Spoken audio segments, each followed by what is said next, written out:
So good evening, everybody. This is the Town of Greenwich Planning and Zoning Commission meeting virtually. It's Tuesday, April 18th. It's 4 p.m. Do you know? And just a couple of announcements. First of all, we have one postponed application, and that is 27 Richmond Drive. The name of the applicant is As For Me and My House for a final subdivision at 27 Richmond Drive. And they will be coming back to us in the future. Second, Mr. Yeski will be absent this evening, and Ms. Jenkins is seated for him. And there's another alternate seated at some point as well. Oh, Mr. Lowe, you took back your application, right? So I did, and I listened to the transcript, and I'm all ready to go, and they postponed. Okay, that's terrific. So with that, we're going to begin with the regular meeting. The first item is Greenwich Public Schools for a final site plan to remediate the impact and remove impacted fill material beneath the athletic fields at 1 Western Junior Highway, which is affectionately known to us as Western Middle School. And representing the Board of Ed is Claire Kilgallen. I don't think so. I think it's Mr. Phillips and Mr. Devine with the. All right. Claire Kilgallen just has her hand up. Okay. And maybe she wants to make a comment at some point. And you got Mr. Phillips in. Great. Okay. Yep. Hello. Hello, Mr. Phillips. Were you planning on making a presentation, or could we jump in and kind of tell you where we are? Yeah, please go ahead. Okay. So we looked at your application yesterday, and we don't know that much about the remediation issue, although I believe our deputy director may know more about it since she has an environmental background. But we had a concern about you potentially lighting the fields, and also about not having your tree replacement and tree removal done yet. And we wondered if you would agree to doing two-part application where you could go ahead with the remediation, which I believe you urgently wish to start, but you will not be able to close out that project until you come back to us with a completed landscape and having had any potential lighting reviewed for the future. The application right now shows that you have some lighting proposed, but that hasn't been subjected to reviewed by our regulations yet. You haven't reviewed it with anyone. And apparently the number of trees lost is also not confirmed yet, and their replacement hasn't been planned. Yes, I think that would be great. I think, as you said, so the remediational aspect of this project, is really sort of the genesis of the project. There's impacted material out there, and we've developed a remediation action plan that we've been working with the state, for a very long time now. And then the field is sort of, done in concert with the remediation. The soil will be removed as needed, and then the work done afterwards with the field is, providing that environmental cap, so to say. So, as you said, I think, getting the shovels in the ground to start that remediation effort this summer is paramount. So that sort of tiered approach would be great. Just to sort of update the commission, we've gone through the comments. We will be prepared to respond to all the staff comments and whatnot. We've already gone through multiple times with engineering, and I think they're at a comfortable place with our plan from a stormwater perspective. We were planning on submitting an addendum which incorporated some of the comments that the staff had, including, an ADA accessible ramp. To your point, we were going to propose some additional security lighting, which it sounds like we'll need to go through the ARC review. And as you mentioned, the plantings, we've been working closely with Dr. Kramer, the tree warden, for the past couple months to, perform a tree survey develop a planting restoration plan with him, discussion of species, et cetera. So we are going to be submitting a plan to him for comment and final approval. So, once we have that final approved plan from the tree warden, we can submit it as well for your review. So I think that would be great if we can, if it's possible for us to, do that sort of tiered approval, where we can get all of our ducks in a row, all the comments incorporated, go through the review with ARC as needed, and then come back for, the field portion of the project outside of the soil remediation. A question for you. You're not with the Board of Ed, correct? Correct. I'm sorry, I should have introduced myself. I'm Brian Phillips with Langen Engineering. Okay. We are working for the town Board of Education. We're the civil engineer as well as the environmental engineer, landscape architect, surveyor. So yes, I am not with the town, correct? Okay, because if you were with the Board of Ed, we would, and I'm going to say it anyway, and Ms. Kilgallen is listening. So we've had a concern over time that the Board of Ed has not followed our landscape regulations specifically, and that they have stood in a different area. They have, for some reason, they haven't complied. And so what we would do is make this very specific, that without having a full landscape plan, it doesn't get closed out, the project, full stop. Okay. Yeah. Any other comments from the commission? Yes, Mr. Phillips, quick question for you. As part of the cap for the thing, and this is the detail off of CS 501, I think it is. It shows the layer levels, the layers of the soils, those kind of things. Yep. Is the synthetic turf on top part of the cap? Correct. Or is the cap actually, it is. So that's the top level of the cap complete. So the cap itself is essentially across the site. It's it's just 2 feet of clean material or import material. So we're going in and, removing varying levels of impacted material, from approximately 8 inches to down to deeper depths in some sort of hotspot areas. Once all that soil is gone, what we'll be doing is bringing grade back up, so that in all locations there will be a minimum of 2 feet of either clean soil or a combination of clean soil and the synthetic turf section or sidewalks, whatever the case may be. It's just 2 feet of either imported or clean material. Okay. On the site plan itself, this is CS 101. There's areas that are shaded in gray.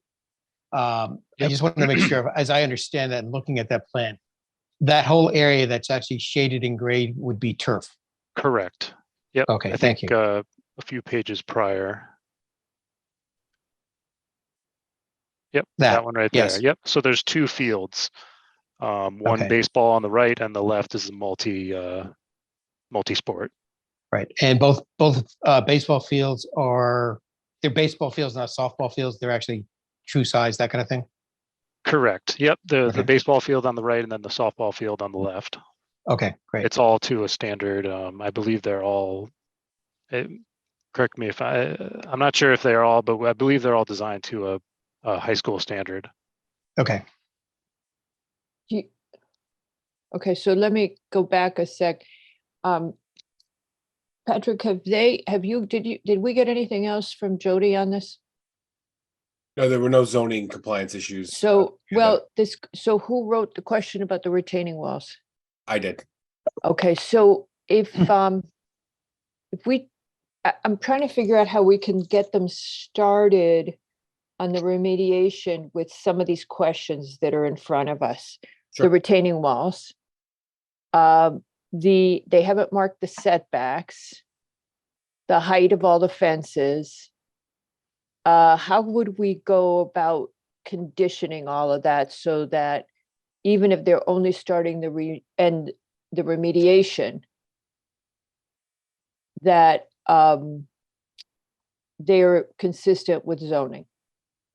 Yeah, so just there's lines over here, Mr. Phillips, that I'm not exactly sure the heights and tops and bottoms of, and that was the comment. So that's me.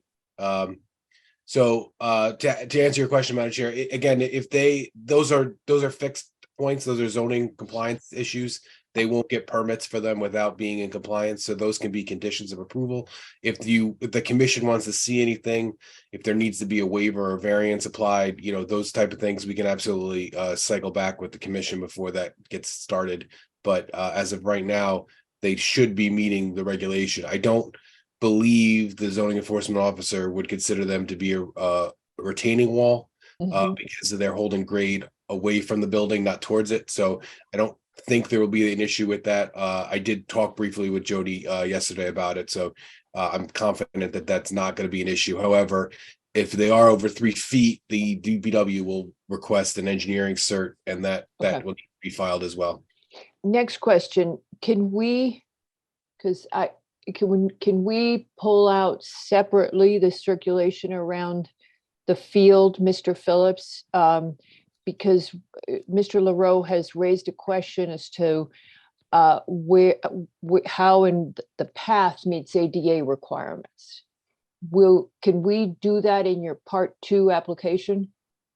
Yes, so the field, so the bottom, if we're looking at this plan, the bottom perimeter of the field is all a sidewalk, and then there's a sidewalk that bisects the field as well. Both are ADA accessible.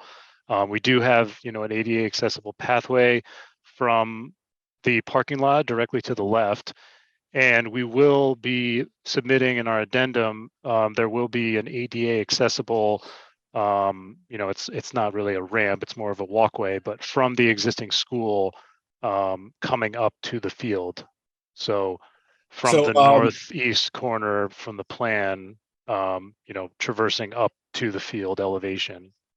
So, Mr. Phillips, this path here, is the intention to come up to the elevation of the field level being relatively flat would be the pathway to get around, and then that would be one pathway, and then as you said, there's an egress method from the circle here in the south corner.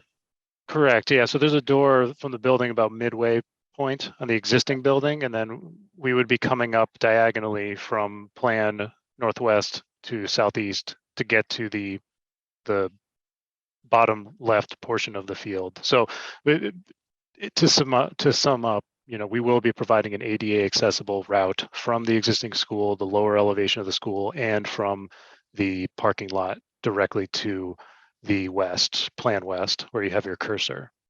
Okay, but do we have those slopes in the set that we got, or am I missing? I'm sorry. No, we do not.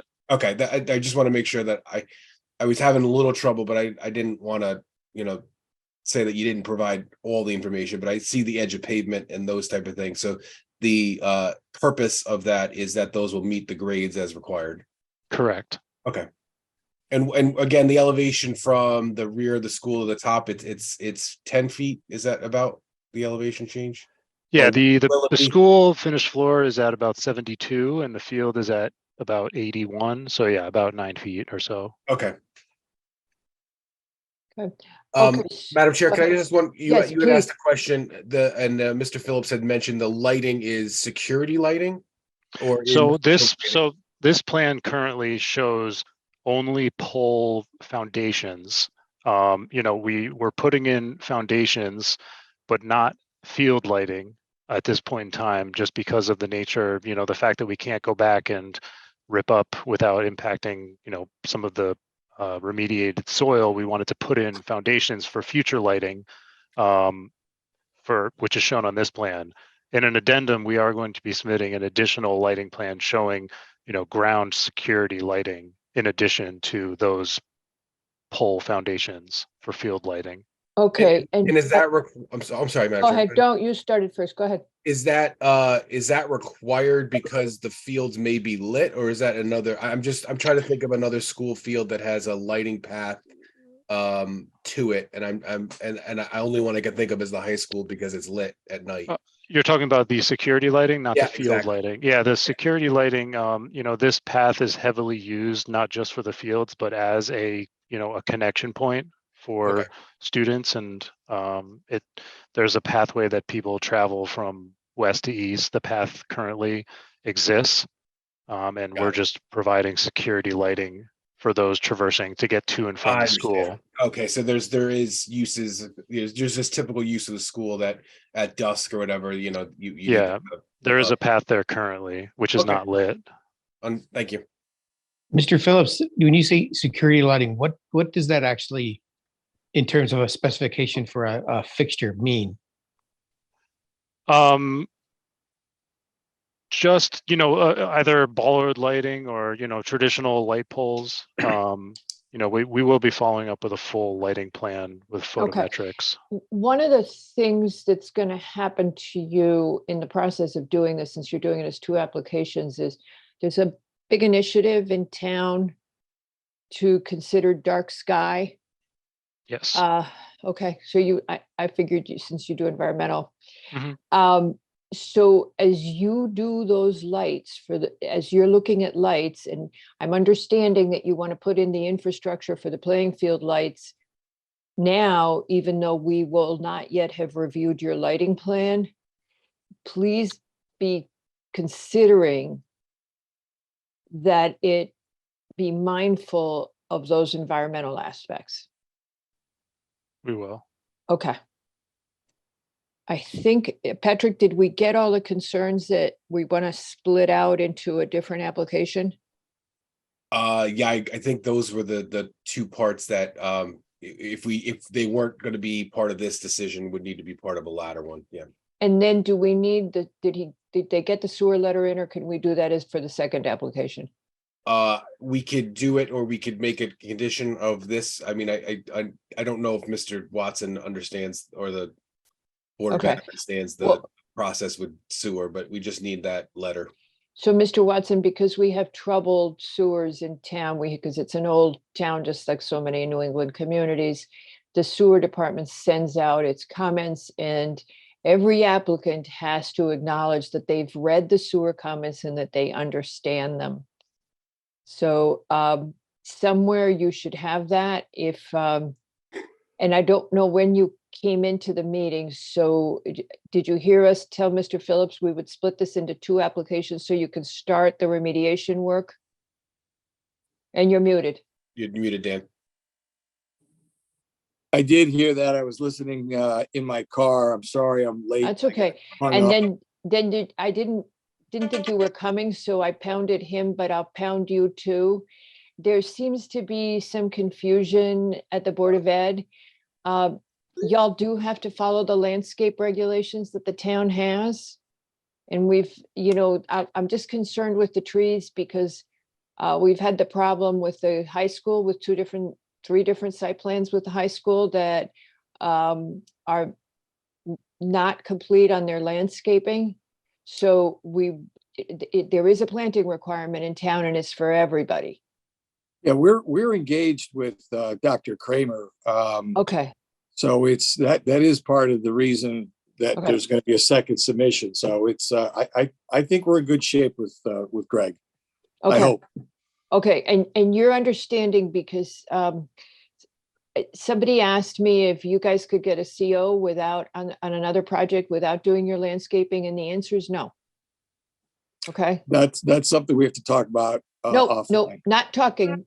Commission not conversing on that anymore. You just won't get it because we've gotten the short end of the straw so many times, is because the Board of Ed has held itself to be separate, different from other applicants.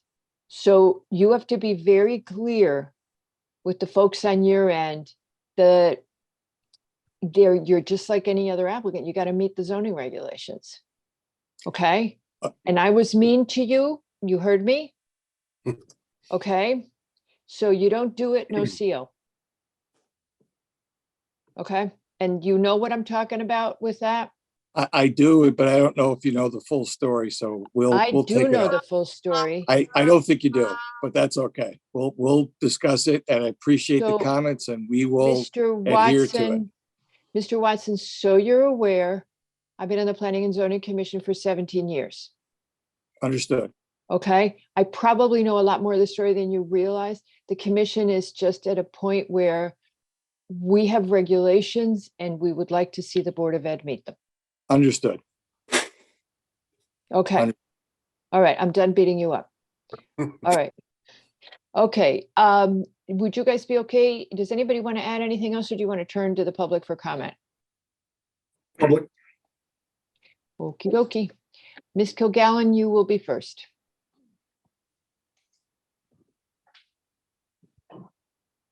Followed by Myra Clockenbrink, followed by Joanne Messina. Ms. Kilgallen, go ahead. You can just unmute now.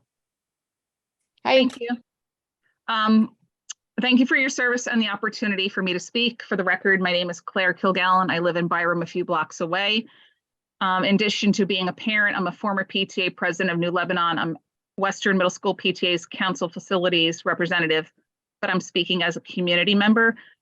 Just to the other point, I know this is not about GHS, but I heard in another body's meeting, not the Board of Education, a comment that the Board of Ed is expected to have its budget cover all 3 different projects that are happening at GHS, and that they need to figure out how to coordinate all those plantings. So I think that's a separate thing.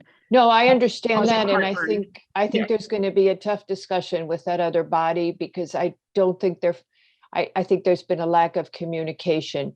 We do have people who are willing to support the Board of Ed with planting, Agreed. but you know, our point is just, hey, you guys, you're just like any other applicant. Right, can't- except when you have a body that cuts your money. Anyway, I'm going to move on. Just to the point of the path and the security lighting, it is a neighborhood path. I just want to make everyone aware. I'm sure Gordon, the principal, will speak to this. I do appreciate dark skies, but safety of the children is paramount, and we can't control the children who are using have used that path for decades as a path to get to and Yep. from school. I think you can accomplish both objectives. Oh yeah, I know. I'm just pointing out that Yeah, it's we're more aware than of that. there's more than just the school use. And I just wanted to add to the comments that will be stated today, but full support for a swift approval of the plan so this project can start as soon as possible.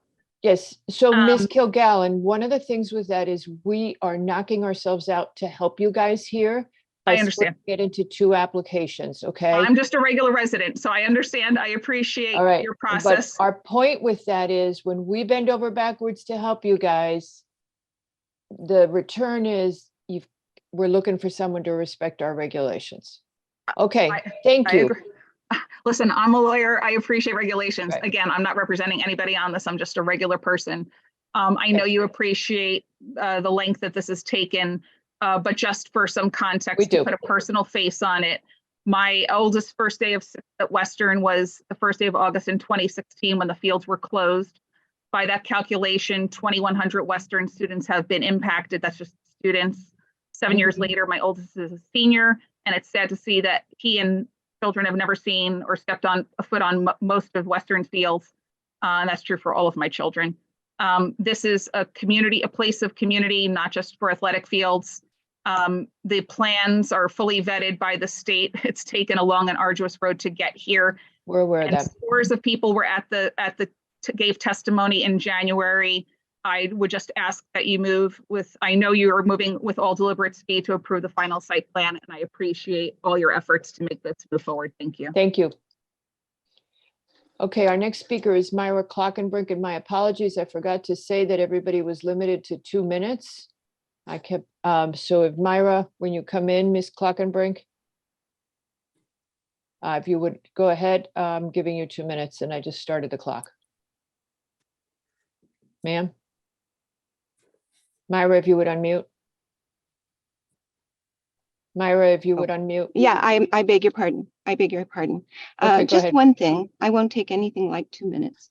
But what I want to know is why are we putting artificial turf on the top of this thing when we know full well that artificial turf is a contamination of its own that's harmful, to human health. It's toxic to our children and poisonous to our environment.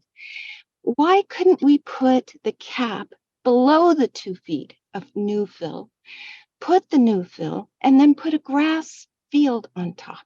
Why follow one contamination that maybe in our willful ignorance, in our poor decisions, we are inherited, but we know darn well that artificial turf there's a bill right now at the state preparing to ban it. Now, it might not happen this year, but it's going to happen. Why put artificial turf? I would love to hear the rationale and why there isn't an alternative. Thank you, ma'am. We will ask them. Thank you. The next speaker is Joanne Messina.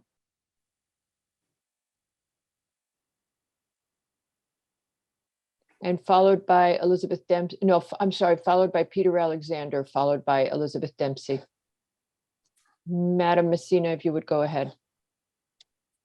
Good evening. Thank you. Joanne Messina, Executive Director of the Greenwich Tree Conservancy, and we are very much in favor of the remediation, and it's long overdue. My concern and our concern is the tree canopy. We went to the original public hearing and were told that 100+ trees would be removed. The tree warden, Dr. Kramer, then went and asked for a walk around and came back saying, wow, there's a lot more than 100 trees to be taken down. So he asked and he paid for a survey to be done by Davey, who've been working with him with the town. And they did a survey and came up with 325 trees to be removed. That's a huge number. As you may know, the Greenwich Tree Conservancy got a grant last year to plant 50 trees in these communities, in this area of town, in the western part of town, in environmental justice communities. And we planted double that. We planted 100 trees in this area.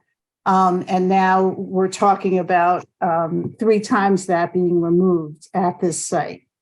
Now, Dr. Kramer did speak with Langen since then. There's been discussion of half that number of trees to come down. And that kind of scares me a little, that why is it half that number at this point? What is the determination behind that? I understand the commission's need to approve the start of the remediation, but I'm a little concerned that more trees will be removed than need to be, because already it was greater than that.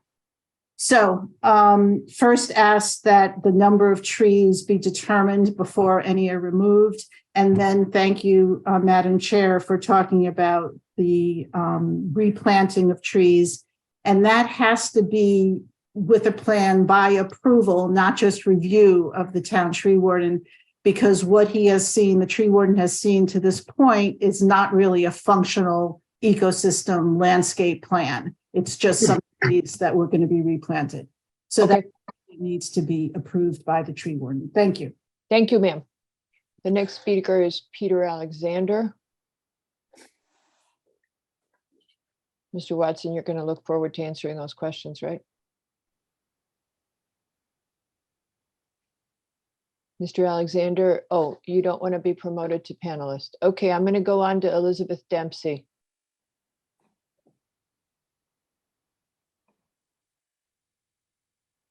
Followed by Al Shahadi, followed by Gordon Feinstein, and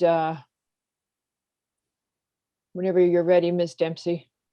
Okay, great. Hi, I'm speaking as a 20-year resident in Greenwich and a member of the Town Sustainability Committee that has issued a statement regarding the topic I was going to bring up. It's similar to Myra's. I will say that my own boys played lacrosse on the Western Middle School fields.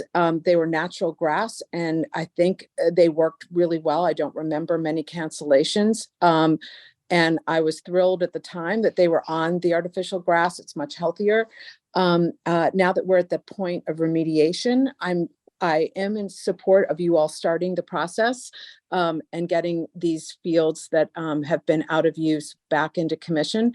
However, we all know that it is not necessary to cap artificial turf over the top of a remediated field. I myself have been involved with a previous property out of state that had to have remediation, and 2 feet of clean soil is the standard.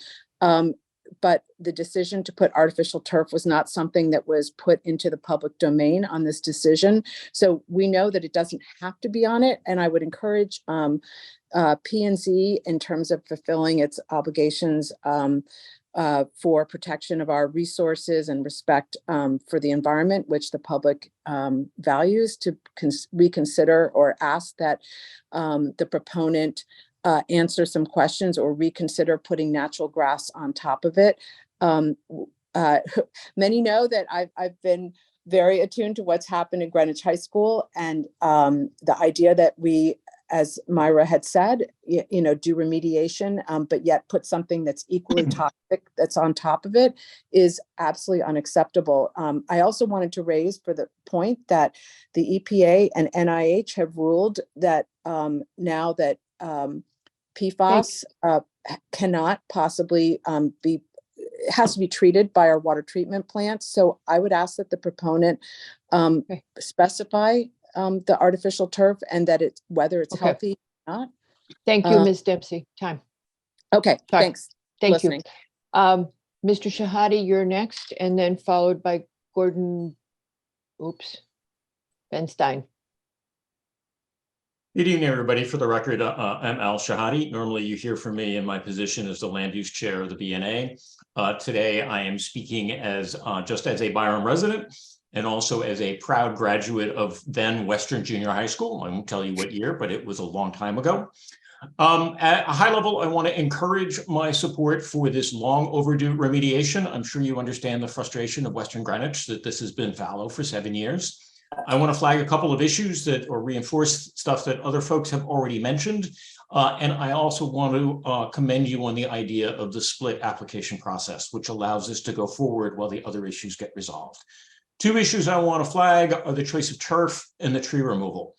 On the tree removal, one of the issues that we've experienced in other parts of town is not just the failure of landscape planning, but incomplete documentation of how many trees are actually removed.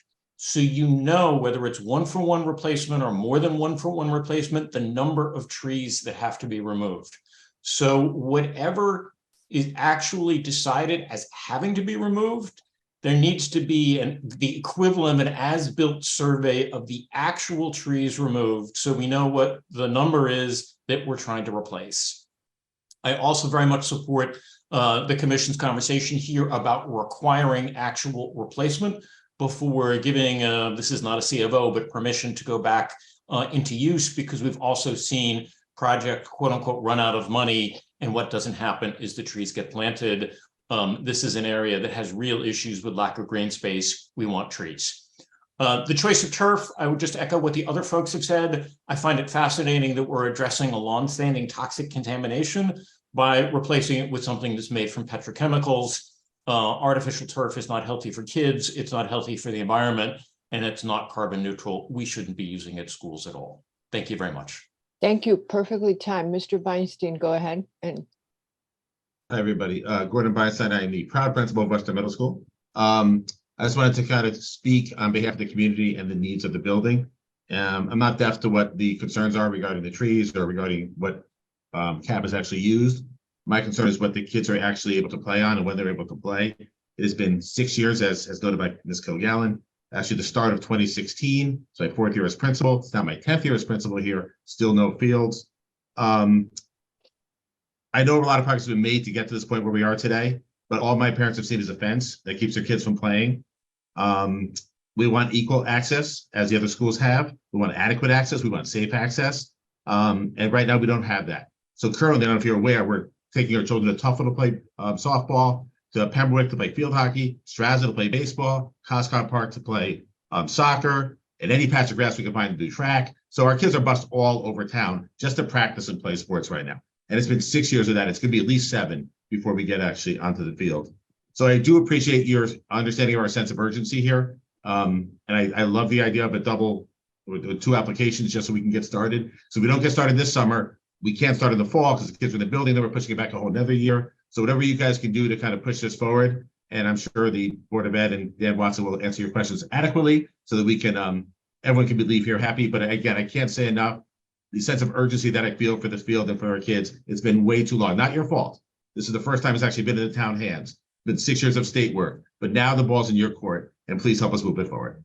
So thank you sir. guys. Thank you very much. Lucy von Brockel, you're next.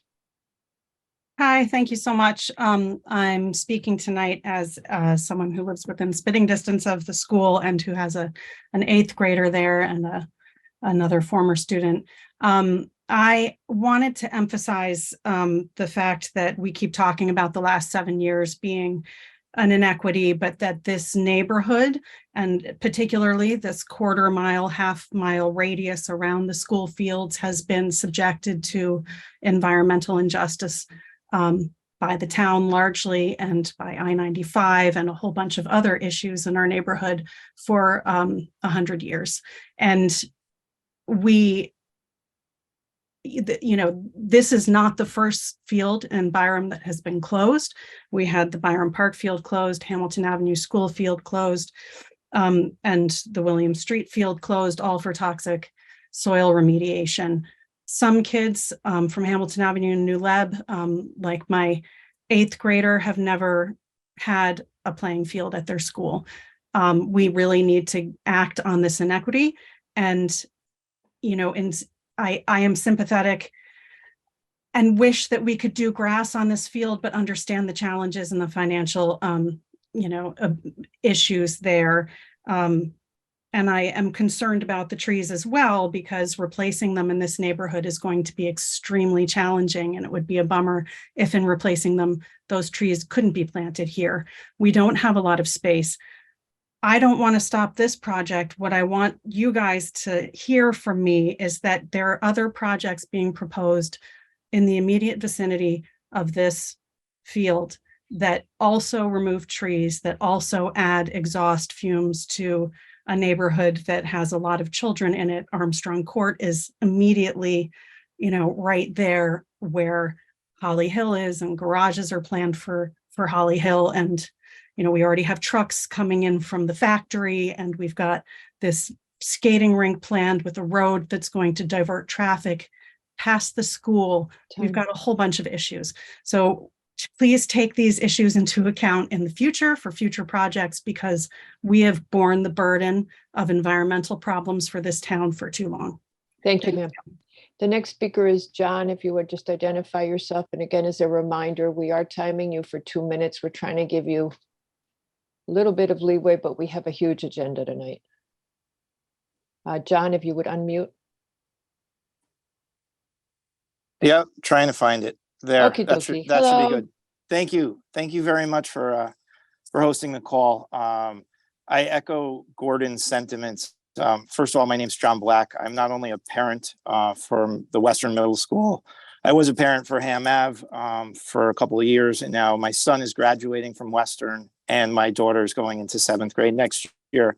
And we've seen the whole gamut of this field and the fence around it, and we've seen the barrels with the toxic waste removal that we had to have removed. I'm also the president of Bank Raider Football, where we have 90 something football players in town that practice on the fields.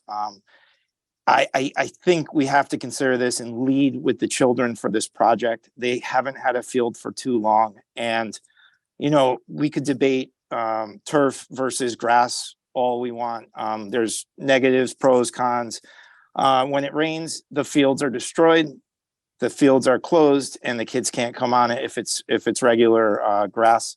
If it's artificial turf, all different types of uses can be made for Western, for the kids on the Western side of town. And I think it's our duty as parents, as politicians, as people that represent the town, to make this project happen for the kids. And I just wanted to come and support. I'm at work right now, so hopefully you guys can hear me. Yep, All right, perfect. That's all I have to say. I think Thank it's you, time sir. that we act and we get it done for the kids. Thank you. Thank you.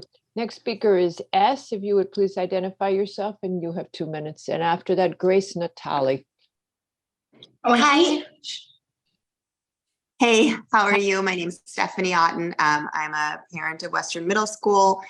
And yeah, I just want to support starting to remediate the fields ASAP. I really appreciate the board's idea to split it up so that we could just get started on the first part.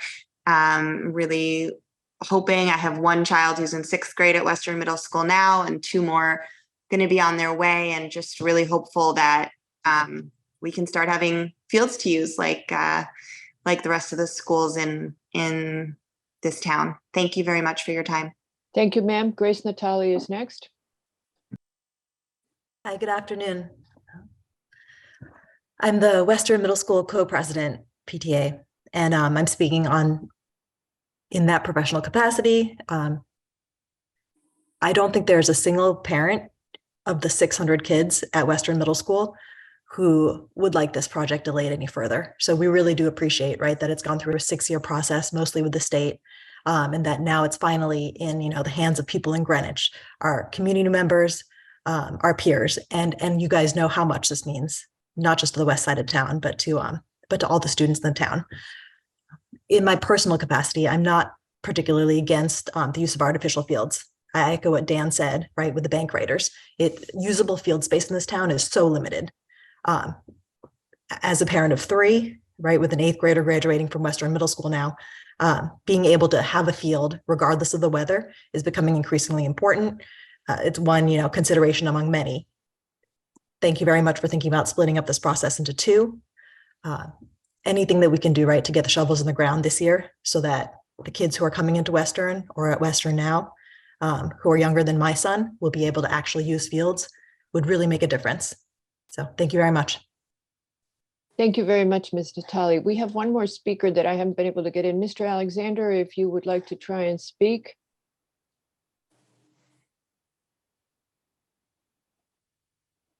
Okay, I'm Mr. Alexander. About that. Okay, there he goes. Okay, go ahead. Well, Commissioner Albin, I want to go with your basic technique of always getting humor and fun into these meetings, even if they're pretty serious. I'm speaking from experience, including as being proud to have brought real grass back to the California Berkeley athletic campus 30 years ago. But what I'm really calling about is, I apologize, I just joined the meeting, and you may have gone over some of this before, but as a proud land doctor, I really want to bring up that this seems to be a golden Band-Aid on a burst appendix. I think the groundwater, both analysis, treatment, and long-term watching it over the both before and after this construction, I think is an important part.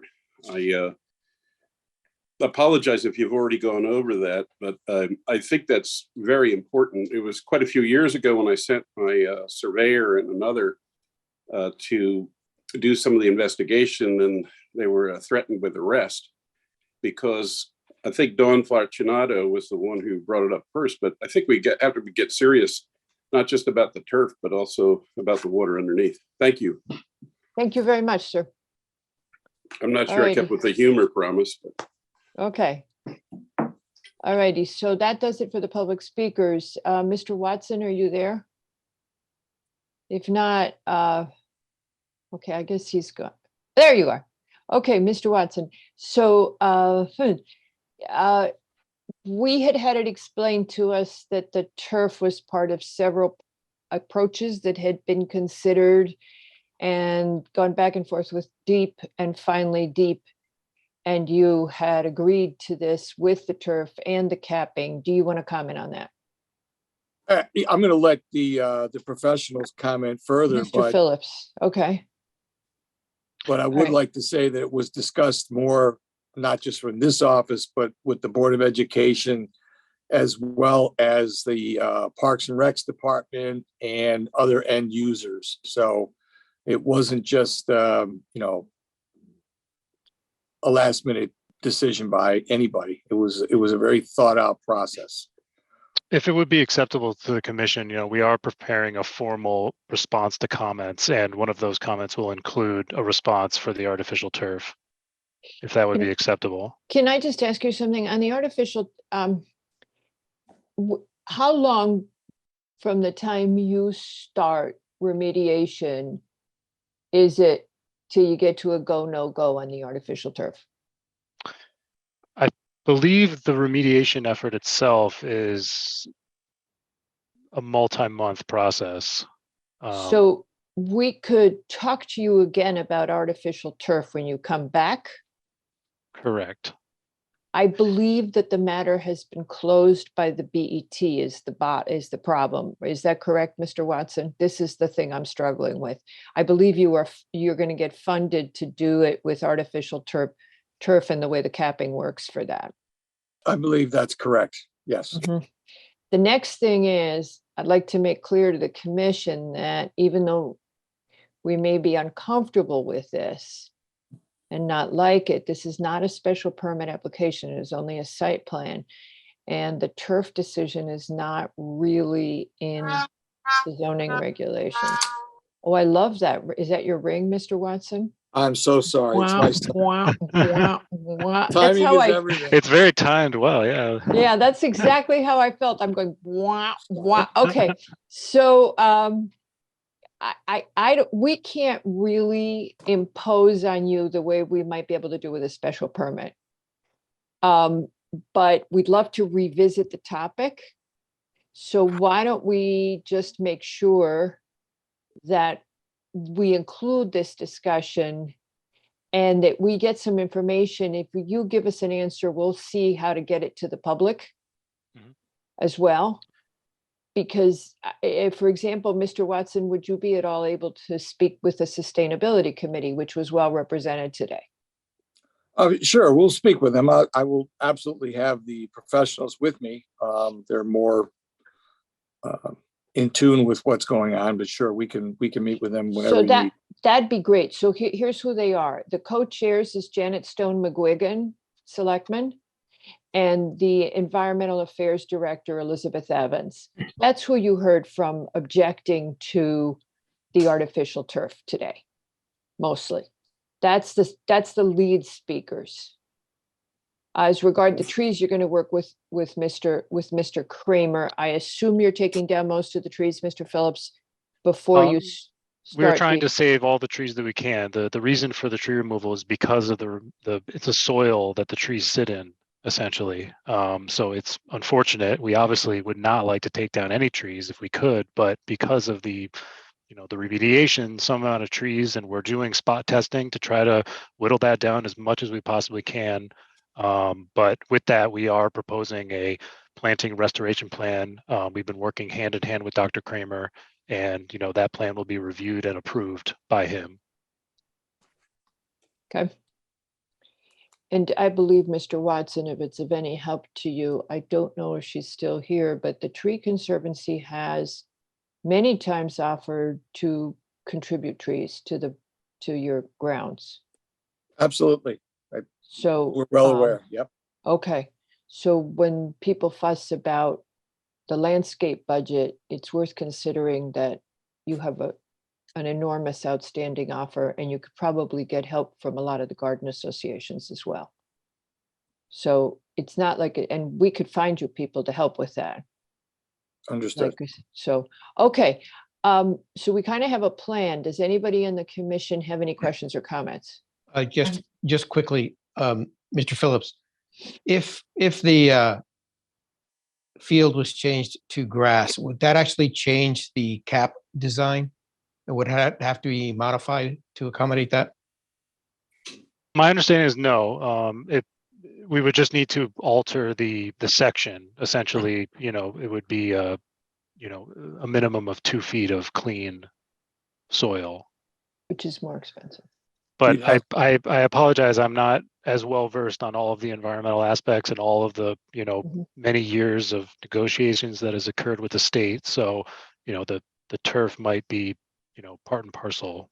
So we will be preparing a full response to that specific comment, which will clear everything up regarding the artificial turf.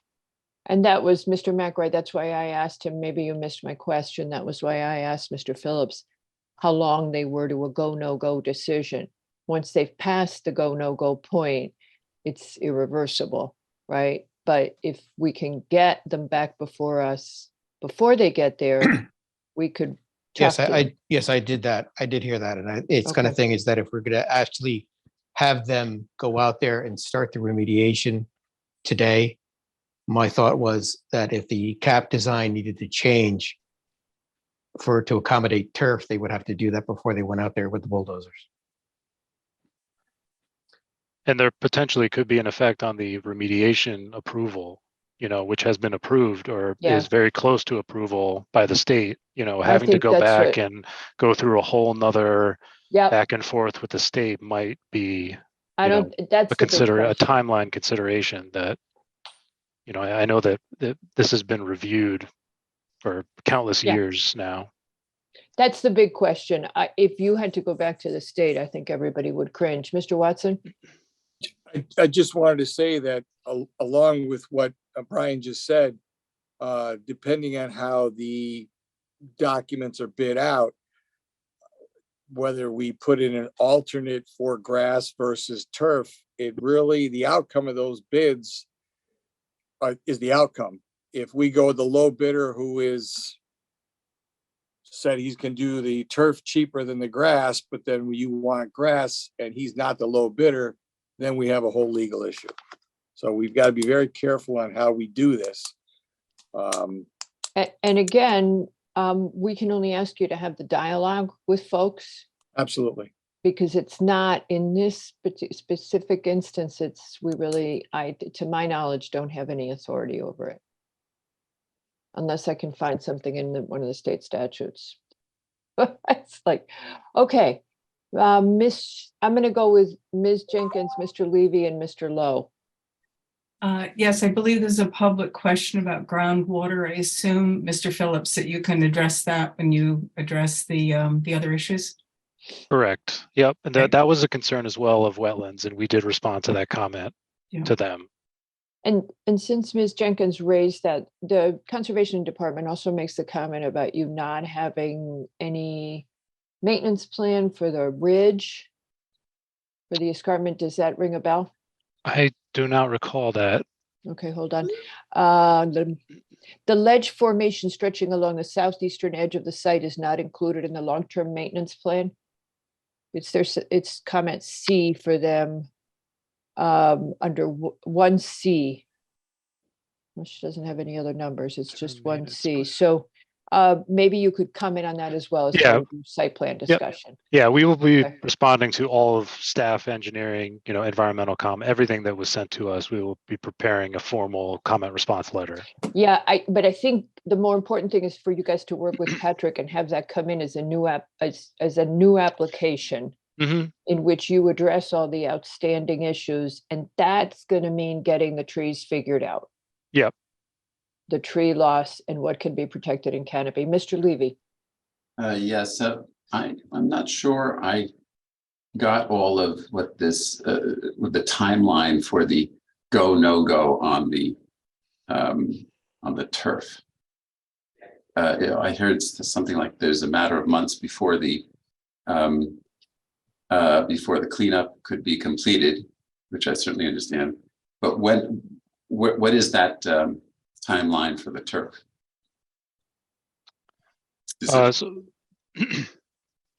So we need to, complete all of the remediation effort before we start doing, the site work. The final construction schedule, this construction schedule has not been finalized yet. But honestly, I think if we were to switch from artificial turf, I think the bigger impact would be for the state. Our state approval, it's going to, extend that timeline. And, I know this project has been kicking around with them for years now, many years. So I think that's the larger issue, I believe, with, going and switching to natural turf from artificial. Well, to me, the larger issue is the safety of the children. And I am very well aware of the problems with turf. And I echo what others in the community have said. And I'm extremely concerned. I hope that you can really to address some of the real safety issues and things that brought up, and even some of the lawsuits that have come to the fore regarding artificial turf. When you present back to us, because I think this is something that it's not a matter of timing and a matter of expediency. This is a matter of safety. And that's the way I look at it. Of course. Mr. Lowe. Well, not to be repetitive, what I was going to say is I'm not sure what the schedule of priorities are, but would it be possible to disseminate the natural synthetic turf rationale immediately rather than waiting for months? This is in line with what we were just talking about, but I don't know what your schedule is, but it seems to me that would be a useful thing for everyone concerned to address as soon as possible. Yeah, I don't think there would be any issue from our standpoint in terms of responding to that particular comment in advance of everything else that we've been talking about in terms of the application. Okay. And maybe the thing to do then is if you can get that written report in and that response, we will get it to Selectman Stone McGuigan and Elizabeth Evans, and we'll try to connect you all. Mr. Watson knows them, so it's easy for him to, I think you know Janet pretty well, don't you, Mr. Watson? Yep. Okay. So we can connect you, and I think that would be helpful. And is there a reasonable, is there a reasonable estimate you might be able to give us on that, providing that report? Oh, well, we can provide a response to that comment, by next week. Perfect. Okay. That'd be good. All right. All righty. So does anybody object to closing this application at this time? I just have a real quick question. Just I'm putting some notes together. Mr. Phillips, of the remediation plans, the one we're looking at tonight is plan number 2.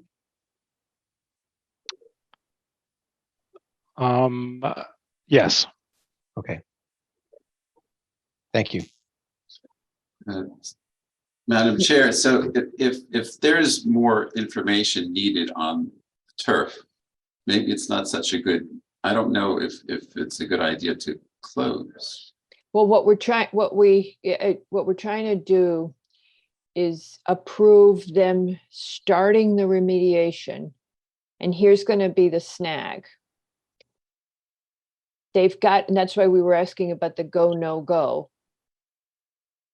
If they can start the remediation and then let us and come back with everything else, including the turf, the trees, and the lighting, a better picture. Nick, I'm helping you with this. All the setbacks, the fence heights, the wall heights. I don't think you need to address wetlands protection. I think you are not impacting. We have a wetlands approval. You have a wetlands approval. All the things that are highlighted by Mr. LaRoe's staff report as being outstanding questions, you would include those in a second application. The question is, when do you have to get that submitted by? And that, Patrick, I don't know what to say. When do they need to start that process so that they can start remediation, but at the same time, we're running parallel to get the rest of the things done? Well, I mean, Mr. Phillips knows probably better than myself, but the plan talks about like 100-day and 140-day project timeline. So those are the working days. I understand. What I don't know, and I can't answer it for the commission, is what timing with the state approvals to do the remediation are needed, and if this bifurcated process is going to delay that in any way. We would need to know, I guess, sooner than later, the timing, so we can make sure that we're accommodating, the school. So, Mr. Watson, what do you figure can work for you guys? We want to make sure our stuff's done, but we want to give you as much latitude as we can. I think the biggest concern is how long it may take the state to get back to us with any requests for changes or any additional details before they make, their final approvals.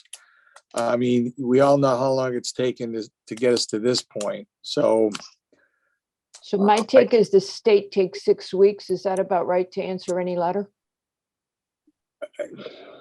Okay, it really depends on who's at the other end of the letter. Yeah, I mean, we find Deep to be much better than some other departments. Yes. Why don't we do this? Can you come back to us with the second application and the conversation that you want to have on all the other items in 30 days or 60 days? Pick 45 days. Brian, I don't know how I think, long it's going to. yeah, I think we will try for 30, but Okay. I think within that 1 to 2 month process, 1 to 2 months from now, we would like to get everything Okay. sorted out. That's All our right, goal. so let's say this. So, When's 45 days from now? Happy middle. That's June, yeah. All right, June what? It would be the first week in June about. Okay, so June 2nd. June 2nd. So the applicant will file a second application by the 2nd of June. Okay, that's how we're going to do that. And the applicant understands that, is the thing. I don't think we want to halt your work ever, because the parents' plea is, we've heard it a lot. It's not just tonight. We know the situation. We live here, and we know that it's been a long time. So especially Nick, Mr. McRae lives in the neighborhood, so he's very aware. So you think we got enough belts and suspenders on that, Patrick? I think so. I think what I'm hearing is the commission is considering the remediation portion and the finishes, the completion of the project, the fields and all the accessories to that will be sorted out with the next step. So we're not encumbering the town from doing getting the contaminated soils out. Though that process is absolutely something that the commission's considering today. And more the point to the point one of the parents made, we don't want to encumber the kids. Sure. Yep. Okay. I mean, first and foremost, it's been a hassle for the kids, and they don't understand why grownups take so long to get these things done. So we will coordinate our submission with Pat, and if we can Okay. get it in sooner, we will get things in as soon as possible. and don't let us down, please, because we're absolutely trusting you on this. I mean, there's a huge level of trust that's going into this, that we're trying to help you guys and do the right thing We for the appreciate town it. and the kids. Great, appreciate it. Okay. We're on it. So, Mr. McRae, can you give a shot at this with the understanding that you're going to probably get a lot of help? Yeah, hold on to your hats. This is going to be a good one. Okay, so final site plan PLPZ 2023-054 Western Middle School soil remediation at Western Middle School.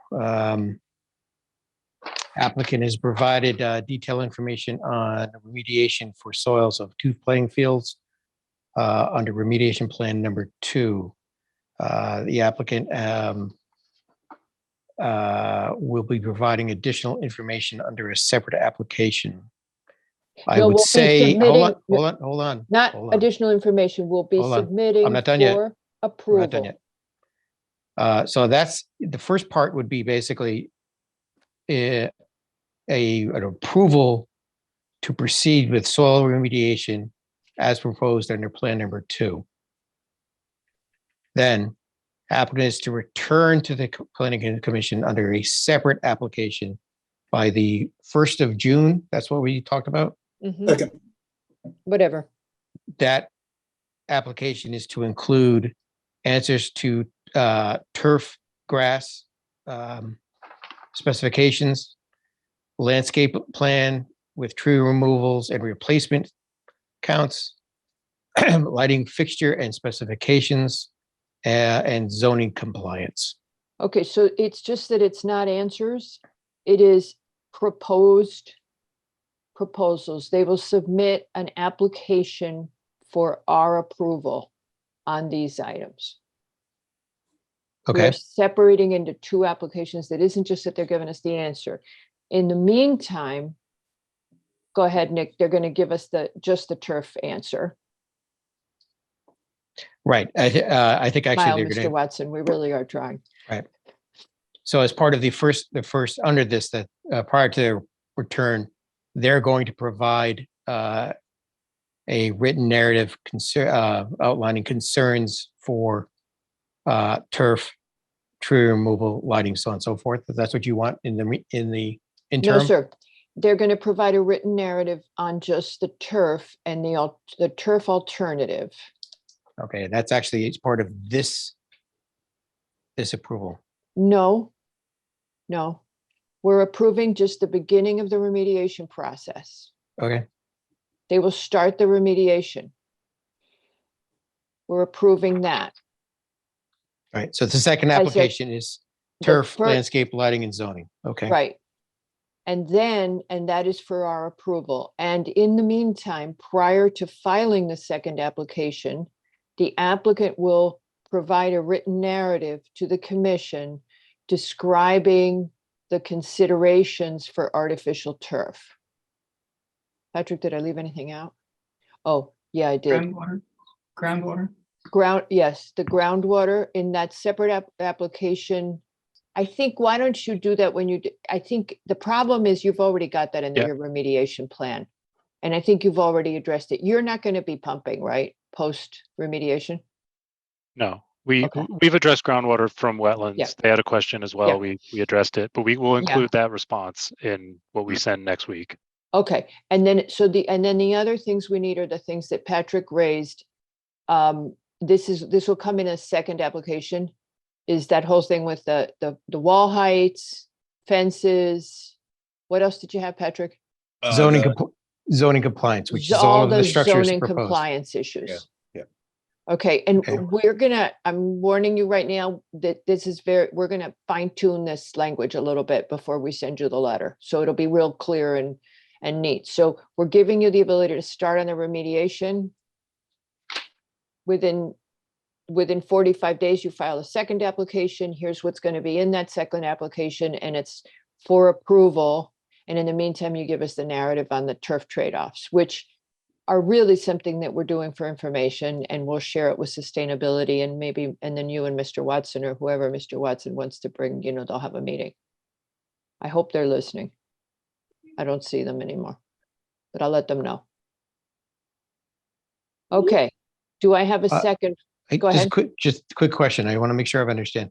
The turf narrative, are we looking for environmental issues, or are we looking for environmental and this particular project issues as well? I think we're going to leave that to the applicant by Okay. giving them the broad language of the considerations. My guess is this is a road that's already been walked. And they just need to give us a summary of all the considerations that were made 4 years ago when it was submitted. Because from what I know, Mr. Watson, at the public hearing, you never mentioned artificial turf anymore, natural turf, it's gone. So you just need to summarize what was considered and why. Okay, very good. Yeah, and I'm sorry to make work, but it came up. I mean, we were kind of leaving you guys alone with it, but obviously the community wants to know. Any other outstanding staff departments, staff or departmental comments? For example, sewer, engineering, I don't think there's anything left from conservation. Patrick, can you think of anything? No, conservation was the only other thing that I think we didn't need to put in the motion, but Okay. Yeah, and I know that the head of conservation, I literally bumped into her today in the hallway. I know she had the same questions we're asking. As part of the, I actually just want to add in, and I think this is actually part of what we're talking about for the remediation plan as we're proposing tonight. They should address the sewer division comments because that actually is part of the remediation and construction plan when they're moving the dirt around out there. Are they? Because they're not affecting the lateral. No, it has nothing to do with it. It's just basically confirmation that any discharge of any remediation wastewater, so on and so forth. It's just a confirmation of that. yeah. Okay. Mr. Macri is correct. It is. Okay. I think it's tied to the earliest stage of the project, not the latter.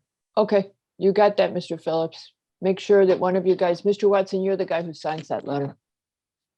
Patrick can resend it to you. I acknowledge Very the good. comments. Yep. And I forsake my eldest.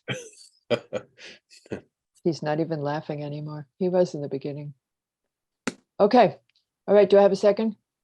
Second. All right, Mr. Lowe has seconded. Ms. Jenkins, how do you vote? Aye. Mr. McRae, Aye. Mr. Levy, Aye. Mr. Lowe? Aye. Albin is also aye, and with that, the motion passes 5-0. We'll see something from you in a week, more in 45 days. And I Thank you know all where very you much. live. Thank you. Appreciate your All time. right, bye-bye. Have a great evening. Bye-bye.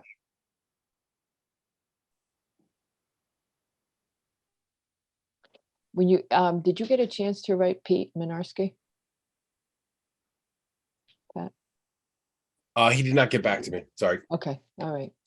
I have a bad feeling. All righty, so we go to our next item on the agenda and has been postponed. So now we're going to start with the restaurants. Our first restaurant is Happy Monkey. It's application number 3, final site plan. It's at 376 to 380 Greenwich Avenue. And we are ready to go. I do need a little help with the agents for this, if you don't mind raising your hands. Oh, there's Mr. Bristol. Thank you. Okay, Or there was Mr. Bristol. Mr. Bristol, come back. There you There go. he is. Okay, you got him? I see them now. Thank you. All right.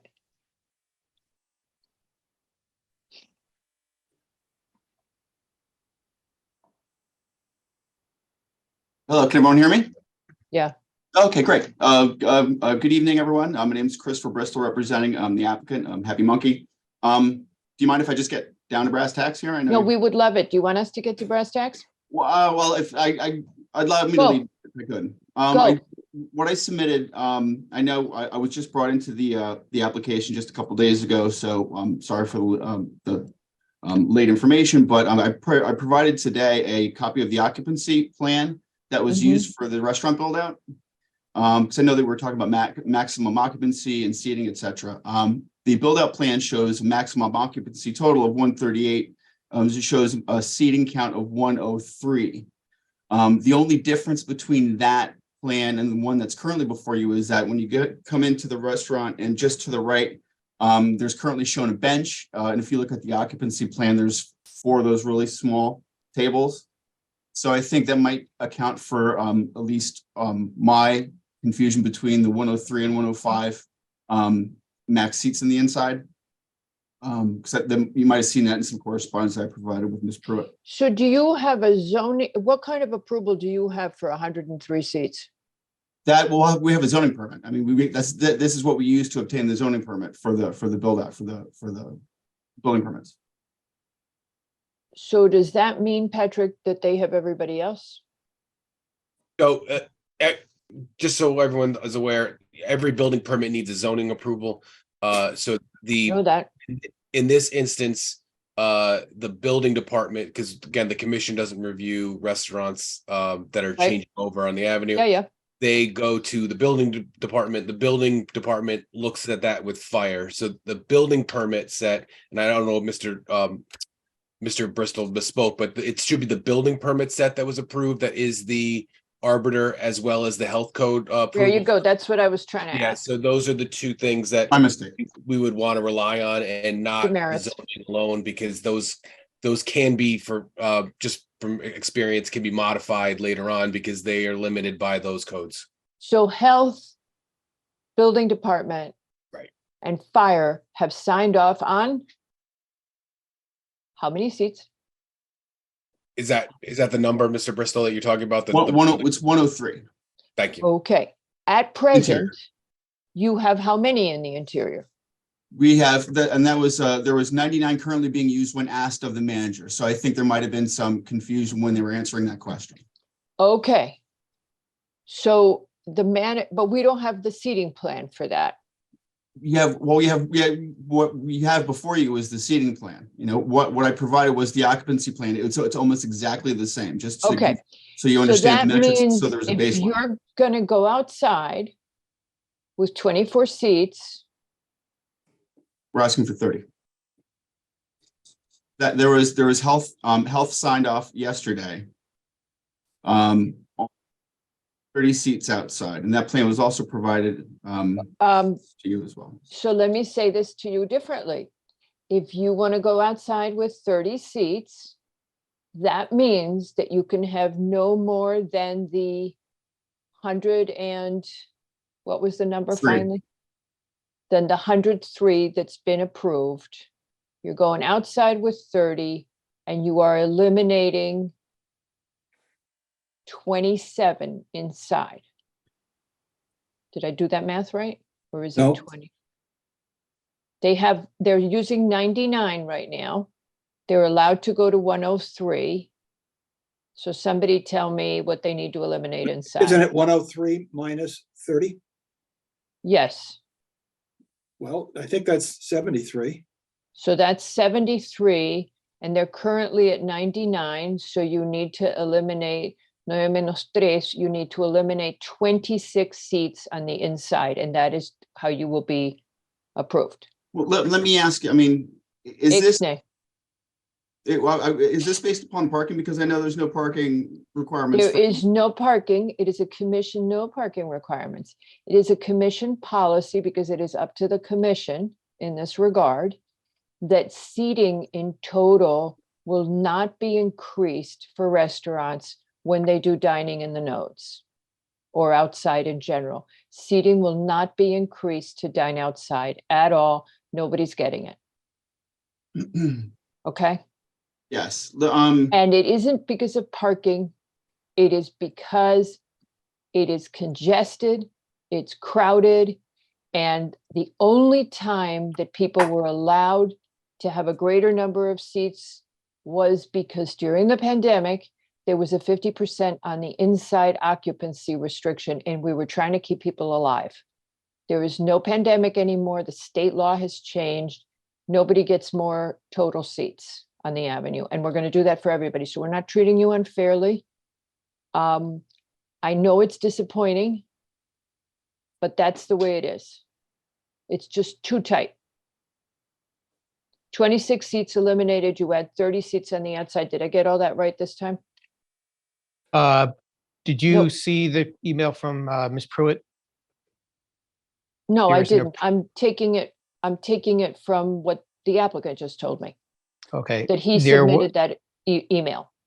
Okay, there was an approval that was given on the 17th, Yes. 30 outside, Yes, 89 inside. I get that, but now the applicant is saying that they actually have 99 inside. Patrick? No, Well, that's I'm sorry, I'm not following the numbers exactly as Mr. Bristol presented. I was under the impression that 103 was the max. There were 99 in use. And then they wanted to do 30 outside as approved from the health department. Correct. So the math that the chair mentioned, the 4 seats that don't exist now because they're not being used, not because they're not approved, would be taken out of the possible number of seats that had to be removed to accommodate 30 outside. And what Nick is saying is that as of yesterday, we were looking at 89 seats in total approved. And at the time, Nick, we said what was approved when the building was redone? What do they have for fire, health and fire and building and health? And Mr. Bristol has submitted documentation that Mr. LaRoe is satisfied with, which is that apparently they have 103.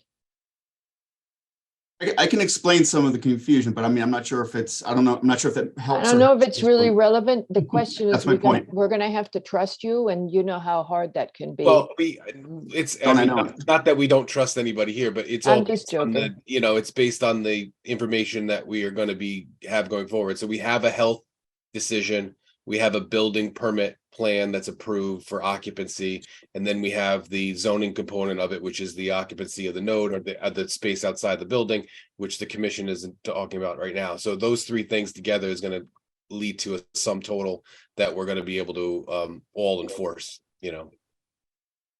Okay, and so what the other issue that you have is when you get the node, your node is going to be restricted to the width of the restaurant. It's the lesser of the width of the restaurant or the spaces okay, so you don't get the full 40. Okay, so you knew that. And I believe that's the only other outstanding comment. I'm a little mixed up with the 89 myself, why we had 89 and he's saying 103. But the bottom line, Mr. Bristol, and how we're going to do this is you whatever your max is from the building department and fire and health. When you go outside, you subtract those seats. And I swear to God, because it's this part of the avenue on a Saturday afternoon, it was the comment I was making yesterday, is you bump into everybody. You can't even traverse it. And I don't know how you're doing. Now, do you have handicap as well? I can't remember. Do you have the ADA? I believe so, yeah. All right. And your ADA comes out of that 30 if it's on the sidewalk, okay? Okay. All right. Mr. Lowe. Can we establish definitively what the seating capacity that we're signing off on, and then explain that inside they can only have X. If it's 73, it's 73. That's what we just no tried to confusion. That's what we just tried to do. Where the pending question was yesterday, and Mr. Bristol was listening to the meeting, that we needed to know what fire, health, and building had signed off on. Mr. LaRoe is satisfied right now that the sign off is for 103. Okay. So Good.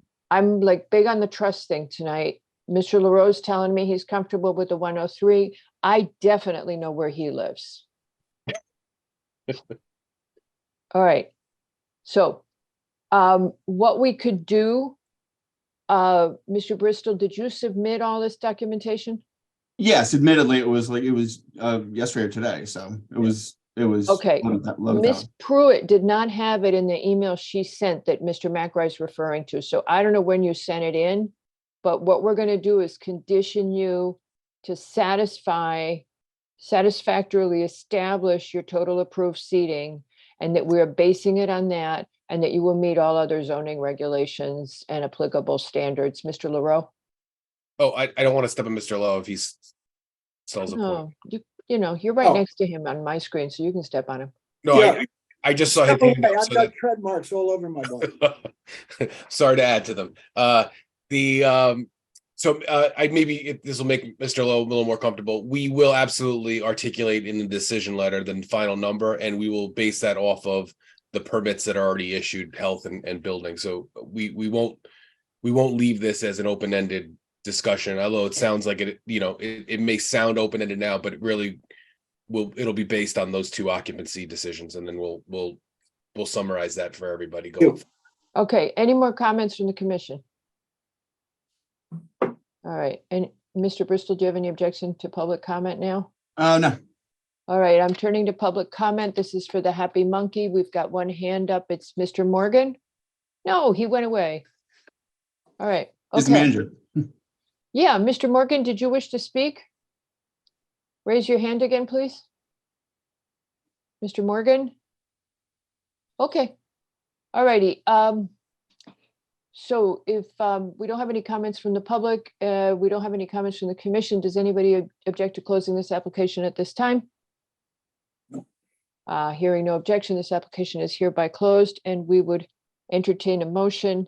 So Mr. McRae, they are proposing, although the notice says that they are that they're proposing 24 seats, they are proposing 30, which will be deducted from their approved inside total in full.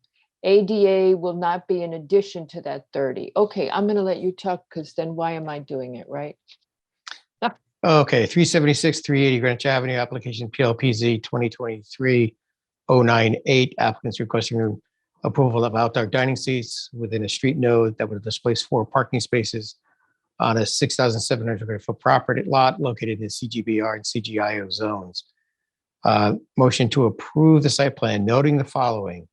Prior to zoning permit, the applicant shall provide or secure all necessary planning and zoning commission requirements per section 6-100 of the building zone regulations. All necessary interdepartmental conditions per section 6-100 of the building zone regulations. The applicant is limited to 30 seats in the node. The application is requesting seating from April 1st to November 20th.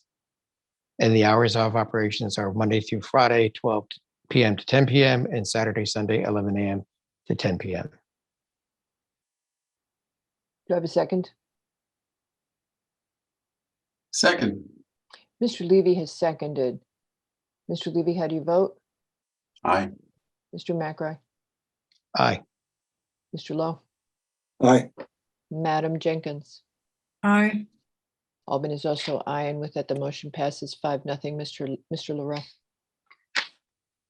You're muted. Yeah, you're muted, but you're really interesting. I Okay. was, thank you. And all the good things I wasted. This is for Mr. Bristol, but also all the other applicants related to dining tonight. There may be requirements, if you haven't provided them already, to have scaled drawings for your seating plans outdoors as well as indoors. That's going to be coming from the building department as well. So in preparation of your zoning permit request, I just would strongly recommend, if you don't have them already, to be providing scale drawings, because the building department will absolutely be looking for them. And it will delay you at the next step if we don't get them, coming forward. So that's just going to be a heads up going, with everybody. Okay, All about the pictures. okay. Thank you, Mr. Bristol, and I hope all the numbers work out. And Thanks very much. okay, bye-bye. So our next application is Nick Nikas for a final site plan for proposed outdoor dining. This one says 30 seats at 373 Greenwich Avenue. And this is, Mr. Nikas, we have 2 Nikas in the room. So if one of you could raise your hand and yep, it's a family business, isn't it? So maybe they're it here. could be senior and other. Yep. So Mr. Nikas, if you would raise your hand so that you may speak on behalf of your application. Your virtual hand.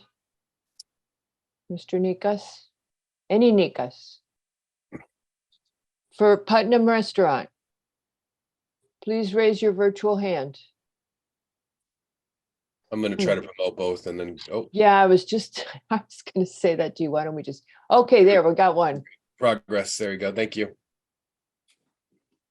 Oh, we got 2 Nikas. All right.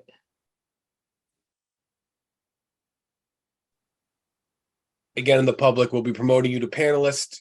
If you just accept that request, you'll be brought into the room and we can discuss over video. So thank you. I'm having trouble getting the second one in. You want to give it a shot? I'll try again. Oh, It might only be one. Mr. Nikas, if you would unmute. Okay, 2.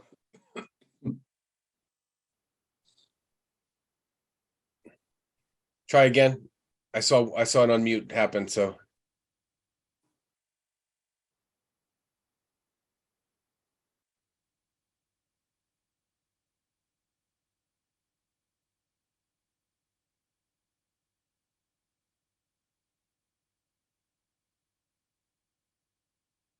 Mr. Again, Nikas, if you get him unmute, wait, there's a way you can ask him. Are you asking? I did just press the button, yeah. All right, Mr. Nikas, if you would unmute. You had it once. There you go. You're good. Can you hear us? Okay, can you hear us? We can see that you're unmuted if you can speak.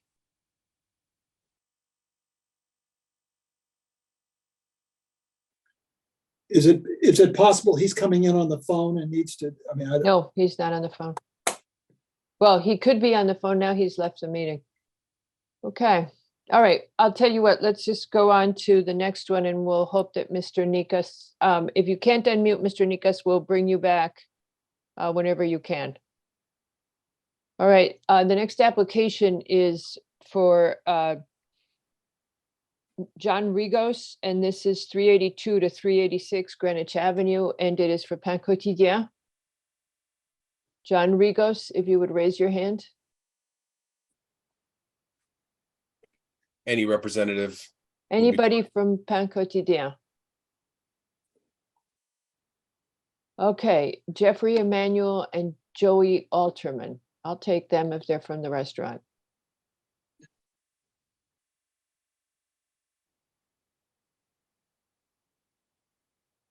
There we go. All right, and you got the other one. Okay, Good afternoon or good evening. hello. Hi. Okay, so do you want us to talk at you or do you want to talk at us? That's preferable. You at me, please. Okay, so I'm trying to remember, did they send in new plans today? Did you revise anything, Mr. Alterman, today? No, you're muted. Okay, unmute. Okay, so did you guys There you go. revise any plans?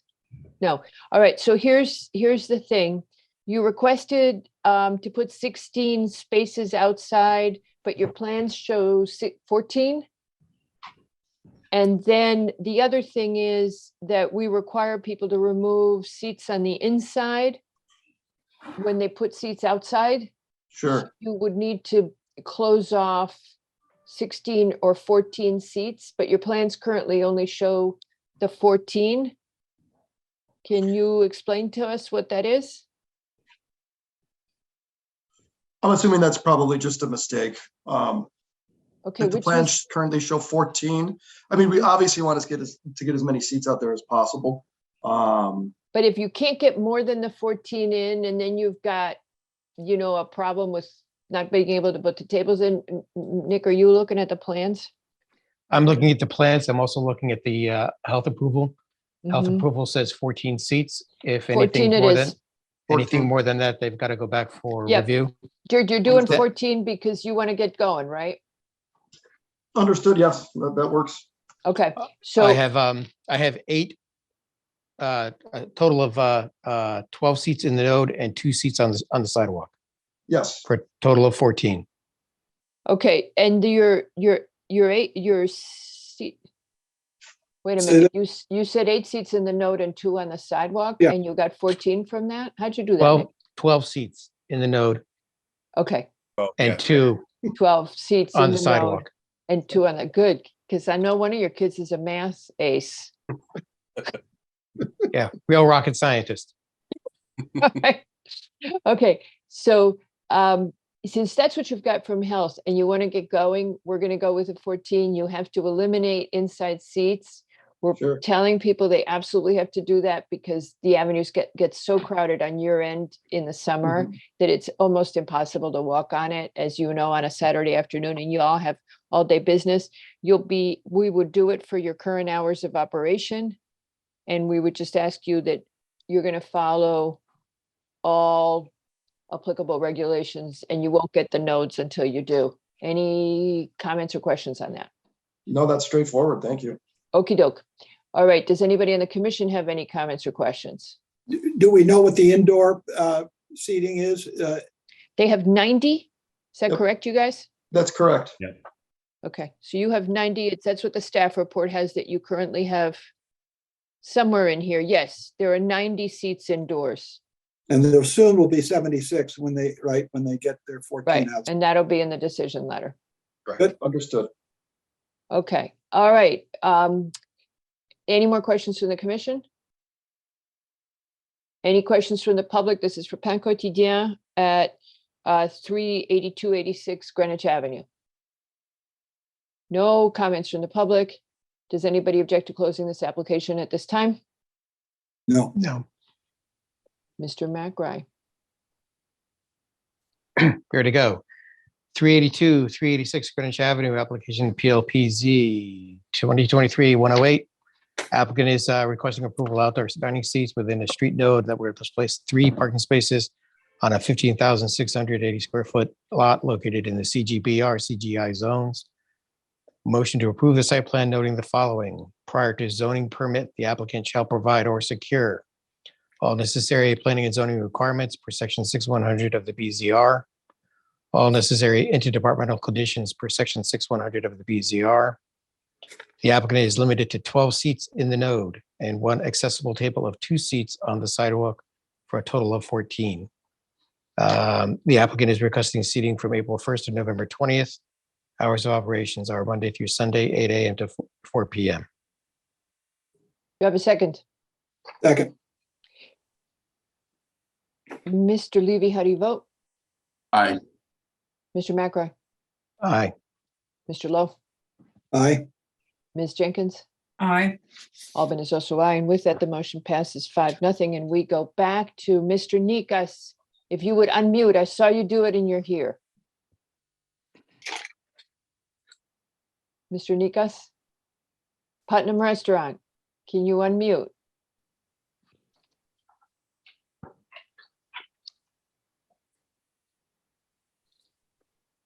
There you go. I see your There you hand, Ms. go. Nikas. Come on. Okay, Mr. Nikas, if you would just, if you can find your unmute button on the screen.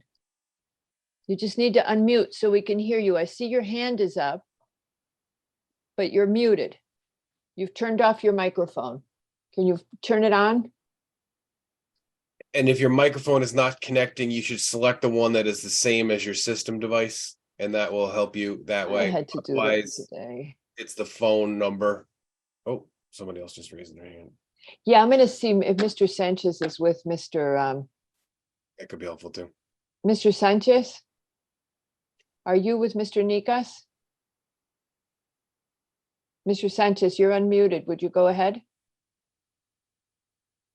Mr. Sanchez? Mr. Sanchez? All right, so that's not working. We may have a volume control issue. Yeah, they may. Mr. Nikas, can you find your volume? Can either one of you find your volume buttons and try turning up your volumes?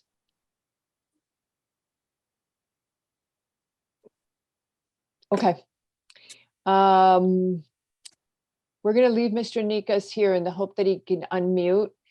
Can you email, do you have his email anywhere? I'm looking for that right now, Madam Chair. So Mr. Nikas, we're going to email you a phone number and we're going to ask you to call into the meeting. And Patrick will send you instructions on how to do it on the phone because I think you're having trouble with that computer. Our next applicant then, while we're waiting for Mr. Nikas, is Dennis Lake at 10 Greenwich Avenue. Also an outdoor dining application, and there is Mr. Lake. Oh, I think that might have been. All right. Yay. Okay, we're making progress here. All right, Mr. Lake, if you would unmute, you should be ready to go. Great. Hello, Mr. Lake. Is Mr. How you guys doing? Is Mr. Sanchez with you? No, he's not. Feel Okay. bad. All right. Okay. So hello, Mr. Lake. We're here to discuss your application for outdoor dining. And we're trying to get you done so that you can get started at the next time DPW goes out with the nodes. All right, thank you. You are proposing 12 outdoor dining seats on 4 tables. And is that correct? I actually just updated that early this afternoon. Okay. I actually had some tables in the restaurant because of COVID, and I submitted them last year, and it was kind of my error. So there's a few more tables and chairs inside. I was been notified that my occupancy was a little lower. So that's the reason why I actually reconfigured the chairs and tables inside to match the chairs and tables that were going to be put outside. So both of them equal the 22 seats. Both of them equal, I missed that. So my occupancy is 22. Right, and so. 14 is going to be inside, and then 8 is going to be outside. Ocho y cuatro. Perfect. Okay, so you've got that set. The only okay, and now the question is, Patrick, they're going to do 14 and 8, but health said they can do 12 and 10. That was as per my original application, which was actually right. But our question is, we don't want to hold you up. Okay. If you've got to go back to the health department to revise that, does he need to stay, as long as he's within the 22 total, is he okay? I think if the commission's okay with it, we are okay with it. You know, the 22 being the hard cap in total. And then if there's a desire to have more outside than inside, that's, I think the commission is okay with that prospect, then we would be okay with that as well. So Mr. Lake, it should be all right with the health department, because what really matters to them is what you're approved for in total at your facility. Even though they think you're going to have 10 and 12, we're going to assume they're okay with 8 and 14. All right. And that, I believe, is the only outstanding comment, correct? Oh, how many bar seats do you have? Once again, it was amended this afternoon. There's going to be 4, 2 and 2. Okay, there's 4, and that's so that you can accommodate the outdoor, right? Correct. Okay, got it. All right. Do I have any questions from the commission? Ms. Yes, I believe it was also mentioned that there's a bench in the node, and I wanted to ask Patrick if we have a problem with that. So we have typically not considered benches to be outdoor seating. It's tables and chairs. So if that bench was had a table, associated with it, like a booth type situation, I would say that is seating for outdoor dining, but a bench on its own is not an issue. I will just add that if there's any street furniture anywhere on the avenue, it needs to make sure that there's adequate access, at least 5 feet around it, so that people can walk by. So if you can't accommodate that, I would say that a bench should not be put out there on the sidewalk. Okay, it looks like it's actually in the node. So as long as it doesn't have a table, it's fine. I would say that if the commission wants to further condition that, I think that would be helpful. What is the bench for? Is it for someone to sit down and eat off his or her lap, or is it just for resting? Or it's actually for people waiting. So given that I've taken seats up from the inside, and then there's lesser seats than last year on the outside, I am pretty busy, which is a good thing. So people, when they do wait, it creates a little area for people to actually sit down and relax. It may just be that, again, the condition would have to be understood that no food will be served to or eaten by persons sitting on the bench waiting. Right. Got it. Just quickly, Patrick, let me just run this by you one more time on the seats. When they converted from retail food, the zone to restaurant, the zoning permit is actually for 20 and the health department has 22. Are we okay with 22? So, yeah, when we approved the restaurant, well, I don't know. So you're saying the decision the commission made said 20? I'm just reading Maurice's staff report, and it says the zoning permit on file approved 20 seats, while the health department approved 22. So the question would be, if there was any particular reason why the commission's number is lower, that should probably be maintained. If that was just a error in the calculation by staff or whoever, then yeah. And I don't remember. I remember seeing this, but I don't remember. I remember when this happened, but I don't remember. Well, why don't we say that they are going to add those seats outside Okay. which they've said are 14. And then depending, Mr. Lake, on how many you can do inside, the letter will tell you whether it's 10 or 8. Okay? Yep. No, There's 8 That's about proposed right. outside. 8 or 6, which Thank is you. really going to kill you. And on a rainy day, they're going to have to come in, right? Okay. It's the way it is. Okay. Because what Marisa has is that it's 20 for us. And I don't have the letter. I don't, I don't have it in front of me either. And I don't know why we would have done 20 if health was okay with 22. I agree. I think the commission. Okay, let's would have- go with 22. If it's a problem, we'll let Mr. Lake know. Okay. Okay. Okay, do I have any more comments from the commission? All right, do I have any comments from the public? Any objections to closing this application at this time? No, Okay, the application is hereby closed and we will entertain a motion. Okay, this is 10 Greenwich Avenue, application PLPZ 2023-109. Applicants requesting approval of outdoor dining seats within a street node that will displace 3 parking spaces on an 871 square foot lot located in the CGB or CGI zones. Motion to approve site plan noting the following: prior to zoning permit, the applicant shall provide or secure all necessary Planning and Zoning Commission requirements per section 6100 of the BZR. All necessary interdepartmental conditions per section 6100 of the BZR. The applicant is limited to 6 seats in the node and 1 accessible table of 2 seats on the sidewalk for a total of 8.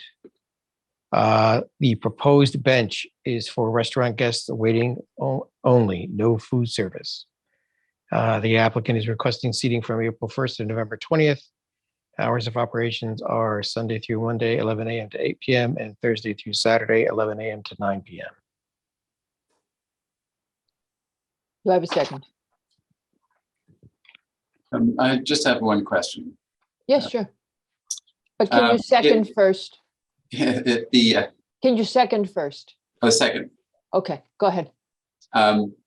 is if a glass of wine is served because somebody's waiting on a bench, is that a problem?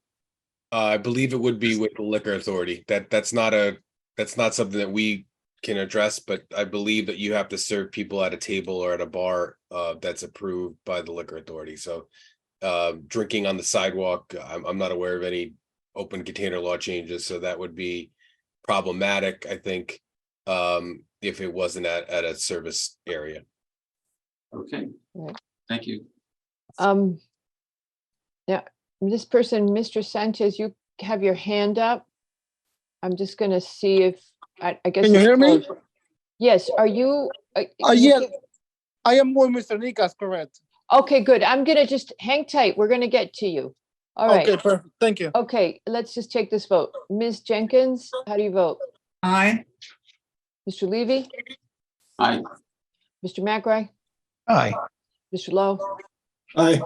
Albin is also aye, and with that, the motion passes 5-0. Thank you very much, Mr. Lake. We'll come check you out, okay? All right. Thank you, guys. Bye-bye.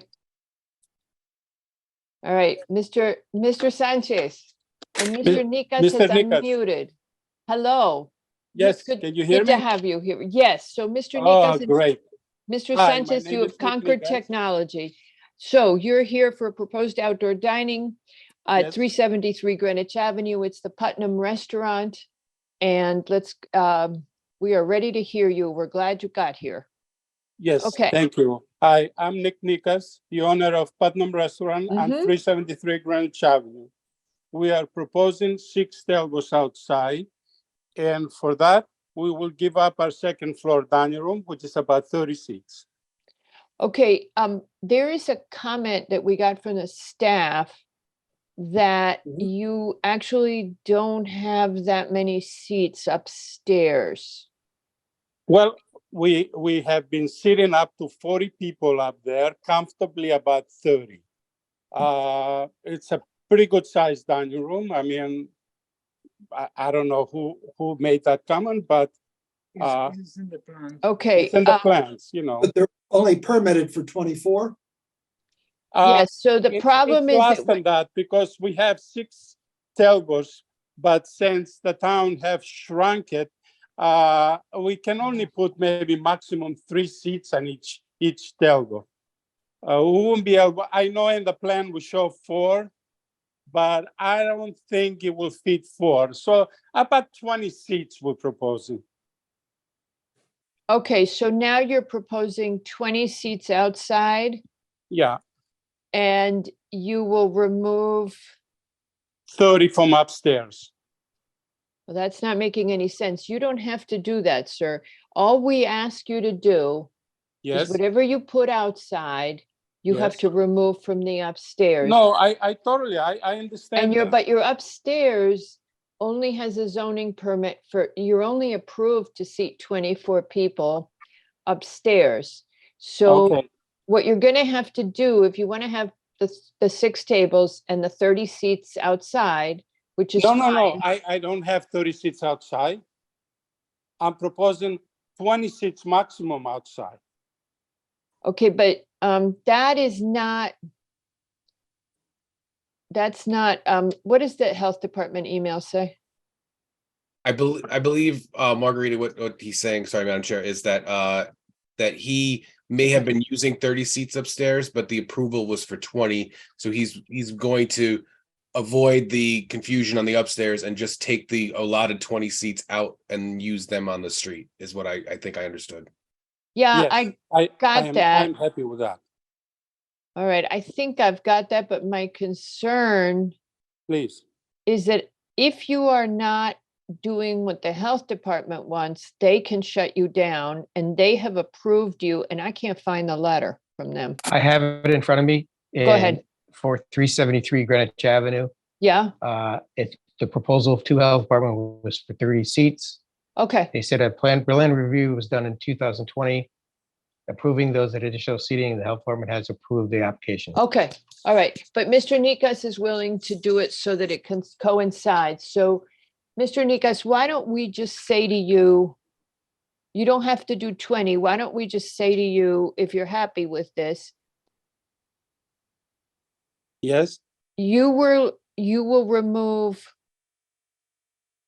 24 seats from your upstairs, and you will have 24 seats in the node, thank you very much. Yes, right? That works, Yes. right? yes, Nick? yeah, it works.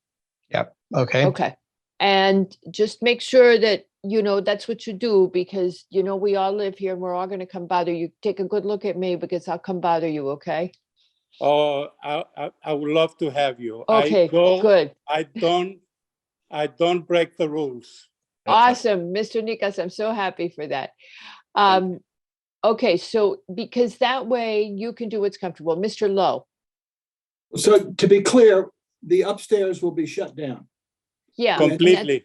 And then Yes. he's gonna put the 24 seats that I he understand. originally I applied just- for. I just Ma- wanted to be clear. That Madam makes- Jenkins. Yes, Yeah, and the just, upstairs, it will be shut down. Yeah, that makes sense, because then your wait staff can go outside. Madam Jenkins. Exactly. and the understanding is that when the outdoor dining season is over, that the second floor dining will be limited to 24 going forward. And Nick, you just Yes. heard her say that it goes in the letter, because it seems like it's been stretching and it's not approved to stretch. And Okay. I want to be clear. Okay, What the note I wrote down was, and Mr. Sanchez, please confirm this. Mr. I have a Nikas. total, Mr. Nikas, Mr. whoever. Yeah, Nick, A total of 24 seats outside. There would be 18 seats in the node. And there would be 3 accessible tables of 2 seats each on the sidewalk. Is that correct? yes, yes, Nice job, Nick. thank you. Okay, I think we're in good shape, Mr. Nikas. Patrick, am I missing anything? All righty, Rudy. Okay. Does anybody from the public wish to comment on this application? This is the Putnam Restaurant at 373 Greenwich Avenue. No comments from the public. All righty. Okay, does anybody object to closing this application at this time? Seeing no objection, this application is thereby closed, and Mr. McRae, we would entertain a motion. Oh. Put away too fast. 373 Greenwich Avenue. Application PLPZ 2023-103. Applicants requesting approval of 24 outdoor dining seats within a street node that displays 3 parking spaces at a 3,000 square foot lot located in the CGB, CGBR, CJI zones. Motion to approve the site plan noting the following: prior to zoning permit, the applicant shall provide or secure all necessary planning and zoning requirements per section 6100 of the BZR. All necessary interdepartmental conditions per section 600 of the BZR. The application is limited to 18 seats in the node and 3 accessible tables of 2 seats on the sidewalk for a total of 24. Applicants are requesting seating from April 1st to November 20th. Hours of operation are from Monday through Sunday, 7 a.m. to 9 p.m. Before I ask, yeah, I can ask for a second. Go ahead. Who seconds this motion? Second. Okay, Mr. Lowe has seconded. A quick question for you. Patrick, forgot to ask. The proposed node intrudes into 375. It would have to be limited to the frontage. So, so the amendment to the motion on the floor would be that the node cannot exceed the width of the restaurant. Understood. Right, and that's actually in the 6100, section 6100. Yeah, but as they have submitted it, it intrudes on 375. So we're just making it clear that that can't happen. Okie dokie. Mr. Lowe has seconded. Mr. McRae, how do you vote? Aye. Mr. Levy? Aye. Ms. Jenkins? Aye. Ms. Lowe? Aye. Open is also aye, and with that, the motion passes 5-0. We got 2 more restaurants, you guys. The next restaurant is Miku at 68 Greenwich Avenue, which Dave Hardman used to love.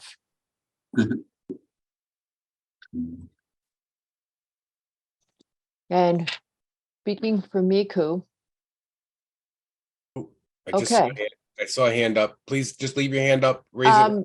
Would Miku please raise your hand again? Thank you very much. And you're promoting him? I got it. All right.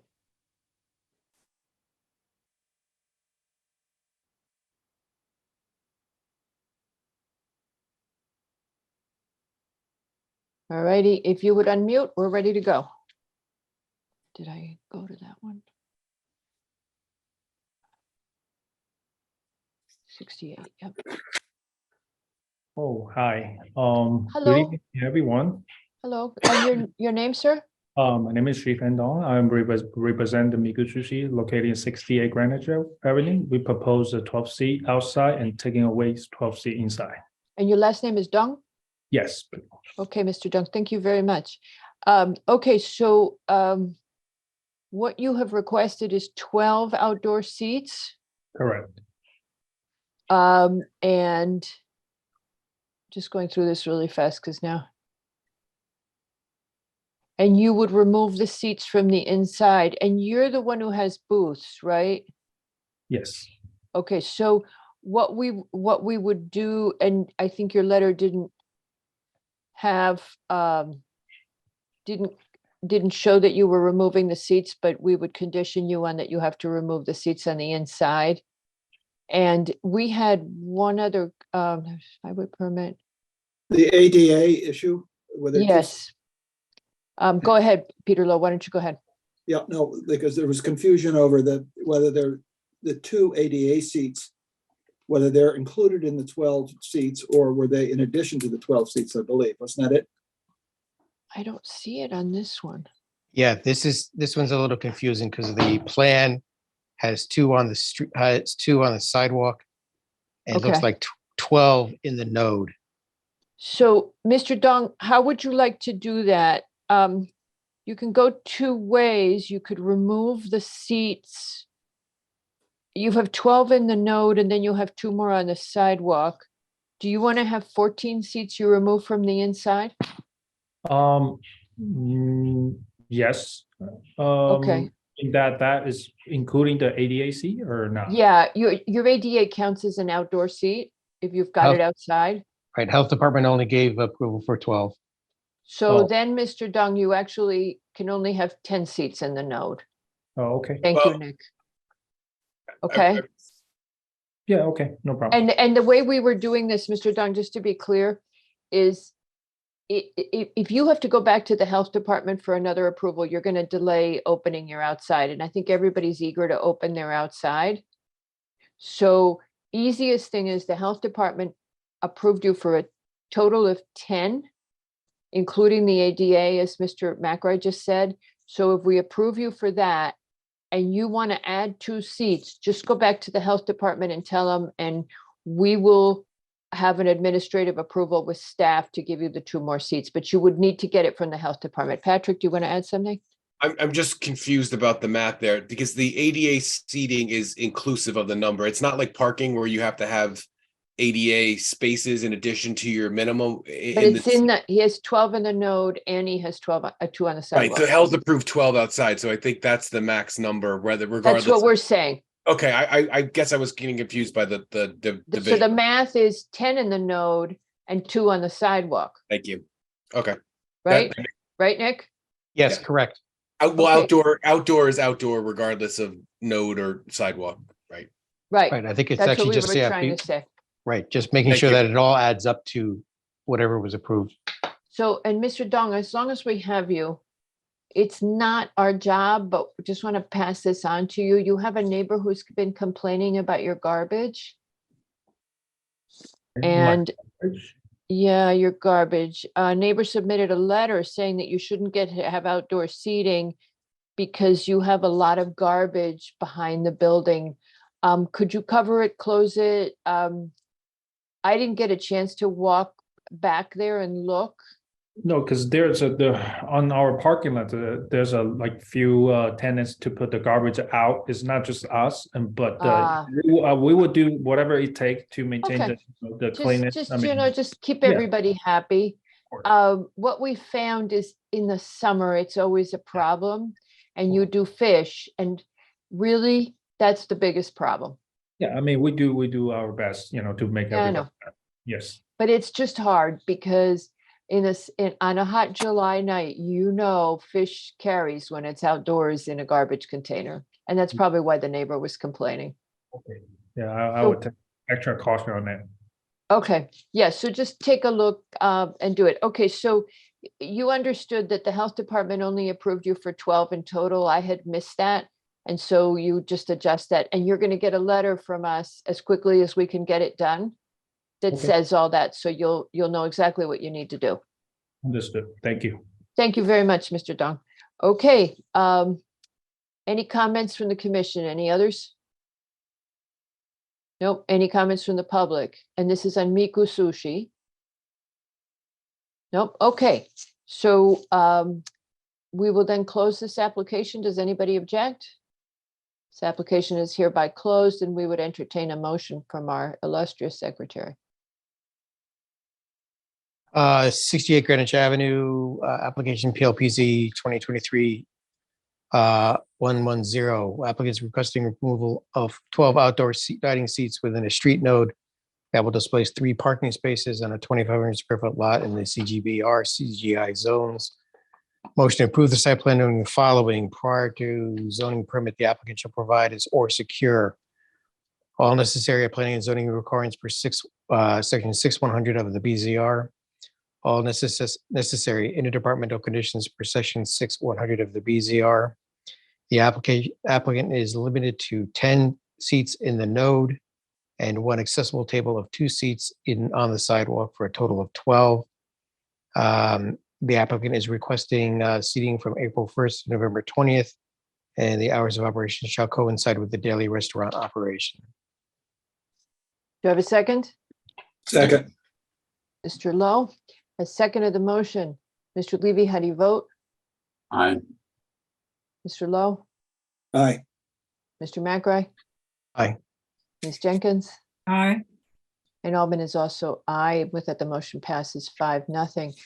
Best of luck, Mr. Dong. If you want to increase the seating and you can get it approved by the health department, just let Mr. LaRoe, I think it was, or Marisa, I don't know who you were working with in town hall, and they will handle it at that point administratively. If you have health approval, we'll put that in the letter. Also, I've heard a rumor you might be thinking about a second restaurant, and if that's true, best wishes to you. Thank you very much. Thank you, sir. Mr. Dong actually represents Hinoki as well, so. Right, that is the second restaurant. No, he's opening yet another, apparently. Oh, Yeah. third. Third. That's the rumor. Okay, but you know, that's what it is. Okay, one more, you guys. Last one. At 363 Greenwich Avenue for outdoor dining from Hinoki. Oh, and I kicked out Mr. Dong. I'm trying to bring him back. Sorry, I was. Sorry, Mr. Dong.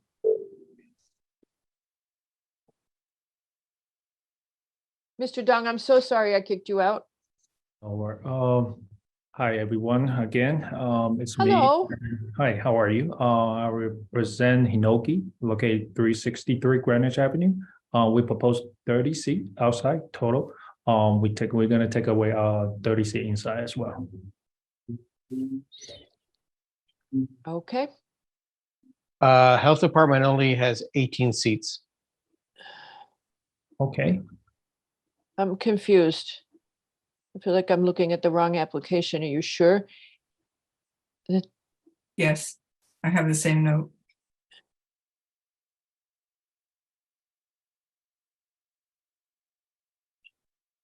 Okay, so Mr. Dong, same thing.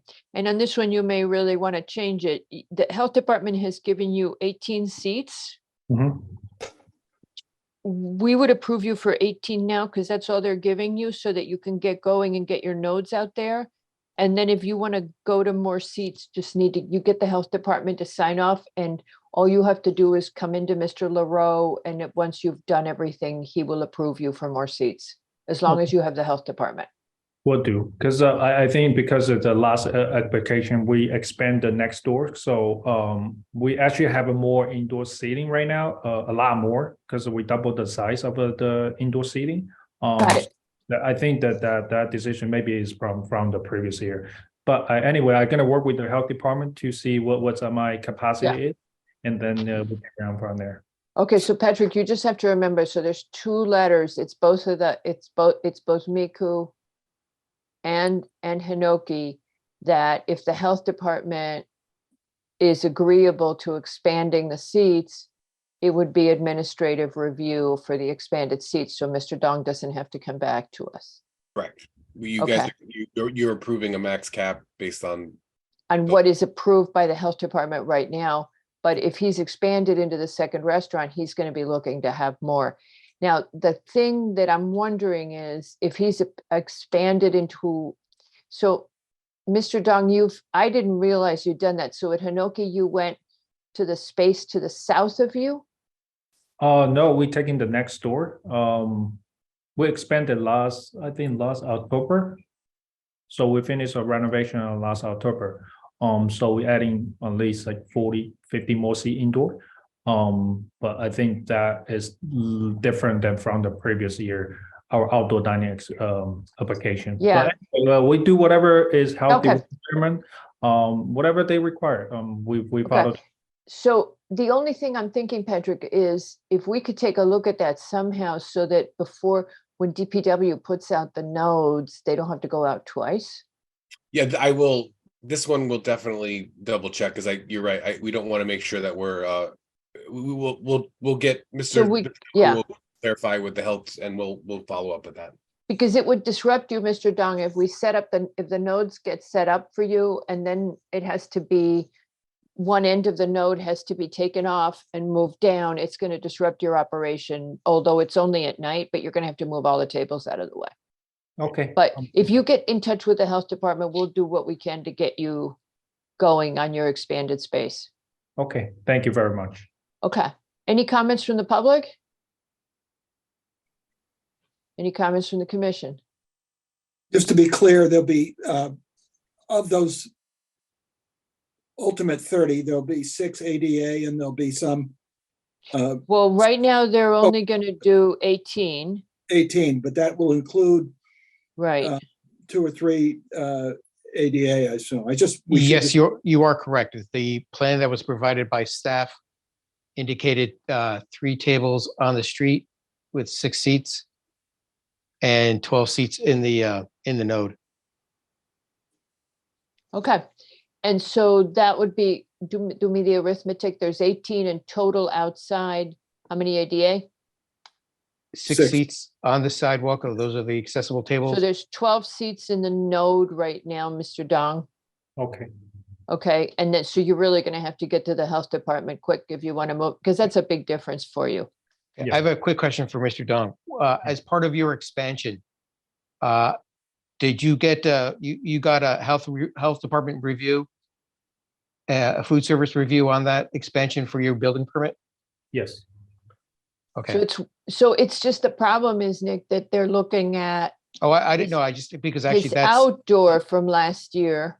doesn't matter. His building permit application and health department approval will actually have the final say on how many seats are supposed to be in the thing, in the Okay. restaurant total. And it may be an issue of this is the address of the existing restaurant and then they did it for the other next door space. So Yep. Exactly. Okay. So it's just, okay, I think someone just quickly glanced at the number Yeah. that was provided and didn't do the diligence that there. So it's fine. all righty. Okay, so, did I already ask for comments from the public? Yes. did. Okay, but we didn't close the application yet. So this application, no further comments from the commission? And okay to close this application, Yes. right? This application is hereby closed. And Mr. McBride, we will take a motion. No. Right, okay, 363 Greenwich Avenue, application PLPZ 2023-120. Applicants requesting approval of outdoor dining seats within a street node that will displace 4 parking spaces on a 27,000 square foot lot located in the CGB RCGI zones. Motion to approve the site plan noting the following: prior to zoning permit, the applicant shall provide or secure all necessary planning and zoning commission requirements per section 6100 of the BZR, all necessary interdepartmental conditions per section 6100 of the BZR. The applicant is limited to 12 seats in the street node and 3 accessible tables of 6 seats on the sidewalk for a total of 18. Applicants requesting seating from April 1st to November 20th. And the hours of operation for the restaurant operation are Sunday through Thursday, 11:30 a.m. to 10 p.m. and Friday, Saturday from 11:30 a.m. to 11 p.m.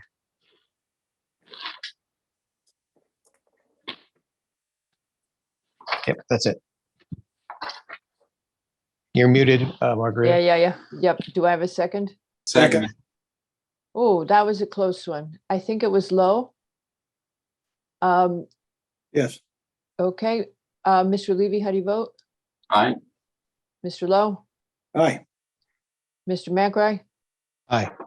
Ms. Jenkins? Aye. Albin is also aye, and with that, the motion passes 5-0. Thank you very much, Mr. Dong. I won't wish you any more luck. Thank you. Best of luck. Thank you. Ms. Cullen, we're ready for you. We're about to open the public hearing.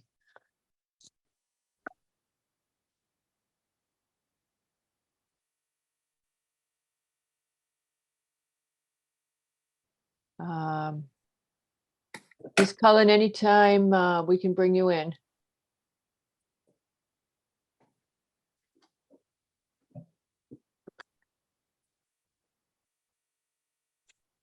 You want to bring in Bruce? I'm trying to get Ms. Cullen in. There she goes. Okay, great.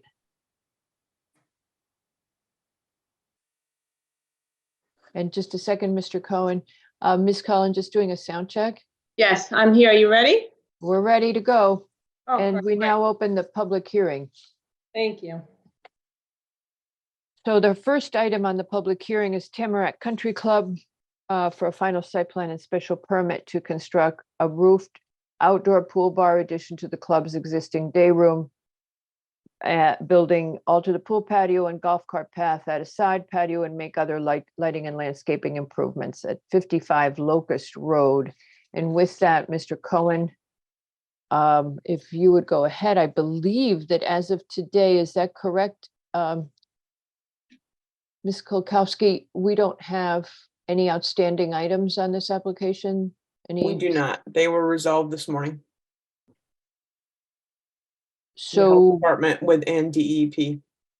okay, so Mr. Cohen, we don't have any outstanding items. Ms. Jenkins? Was there a question about trees?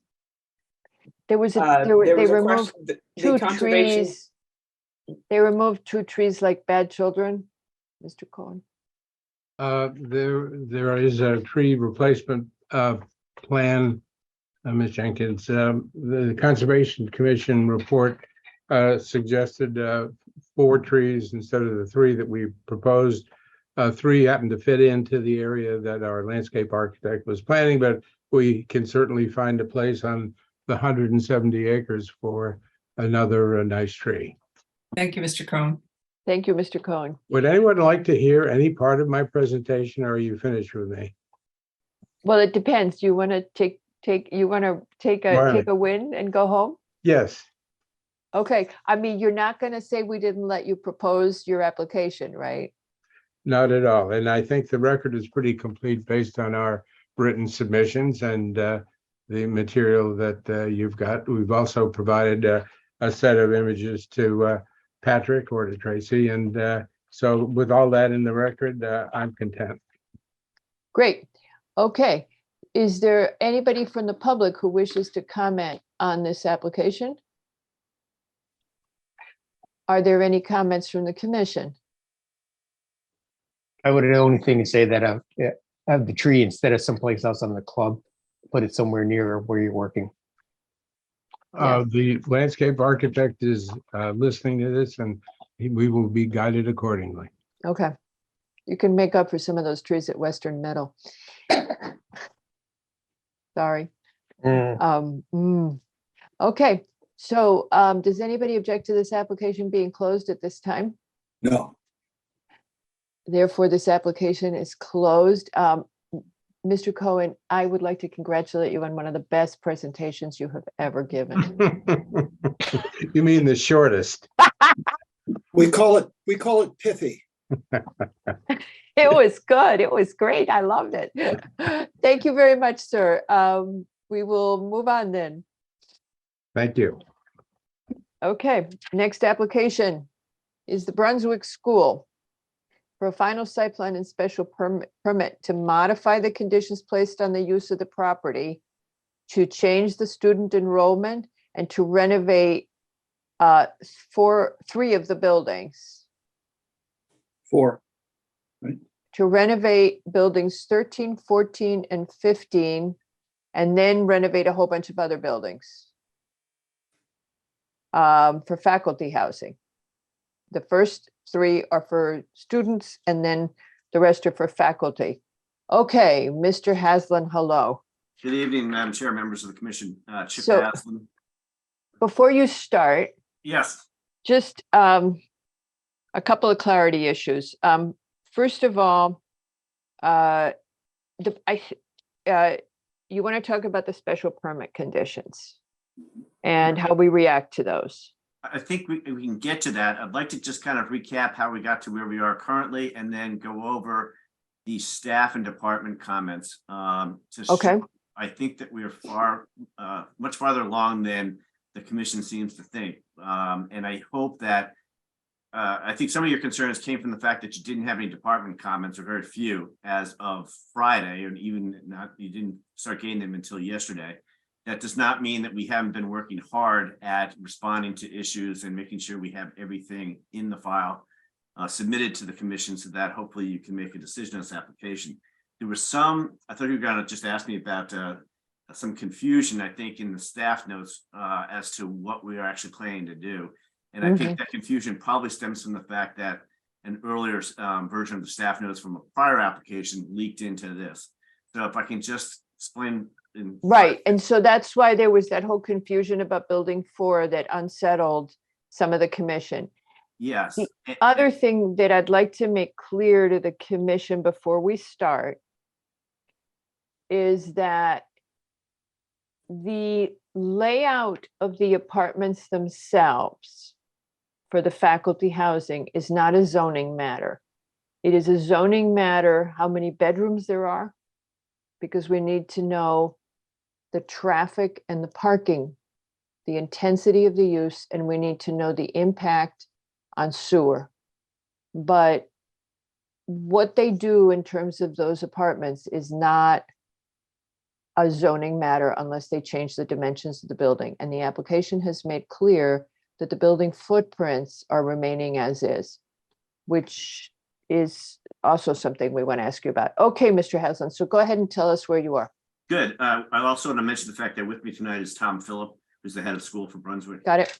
Kathleen Harrington, the CFO, Tim Peck, the architect, David Ginter, the engineer, John Canning, the traffic engineer, and Veronica Prezioso, also a traffic engineer, both from Kimberly Horn. We've all been hard at work, and I think we're in a good space now. You recall that we came before you in September of 22 on a pre-app for an early education center. We would reduce the number of students that could be on campus from 450 under the current approvals down to 150. It would be, as I said, early education center. We would have 50 students in the nursery school program and 90 students in the pre-K and K. And that's another correction that I want to make clear that I made yesterday, that it's not 96 students in the K and pre-K, it's 90 proposed, but an overall cap of 150 is what we're looking for. At that time, when we came before you, we said that we were also planning to introduce faculty housing by renovating some of the buildings, but we had no plans for those particular renovations to present to you. So we came back to you in December 6th, on a final site plan special permit. Again, we were planning to kind of kick the faculty housing plans and project down the road and start with the early education center as soon as possible. You indicate to us that you wanted more of an overall plan for the entire campus and more information about the faculty housing and how that was going to work with the education center. You asked us to convert from final to preliminary, which is what we did. We came back to see you 2 weeks later at your request, at your leave, and you granted that preliminary with certain conditions. And shortly after that, we hired Tim Peck to hurry up and come up with some plans for the renovations of the buildings. He spent a considerable amount of time over at Town Hall doing research of previous building plans by prior owners, and was able to come up with a set of plans to present to the commission. We then met with, the team did, with Pat LaRoe and Bianca on February 24th. We went over all of our submissions and our planned proposal, and we indicated to them that we were ready to submit for the early education plan as previously proposed, but we were also planning now to renovate just 4 buildings for the 16 unit of faculty housing. That would be buildings 1, 7, 8, and 9. And they gave us the green light, indicating that we seem to be in good stead. We also had already responded to all the preliminary conditions, which you had put in your letter of from 12/20. So we then filed on March 15th, final site plan special permit with the commission, and that's what's before you now. So it's basically the early childhood education center, cap at 150 students, and converting 4 buildings to 16 units of faculty housing. Again, you didn't have the benefit of this, a lot of the department notes until yesterday, but I understand, although I haven't seen it, that the CEO has since approved the plan as being compliant with zoning. Sewer, who we've been working with throughout, indicated that Redness and Mead, our engineering firm, had met with the division and an outside consulting engineer, CDM Smith, to discuss the prior comments from November 2022, and that we have been working cooperatively with the sewer division and CDM Smith to address the investigations and determinations required the prior owner had not addressed. Significant progress has been made, and we continue to make positive progress on these items. Any work identified as part of these continued investigations will be addressed during the sewer and building permit phase, meaning that they're satisfied that we can address them after zoning approval. We don't need to address them beforehand, and that's actually made explicit in the next sentence. This comment does not need further action during the P&Z phase, and therefore we have no objection to the applicant owner receiving P&Z approval for the proposed project. So that took care of a big one for us, obviously, which is having the sewer behind us. And I have to give credit to Dave Ginter for really working hard with the sewer division to get that done. And also I appreciate the sewer division doing that too. The DPW traffic just came in yesterday too.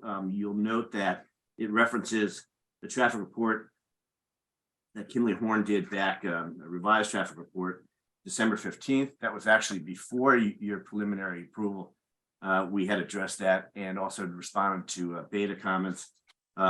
We did subsequent submissions in March, just indicating what the impact of the faculty housing might have on the overall plan, and it has minor, but there's no comments coming back from TPW traffic, other than with regard to number 2. They talk about would we consider making one of the driveways, which is currently 16 feet wide, 18 feet wide, and we can do that. We've already looked into that since yesterday. Dave Ginter, if you want to hear from him, actually has a plan which he can share with you tonight if you want him to post it. So that's very positive from DPW traffic.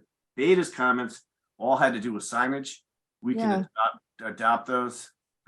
Minor matters. We have no problem. Either we've already include them in our plan or we can include them. Wetlands, no problem. Conservation, no problem. I'm going to have Tim Peck address EMAC in a second. Health, we can address those issues prior to permitting. We just have to figure out how we're going to do any food service, and we'll resolve that with health. Drainage we took care of. Bianca indicates that we've complied with the preliminary site plan application requirements. Even though we predated the EV regulations and landscape regulations, we have indicated we have 1 EV station. We would consider doing more if we can find a place for them. And we've also provided shade trees. Mr. Hausling, can you slow down? I'm having trouble understanding you. Oh, I'm sorry. Okay. That's okay. Yep. Go ahead. Yeah, don't go 100 miles an hour. We might not keep up also, but you're doing I great. apologize. Well, I'm trying to be No worries. No of your time. worries, ma'am. You're the boss. Thank- ahead. The number 13, which is the request that does not be recorded any approval in the land records. That was just a request from Carmel Academy that would make that request. Obviously, if the deal doesn't go forward, they didn't want to have their property burdened by a decision. But I said I would make that request, but I leave it to you to whether you think it's appropriate or not. And if you want us to install more bicycle racks, that's fine. We have no problem with that. With regard to fire, there's no comment from fire, but there's a detailed study done by Kinley Horn as to how fire trucks would maneuver around the property and how they would get to each and every building that's on the property. So there's no real change involved anyway to the site plan. So I think those are the big issues from departments and staff. So I think we're in very good shape with regard to that. So then it comes down to the requested modifications, I believe, unless there's any questions about that. I'm sorry, I'm going to put Tim Peck on to discuss the EMAC comments, if you think it's appropriate this time. Yeah, I'm a little concerned. When do you anticipate to have fire? I'm just worried because it is an educational facility as well as faculty housing. When do you think you're going to have fire? Well, we'll have to comply with all of the code regulations, fire code. Yeah. When we renovate the building for the faculty housing. As far as the school is concerned, it's an existing educational institution, and right, good point. And we're actually improving the access ways into the campus, which the studies by Kinley Horn shows that we have adequate maneuverability to get to the buildings if we need to. So I don't think there's any issues for GFD at this point. Before you get to the energy efficiency, I'm still confused. I believe someone mentioned it at the briefing yesterday. The use of, I always get that street name wrong, Ridgeway. Yeah. Ridgeway. Ridgeway cannot be used, from what we were remembering yesterday, for the educational use. And yet people keep talking about using it. You're not using it, right? We are, and actually the original approvals call for a division of traffic between the Ridgeway and Lake Avenue. What we're proposing is to have the drop off for students and the academic aspect of that be off of Lake Avenue, and then the faculty that will be living on campus and other faculty as need be will use the Ridgeway to access that parking lot up there. I thought that the homeowners association had prohibited it, no? No, we actually have an agreement with both homeowners associations, the Lower Lake Avenue Association, as well as the Rock Ridge Association, as to the use of those. Okay, so there's no problem with those. The one thing before you, go ahead, Mr. McRae. Quick question, Mr. Haslam. From Ridgeway, it seems you don't have access to a good portion of the parking. It only accesses, just, I don't know, 12 spaces, I guess. I can't tell from the plan, they're very fuzzy. But it seems that there is more parking that's actually accessed from Lake Avenue. And so I'm kind of confused. If everybody that lives in those buildings is coming on to Ridgeway, it would seem that you'd be deficient in parking. Well, we have enough on the other side of the buildings to park faculty as well when those spaces fill up. So the idea is basically to split the uses, but you would have students being dropped off only from Lake, and the Ridgeway would be only used for faculty parking until that parking is full, and in which case you have faculty parking other places. I'd like to just hop in. Hi, for the record, I'm Veronica Pazio, so I work with John Cannon. Veronica, your microphone. We can't hear you, Veronica. I'm sorry. Oh, no. Hang on. Yeah, your mic's cutting out. Can you hear me Yes. now? Yeah, Okay. Sorry about that. I just wanted to hop in. Hi, for the record, I'm Veronica Prezio, so I work with John Canning at Kimley Horn. As Chip mentioned, the only use of Ridgeway would be for the faculty residents that live in the houses there. There would be up to 16. I think we estimated actually only 13. I think there's 16 spaces in that lot accessed from Ridgeway, so there will be sufficient parking actually for the residents there. But if not, they could also use the parking on the east side accessed from Lake Avenue where there's plenty of parking. Thank you, Veronica. Okay. Before we, Mr. McRae, you were going to say something? No, I think I'm good. That kind of explains me, because it's like, it's one or the other, but it's been resolved. Thank you. Okay. Ms. Jenkins. Yes, just minor clarification. It sounds like there's possible use of the south exit onto Lake Avenue, because originally I thought the idea was that it would not be used for any purpose, but now it looks like it might be used for some garbage removal or other kind of purpose. Yes, that's consistent with the previous approvals, that it's not to be used for pickup or drop off or any kind of scholastic uses other than for garbage disposal and things of that nature that have traditionally served the property from that location. Okay, because it in its current state, it doesn't look like it could carry a truck. I think you're right. It's really not in good shape. So Yep. that's correct. But no, that is consistent with the prior approvals. Okay, thank you. And Mr. Haslam, is that it would become one way going out or not? No, we're not using that at Okay. all to All right. access the property. Initially, that had been part of the plan, but on second thought, we said no, and we changed it so that we got just using the Northern Lake Avenue entrance and exit. Got it. Thank you. Okay. You ready for Mr. Peck? Well, it's fine for him to talk about the energy. I would like to revisit the traffic on-site circulation at some point. That's my biggest concern. I think it's going to be the biggest impact on this because of the previous approvals being bus oriented, and now we've got all the cars coming on site and people living there.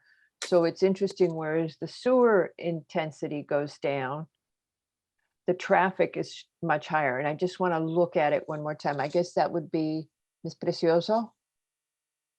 Yes, Mr. Canning, either one.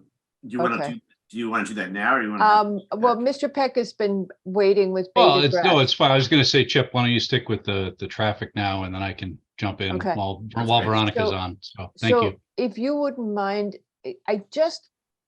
I want to, if you could throw up the site plan that works for this and just walk us through the on-site circulation, the staging, what times people are going to come, how the pick up and drop off. And we're all asking about the different exits. And I believe Ms. Jenkins, was it you that commented yesterday that that one of them is going to have to be, it's the Brookridge, it's going to have to be changed. It's going to have to be redimensioned as well. Yeah, I think that the south exit is basically a footpath at this point. Oh, it's the lake.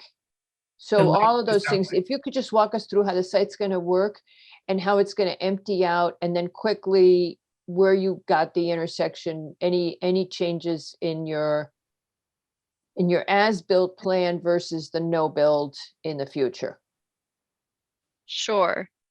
Do you want me to share my screen with the? Yeah, are site you plan? enabled? Did Patrick kindly enable you, or? Well, let me pull it up. Give me 1 second. I will endeavor here. Yeah, I can't do it. It's one of the things I can't, for some reason, I can't do that.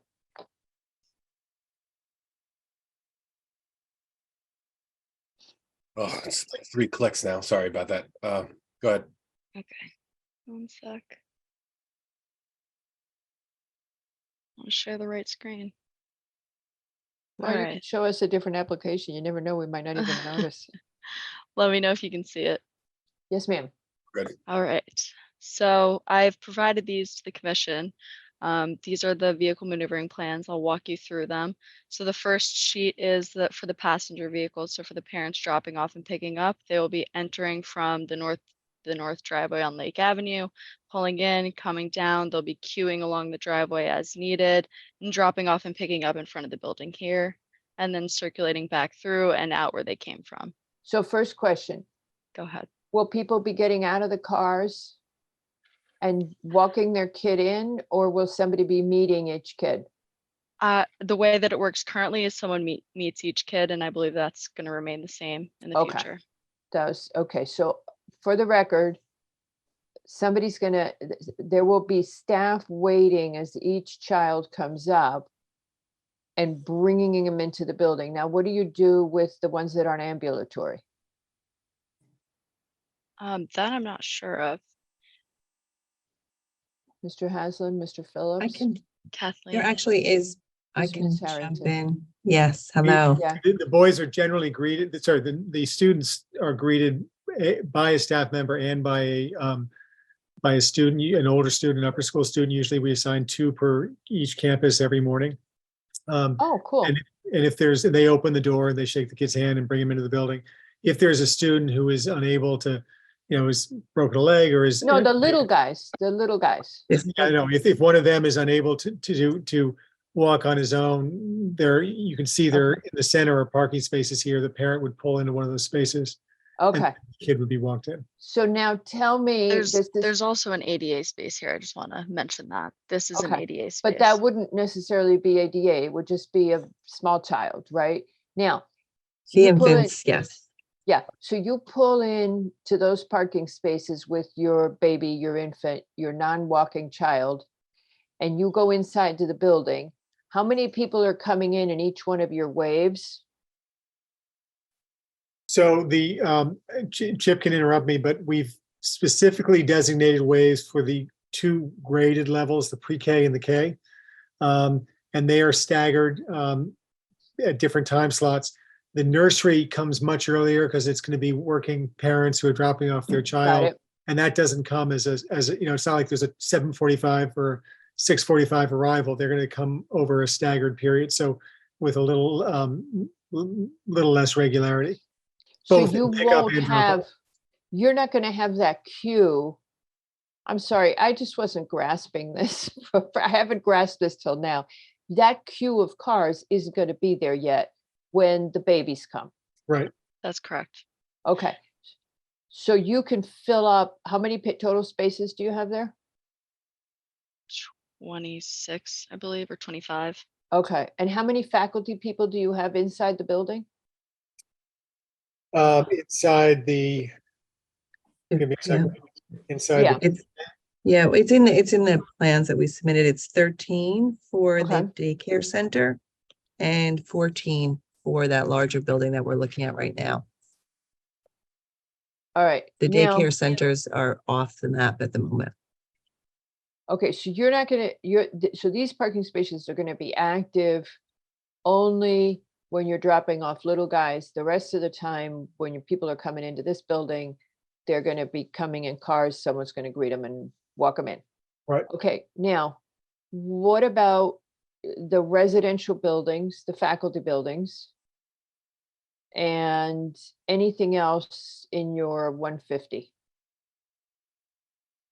So the faculty buildings, those faculty members will all be just walking over to the buildings. They won't be driving their cars over. And how many how many bedrooms? This is what we were all confused about. How many bedrooms in total are you gonna have for the faculty?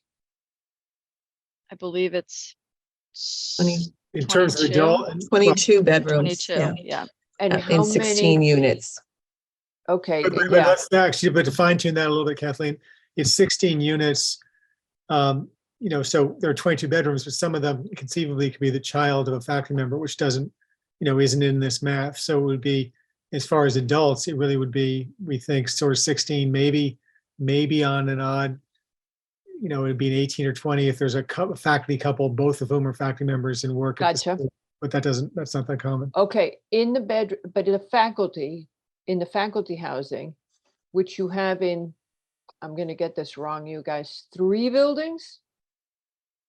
4 3 buildings. 4 buildings. 4 buildings, okay. I was confused yesterday.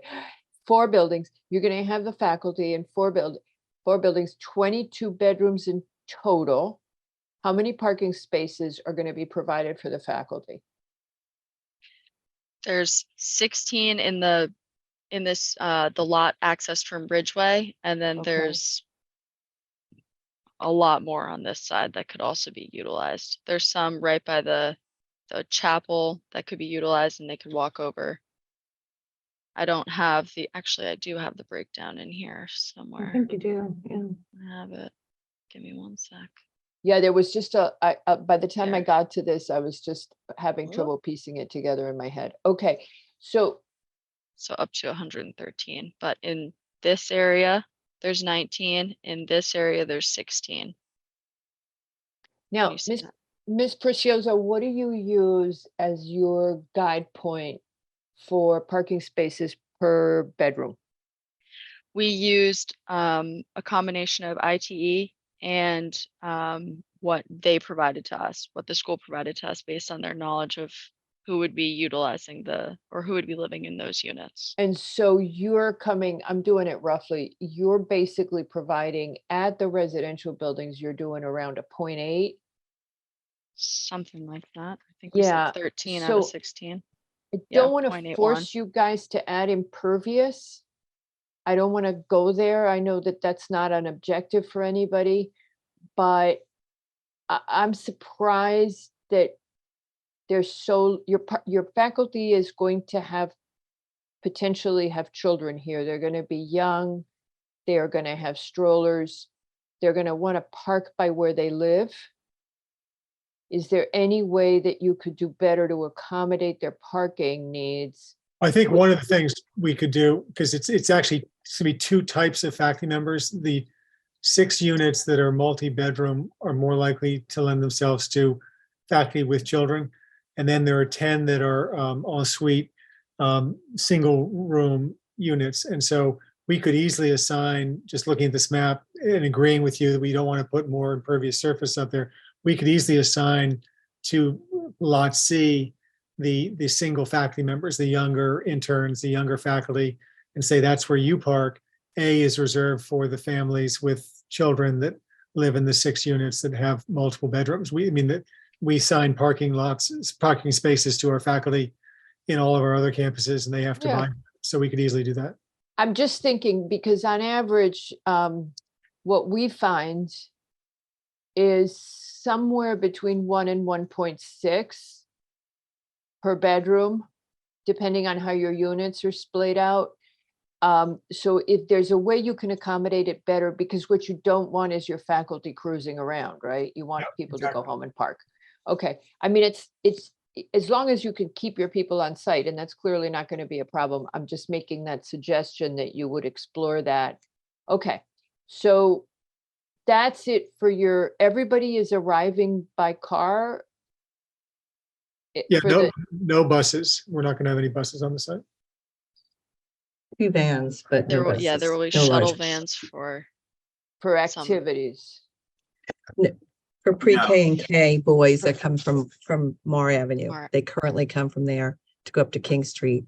They If will the- come if the from family there. has a multiple children at the school, they have a first grader or a third grader and a Got pre-K. it. They could drop them at Mar and we'll shuttle those few kids, Oh, which will okay. create less traffic. Got it. Okay. What's your total, and I'm sorry, I should normally know all this stuff. What's your total net trip generation? Your incremental trip generation from the dual development? Oh, blessings. Yeah. So in the AM peak hour, we have a net reduction of 21. In the PM peak hour, we have a net increase of 5. Walk me through how you would have a reduction when the students were previously bused. Because we didn't have data from the previous school at this site, so we had to use ITE and we did take into account that 90% were bused. And these were the numbers that ITE generated using that. It seems so counterintuitive that you would have that kind of a reduction when you've gone from, 90% reduction, 90% bust to 100% in cars, that you would have that kind of trip reduction.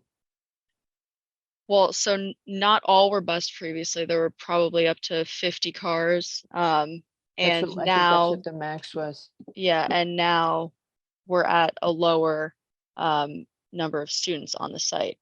So it was a 450 student school previously.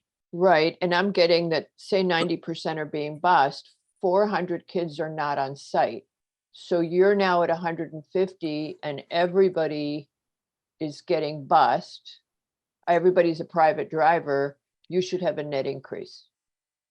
Well, not everyone is a private driver. There's a good number of students that are being shuttled over from the Mar Avenue campus.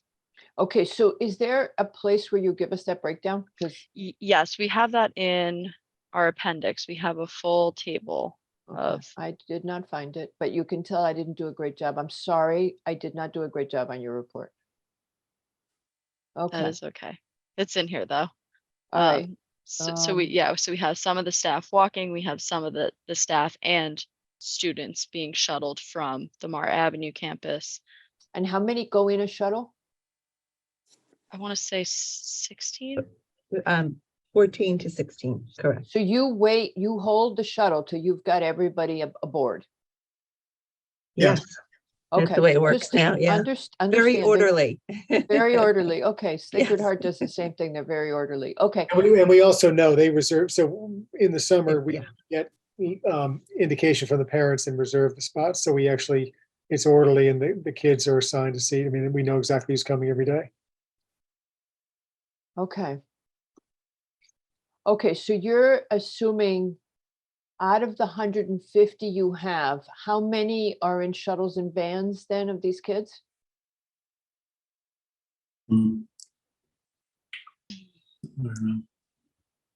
Vans, how many boys?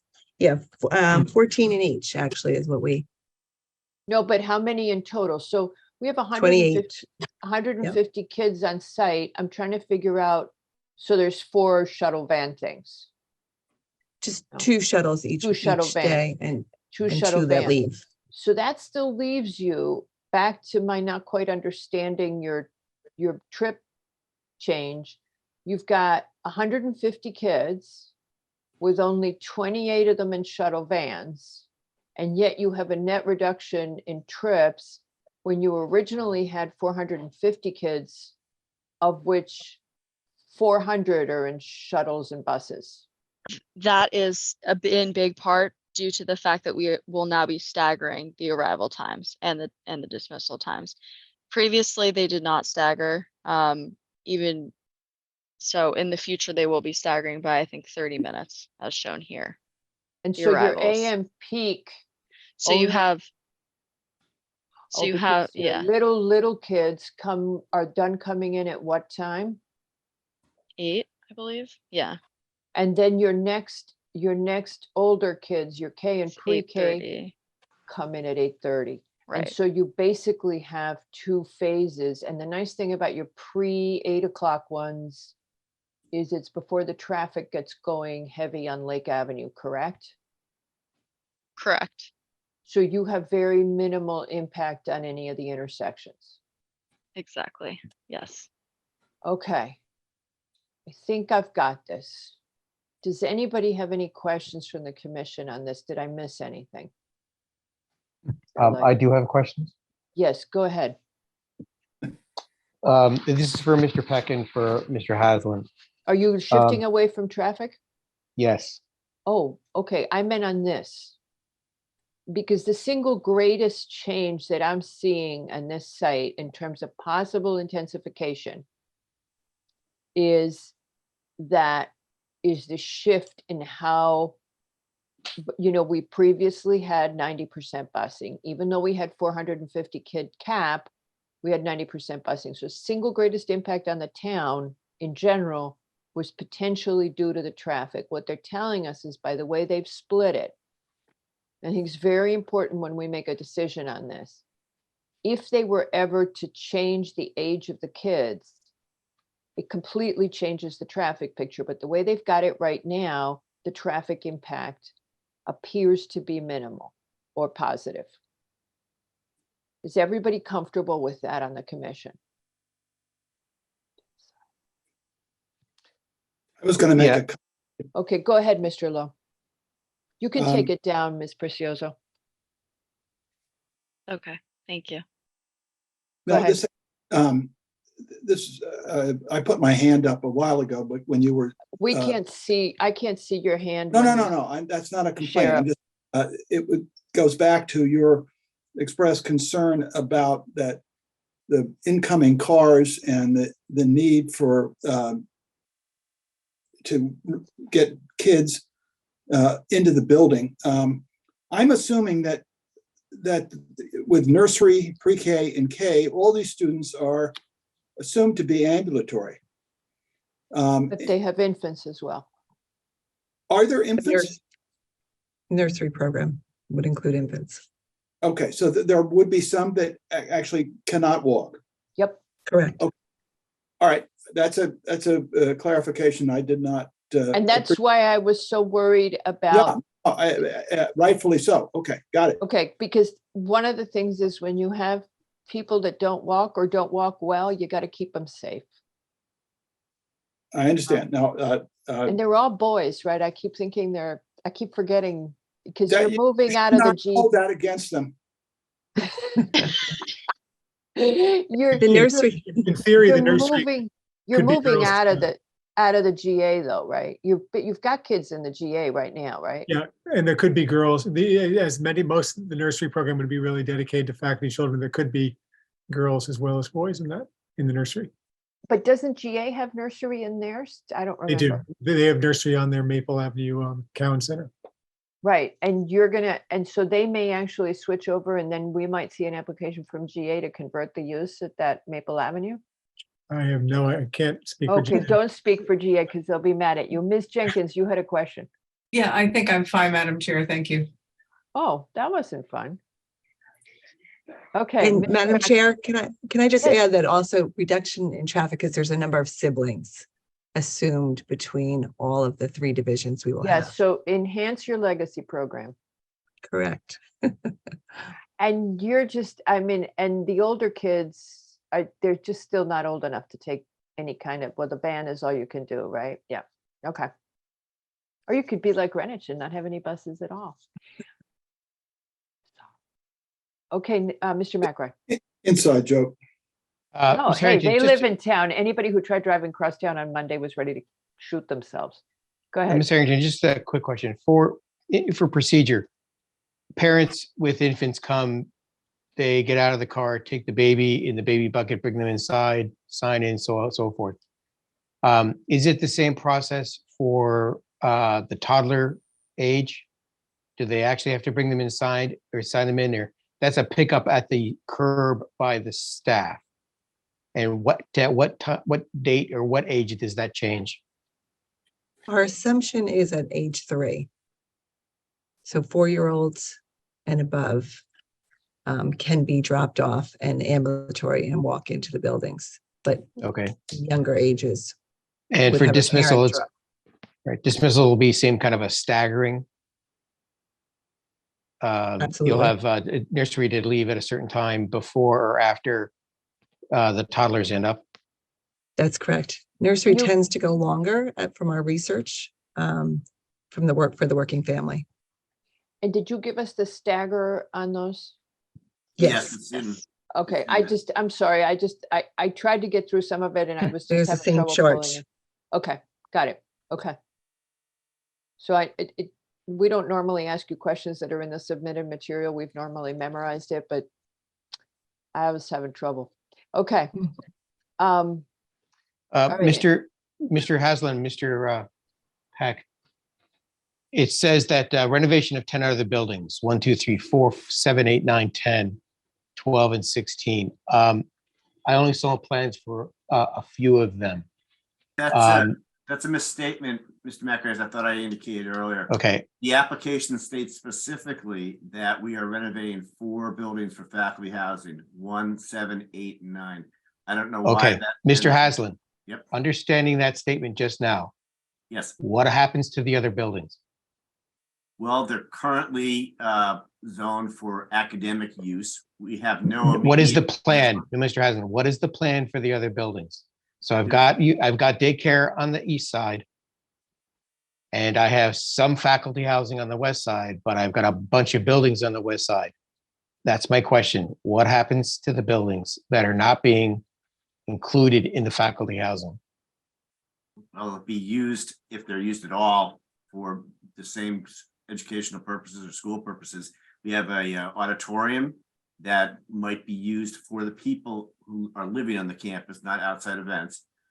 We've got a chapel. We've indicated that we would like to be able to allow members of the community and neighbors to use the chapel on occasion as they have in the past. Yeah, normally I would squeal and go, oh, it's more traffic, but gosh, that chapel's so beautiful. It just, it would be nice to be able to use it. It's such a gorgeous building. What about the Right, gymnasium? so that's building 5 and 6, and those would be designated as the gym and the chapel, which we saw on the tour, which is outstanding.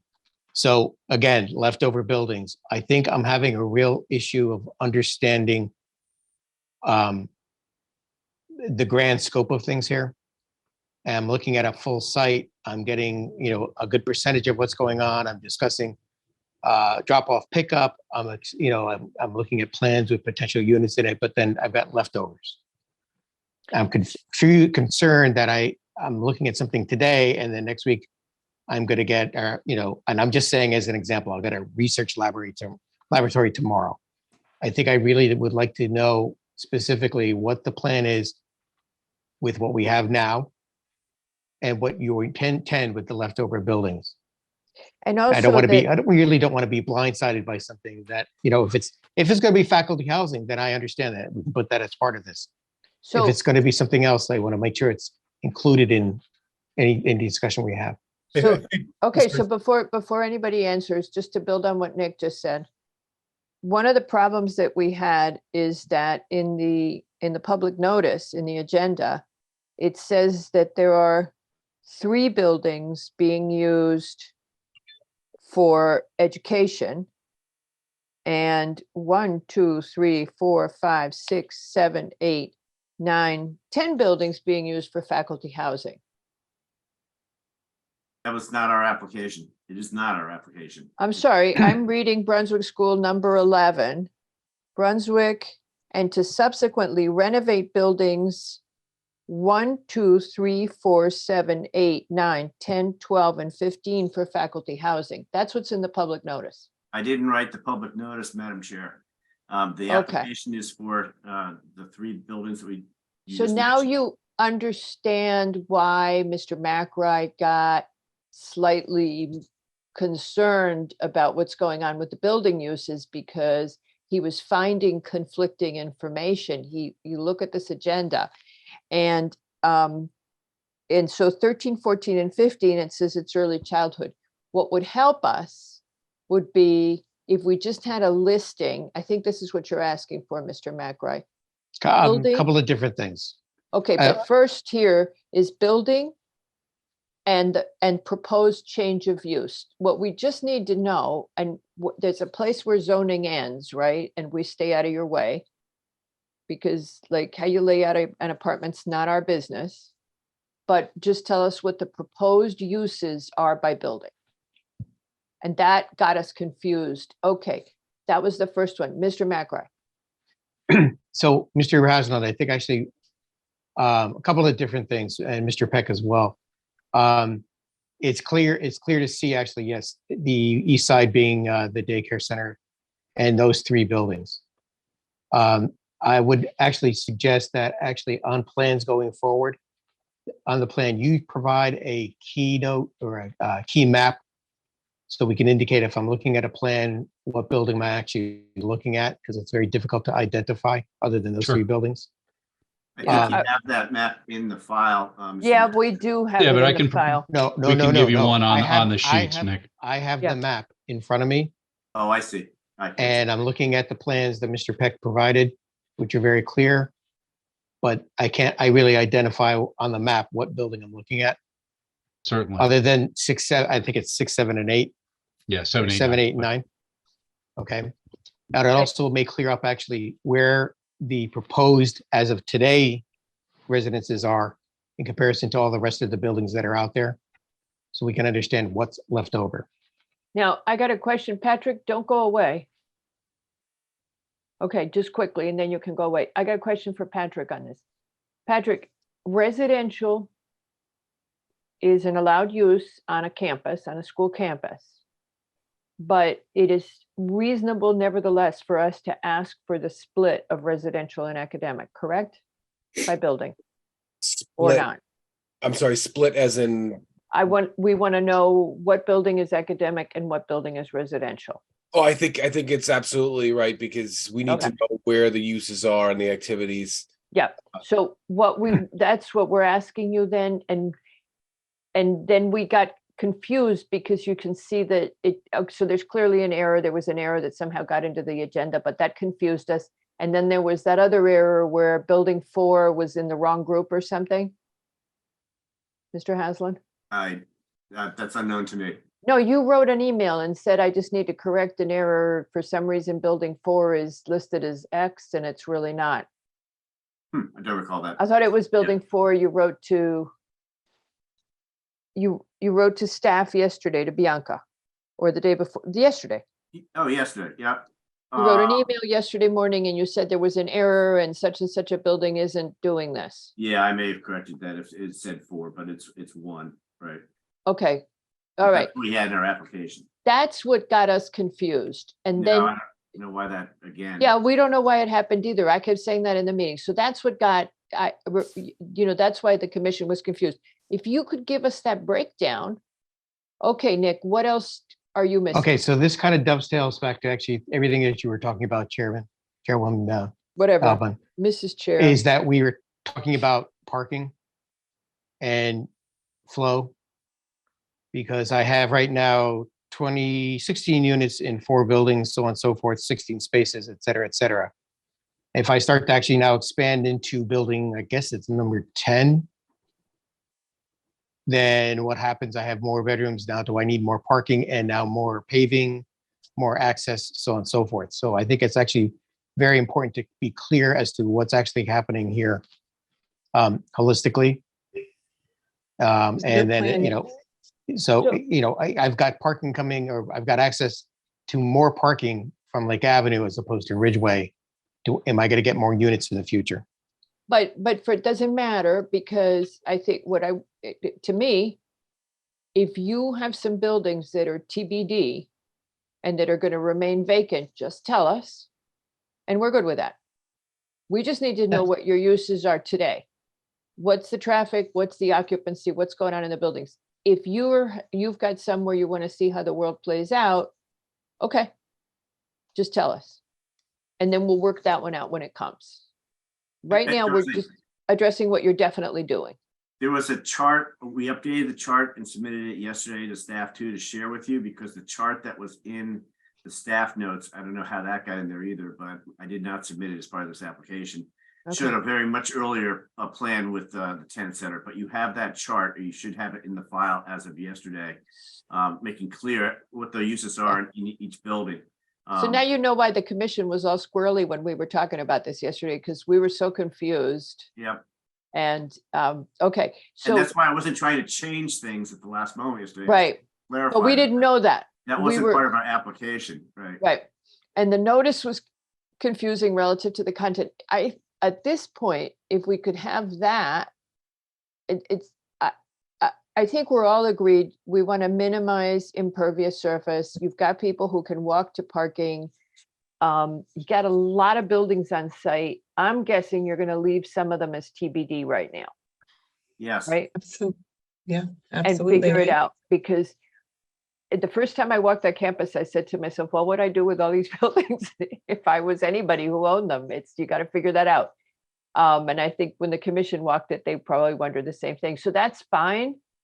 And then you would just come back into us for a change, an expansion, because you'd be doing more work. And I think that's all right, Patrick? I mean, if they are not using all the buildings, they're not using all the buildings, right? Right, they stay in their current status, whatever they're. Which is they are. academic.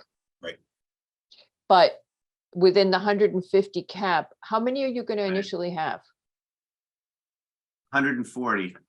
Right, so within that 150 cap, you might one day want to go higher, to Nick's concern, but you'd have to come back to us and ask, and that would be fine. Within Okay. the 150, yeah.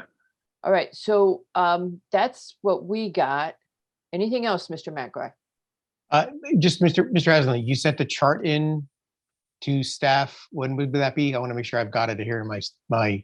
I didn't see it, but that Early doesn't. yesterday morning when I sent, and I got the staff notes over the weekend, and I saw that there was a chart in there that appeared again leaked from a prior application into the package, and that's when I alerted Kathleen, and she sent me over the updated chart that should have been in there rather than this one. So I think I sent over probably, Kathleen, was it about 10:30 yesterday or so? Yeah, 11:17. I have the chart if we'd like to look at it. So, Mr. McGrath, you're comfortable, I think you still had a concern that they have buildings that aren't identified for a use. But that's very clear to us that they have to return whenever they decide to use them. Because anything that they would do would intensify their uses. Unless, no, right? Anything, right? Anything. Okay. All right, so not gonna bite us. Okay. Mr. Haslund, why don't we talk quickly about the energy efficiency, and let me see if we can find that chart. Sure. Who Chip, would do have you want sent it? to, Bianca, do you have anything right? to start, or do you want to? No, I'll defer to Tim Peck on this. It's the most knowledgeable. Thanks. And Mr. Wells, and your group, I appreciate the breakdown and the questionings for sure. Brunswick's kind of always, having worked with them over the years, has approached their campus development with the same perspective as their curriculum. They always try to look towards the future and obviously take the lead on certain things. Internally with our working group, there's been a lot of discussions about the infrastructure of the facility and the potential for renewable sources, as you mentioned, environmental upgrades, and basically making the buildings as efficient as possible for the various properties. I think, the direction of an overall holistic approach is ideal, but Brunswick is kind of looking at these improvements on a cluster basis. Because so many of the buildings connect and overlap. There's over a dozen buildings on the property. Some go back to 1904, 1909, 1950, 1960s. When the Japanese school took over the property, there were major renovations done to a large percentage of the buildings. A lot of the heating plants were updated. The exterior envelopes were modernized. There was a lot of other utility improvements. Buildings were sprinklered. This is all good as most of the exteriors, windows, doors, insulation, and exposed areas were brought up to a relatively modern standard at the time in the 90s and the 2000s. But where the challenge is many of the buildings are grouped together. So we'd be looking at centralizing plants, updating or installing BMS systems, leveraging the economies of scale. That's all part of our long-term plans for the property. For example, the housing that we're developing in the 3 buildings that are connected, 7, 8, and 9, could be considered as one cluster, and all the energy related goals for those properties would be handled as one. The opposite of that, let's say building 14, for example, is a standalone building, and any improvements to that building would be looked at as an individual basis. It's also split sort of east-west campus, which makes it a little more difficult to look at things. But it gives us different goals for different parts of the property. We're definitely looking at EV stations. That was one thing that was mentioned. We're going to install one near the faculty housing areas. The school's willing to look at installing one or more in other areas should the commission decide that. Looking at the renewable energy sources, Brunswick does have operating solar systems up on King Street at the middle school campus. Something like geothermal would seem to be a better fit on this property because of the large area we have to work with. As the buildings are renovated, the school can evaluate whether or not this system makes sense. For example, again, on the combined buildings where we have a centralized plant, we can do a geothermal or a centralized system that would work out to their advantage and give us a better energy efficiency for the property. But for example, installing a large array of solar. A lot of those buildings are historic, or they're contributing historic. So it's a delicate line to walk, but we will definitely have some isolated opportunities. For example, on some of the flat roofed classroom buildings that are there, where we can look at that as an option. But I don't want you to feel like we sort of were flip in our response to this. We definitely, take great care in how we approach this. Okay. Mr. Wells? Yeah, well, thank you for that. I guess for starters, it would have been helpful to, had this a couple of weeks ago in writing. Sure. We require the narrative be in writing. I'm on EMAC, but I'm not a reviewer, so I'm not as expert. So I think you're going to be coming back with other things. One thought is if you're able to and get clusters, so maybe it is residential, but come up with some quantitative goal in terms of EUI, site EUI for the residential, site EUI for the educational. And really, I think it only makes sense for maybe the buildings that you're going to touch, but just some sort of goals. That would be really helpful. We don't get that from many of our applicants, but I think you're going to be touching over 20,000 square feet. So it's a fairly large amount of space that's going to be under air. And I certainly understand renewables on those older buildings, solar. We don't want to mess with those slate roofs. Right. But on your other buildings that are flat, it might be a good opportunity. I think more speaking for EMAC, a bit of their tone was that things hadn't changed. And the last submission that was given basically said, well, we'll complete the energy narrative after we've purchased the land, which basically means, approve the site plan, allow us to buy the property, and then we'll submit the energy narrative. And that got some people's backup. But if you could put in writing, and maybe I'd ask the staff to send to you a copy of our energy narrative workshop material, Sure. Because that's our latest, or that's EMAC's latest and greatest thinking. And if you could follow that, we also give examples of, poor, good, and very good energy narratives. And hopefully when you come back, you'll be in the very good one. That would be terrific and very much appreciated. And I thank you for your time this evening. Yeah, no problem. And again, if that's something that we can work with as a condition, that's fine. Or if there's, obviously, we'd like to keep things moving forward with the approval process. But yeah, we've been a good partner, for that type of progress over the years, and they want to keep being a leader in that. Thank you. Okay. Any other questions or comments? Mr. Haslam, we did receive the chart. I would just like to ask for having that chart coordinated with a very clear map, so we can understand by building, everything. The maps I have as part of the information in front of me are kind of fuzzy at best.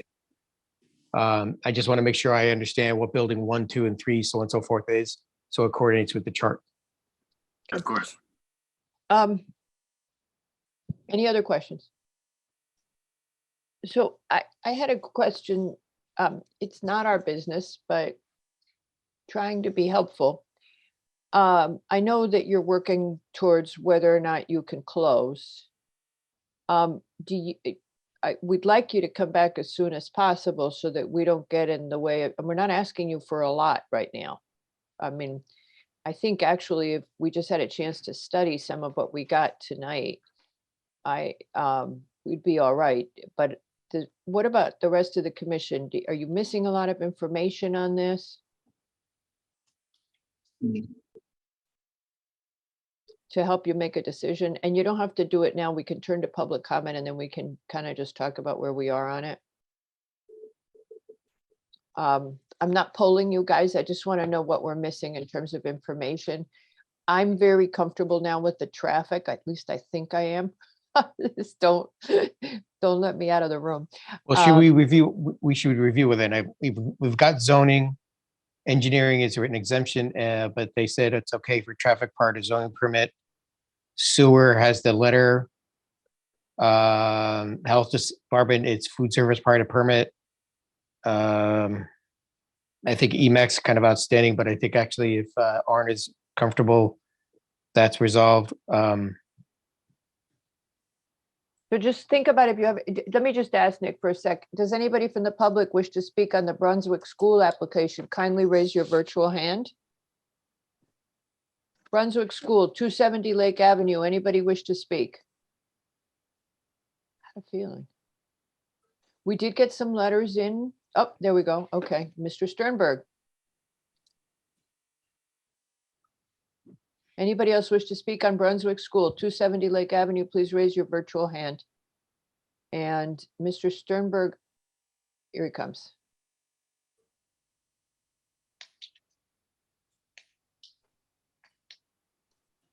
Go ahead, Mr. Sternberg, if you would unmute.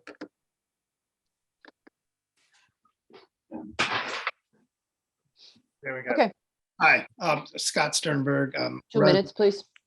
Yep, President of 25 Evergreen Road. Just wanted to revisit. Well, I guess, first of all, thank you for the traffic studies. They seem very comprehensive. They seem to get to the same net numbers, which is, I believe, an improvement of 21 and a worsening situation of about 5. But my questions are really around. If you got to that number, you need to join the Planning and Zoning Commission, because I was having trouble. Go ahead, Mr. Sternberg. I don't know how. That's why I'm going to ask this question. So, okay. As you know, we have both directions of traffic coming through the northern entrance of the school. We have the Field Club driveway, and then across the street, just slightly south of there, we have our road, Evergreen Road. And so I just wanted to revisit that. I get the total numbers of cars, and that all makes sense, and it looks, favorable relative to the use that was going on before. The question is, maybe they can just go over that choke point right there. Field Club, 2 directions for the school, and then Evergreen Road. And then maybe somebody could also opine on, is there ever a path that we could potentially, when I say we, Brunswick could potentially explore using that southern entrance if it made sense? Yeah, well, they're going to use it for garbage, was it? Okay, so those are the 2 questions? 2 questions, yep. Okay, thank you very much. All right, anybody else wish to speak on Brunswick, 270 Lake Avenue? No. Okay, Ms. Precioso, I guess you're back on. So in terms of the choke point at Evergreen Road, we did study the driveways and existing conditions looked good. And with the added traffic, background growth in the area and traffic from our site, which is very minimal as we discussed, it doesn't seem to impact the driveways.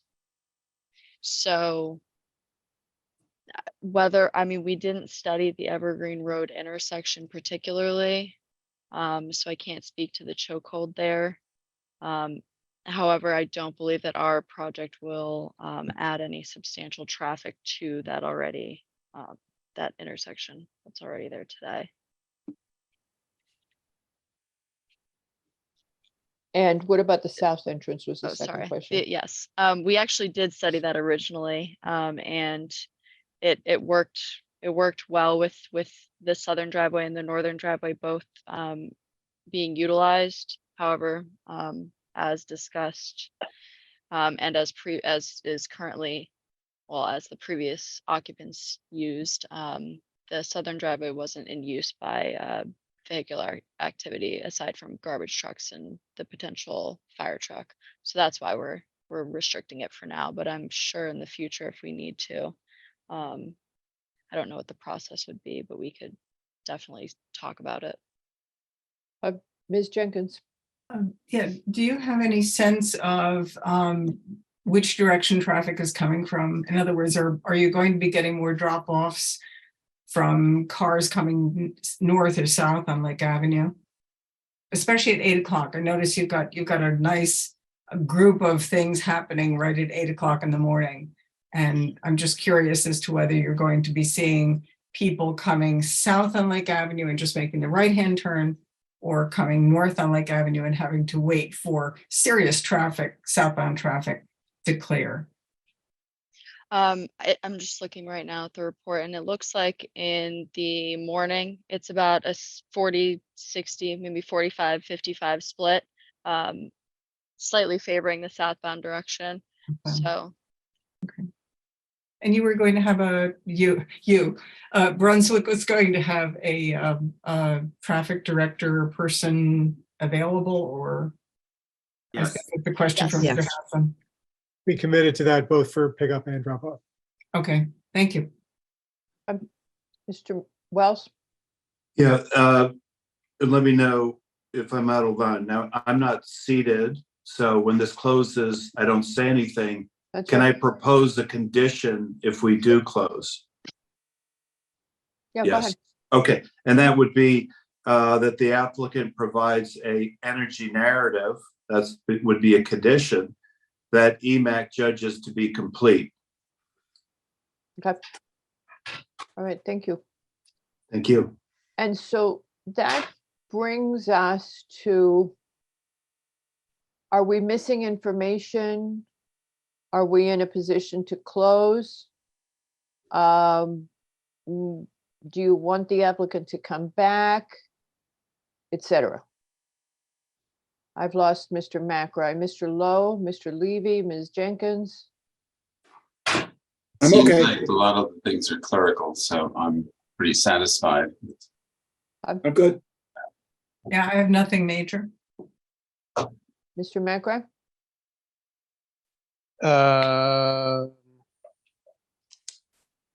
I think the only thing that I wanted outstanding was to make sure that the chart was coordinated with a map.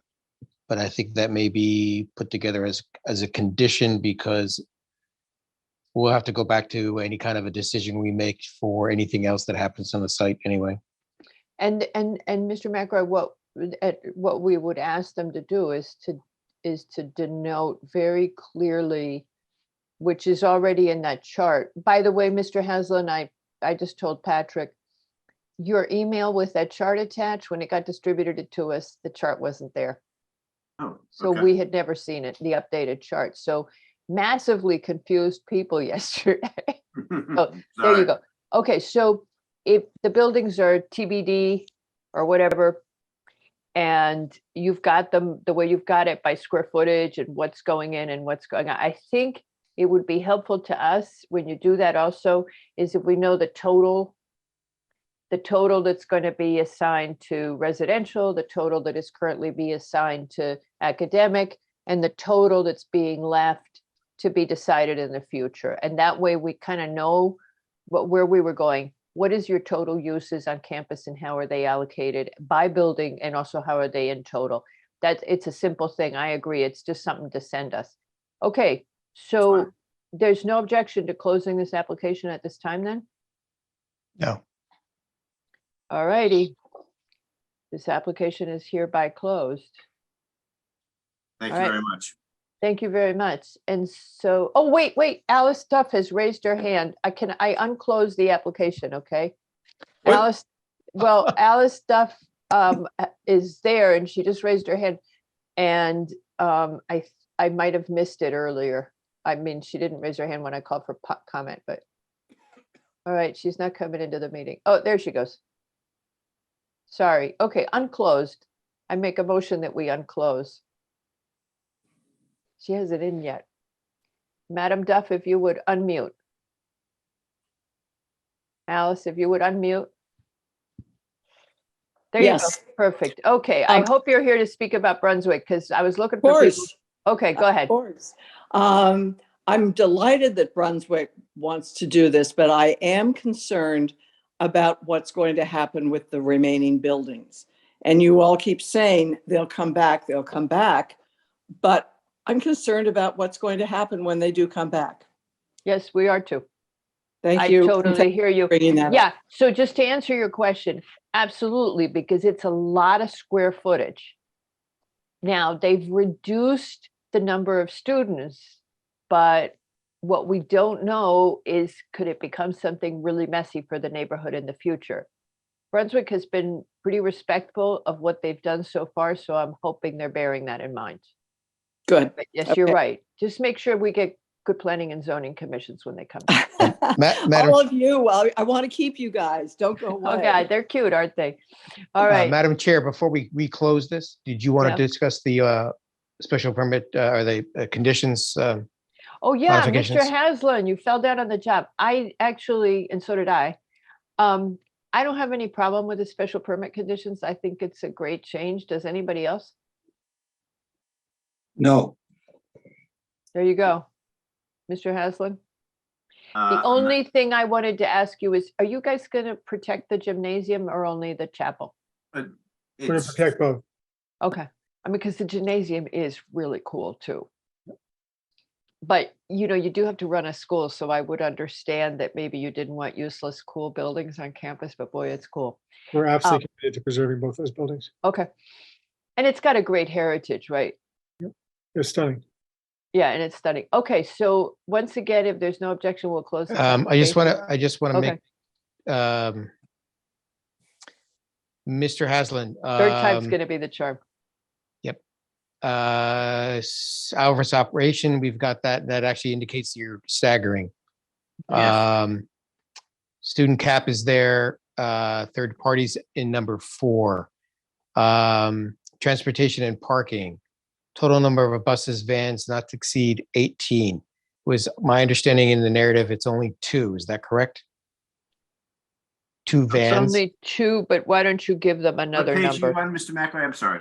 of your This would be conditions? page, yeah, of your conditions. I think it's the second page. The one with all the colors. And are you referring to the top line that says total number of buses, vans not to exceed 18? Yeah, Yes. that's, If you follow the color code, anything in black, as I say in the page previous, existing conditions to be modified or stricken. So that's a condition that was being modified or stricken. It's being modified in the sense that there are no more buses. And that's right below that. but you're Okay, going to so have then- the vans, and how many vans do you? Two. So, okay, so wait. That's kind of thing. So in black is things that are being stricken. Correct. Okay. Open it. And in green are things that will remain in place. And in blue are the modifications that are sought. So if you'll see below that, it says, all student drop off and pickup shall be by private car or van, brand not to exceed 2 vans, close brand, and shall Got be by a northerly Lake Avenue Drive. There shall be no buses. The reason for the color coding is this conditions came from so many different decisions I know. to try to strike it. So I did talk to Bianca about it, and I said, I've got this idea to try to make it understandable. and that I'm not having to draw from different language from various decisions. So we came up with this. I asked if it worked for her. She said it did. So hopefully when you come up with the final decision, it'll be easy for her to track. That was my intention. Okay, great. I think we're going to be good because this will be part of anything that we move on later on if we do. Do we have a problem with the fact that the agenda was listed incorrectly with what the proposal was? Well, I'm proposing to renovate fewer buildings. So is that okay, Patrick? That the agenda was incorrect? Okay, he's nodding. It's not personally or professionally at my end, it's not a great situation, but again, Mr. Caslin's right. The scope is smaller than what is being advertised. So I think legally it's in good order, but I apologize that we didn't capture it correctly the first time. Okay. All right. Third time's the charm. Is there any objection to closing this application? No. All right, this application is hereby closed. Now that while we're all still here, the next question is whether or not we're okay with deciding it tonight or whether we want to think about it at all, just to let the applicant know. I would like to postpone decision. There's a lot of things that have to be kind of accounted for, if you would.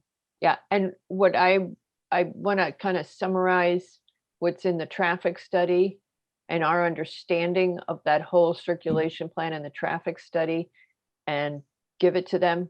Now, the application's closed, so I shouldn't ask you this. Are you guys all right with us deciding it in 2 weeks? Yes. Okie dokie. I mean, in a shorter period of time would be great, but yes, in 2 weeks is your next hearing, so we're hoping to move That's forward. 5/9? Yes, we're hoping to move forward. Yeah. Okay, all right, okay. I think we've gotten most of everything that you would need, and it seems to be clerical, as you said, or. Yeah. We're in good Well, shape. you know, we can't take any more information from you. Right. Okay, all right. So anyway, Madam Chair, 5/9 is a little longer than 2 weeks. 5/9 is 3 weeks. It is. We're going to 5/2, I believe, unless there's a meeting that's been canceled. No, the schedule is the 9th, not the 2nd. So your chair only knows when the meeting is. She doesn't know how many days she has. So we have an extra week off? I wouldn't say week off, but between. It must be for Cinco de Mayo. There you go. All right. Okay. Well, thank you, everybody. And all right. We appreciate it. Thank you. All right. Thank Bye-bye. you. All right. How about dinner, everybody? See Tracy, you. I have done a terrible thing. I didn't introduce you tonight, and somebody just wrote me and asked me who you were. I'm so sorry. That's my fault as well. So I Well, apologize. you know, it's because we've known about Tracy for 60 days. Hey, she's the worst kept secret in Greenwich. Yeah, So no, I just completely forgot she hadn't been in the public eye and like she'd never been in a meeting. And I just treated you like you had belonged with us for months. I'm so sorry. She's been here for months. Yeah, I know. Okay. Maybe we can get someone to publish an article in the paper or something. That would be fun. Well, you can make a grand announcement when we return from our dinner break. After we Hopefully- meet, right? Yeah, once we get to something that's got lots and lots of people interested. All right. It is now 7:33. Is 7:53 satisfactory? Yep. All righty. Bye. Is that for me too, or am I done? We ooh, have two more. you have items. two more. I'm so sorry, but we're hungry, so we're gonna make you work longer. No, Okay. yeah, she's got two more. So just come back in 20 minutes. Don't abandon us, Kelly. I will not. Okay. Because you never know, Tom might have. No, never. So I'm just staying on. You're not leaving, right? You're just. Yeah, no, muting? we're gonna wander away and go eat. So go eat, Okay. have a sandwich and come back at 7:53. Okay. All righty. See you soon.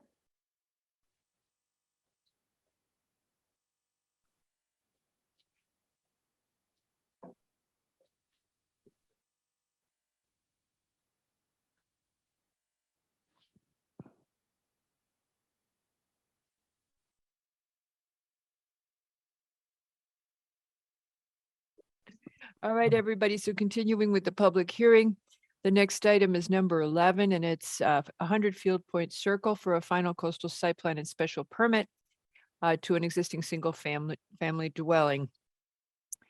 And Mr. Tessie, if you would go ahead, although from what I understand, your only outstanding issue was this question of the drainage exemption. Did you guys manage to solve that today? We sure did. Whoa. Do we have something did that that. says that? We do. I think there's a memo from. Patrick I know there's just a said we memo do. From Mr. Paredes, and that went to, I believe, Patrick and to Bianca. I believe Bianca was forwarding that with her own comments on the issue to the commission members. But maybe Pat, you can take it from there.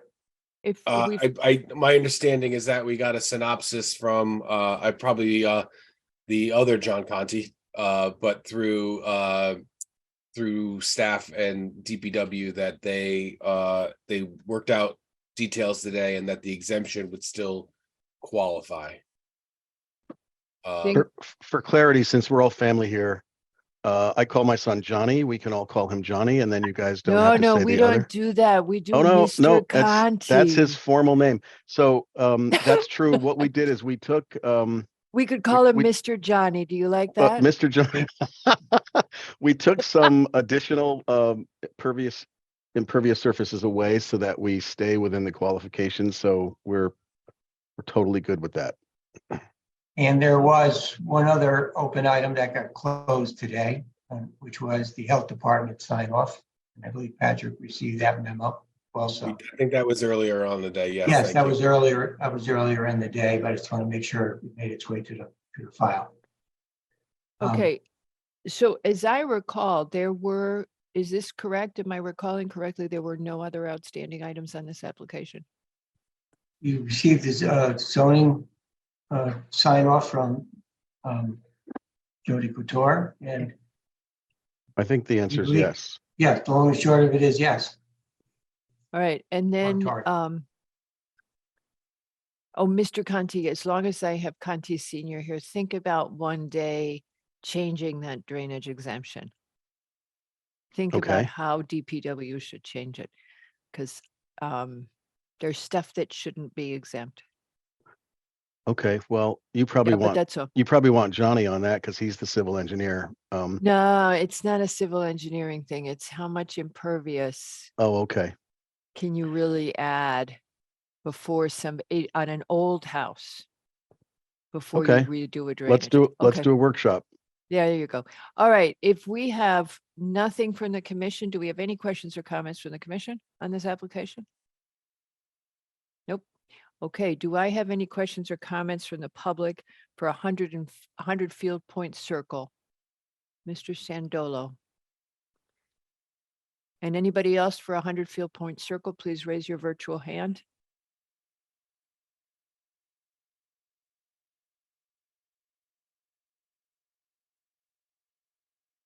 And Mr. Sandolo, if you would unmute. Yep. Good evening, everyone. Rob Sandolo from SE Minor. Can you all hear me okay? Yes, sir. All right, great, thank you. SE Minor was recently engaged by a neighbor to review the proposed development. At this point, we haven't had a chance to review. But as I understand it, there are some drainage concerns. So we would respectfully request that a decision is sort of held off until we can have a chance to review and issue comments. Mr. Sandolo, do you have any idea what the drainage concerns are? Honestly, at this point, I do not. But I know that there are concerns, and we were engaged to look at the existing condition and how the proposed condition might affect that. So what, Patrick, what and May Tracy or we anybody- respond to that? No, you may not until I've asked Mr. LaRoe. Oh, I'm What sorry. I would didn't mean to be- interrupt. What would be the protocol for a commission if we receive a comment like that from an opposition on drainage, even though we've just gotten the drainage sign off?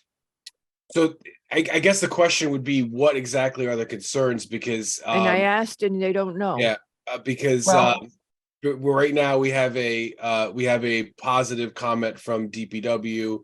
And we have a design that obviously was designed by an engineer. So if there's not a particular issue that we can identify, it would be, I mean, it's up to the commission obviously to make a decision when they're ready to make one, but it would be one waiting for what, and I think we would need to know the what, would be helpful in this discussion. All right. Okay, so just first, I'm gonna let Mr. Tessie, because I stomped on him, I'm gonna let him speak, and then I'm gonna call on, in this order, Levy, who has lowered his hand, Lowe, Jenkins, and then McRae. Go ahead, Mr. Tessie. Yes. We were advised today that SE Minor was engaged by Mrs. Coleslaw. I think I'm pronouncing her name right. She's the same person that authored letters and our emails to the commission staff, to DEP, and to the harbor master, and to the engineering division. All of them have reviewed her drainage concerns she expressed, and staff has her letter. In fact, her correspondence is in your staff report. So that's who engaged, and everyone came back. Harbor master, DEP, engineering, all came back and reviewed her issues and found them not to be not to be issues that were of any concern.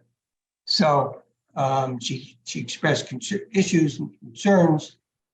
I guess she didn't like their answers, but they all provided the answers, and they were all positive toward the application. It's as simple as that. John, So if I can ahead, share that John, screen. you could go forward. Yeah, if I can share that screen, I know there's a lot of the commissioners want to. Oh, no. Sorry, John. I hit the wrong button. That's all right. You can blow them up. I did. I put him back in the panelist and not to co-host. So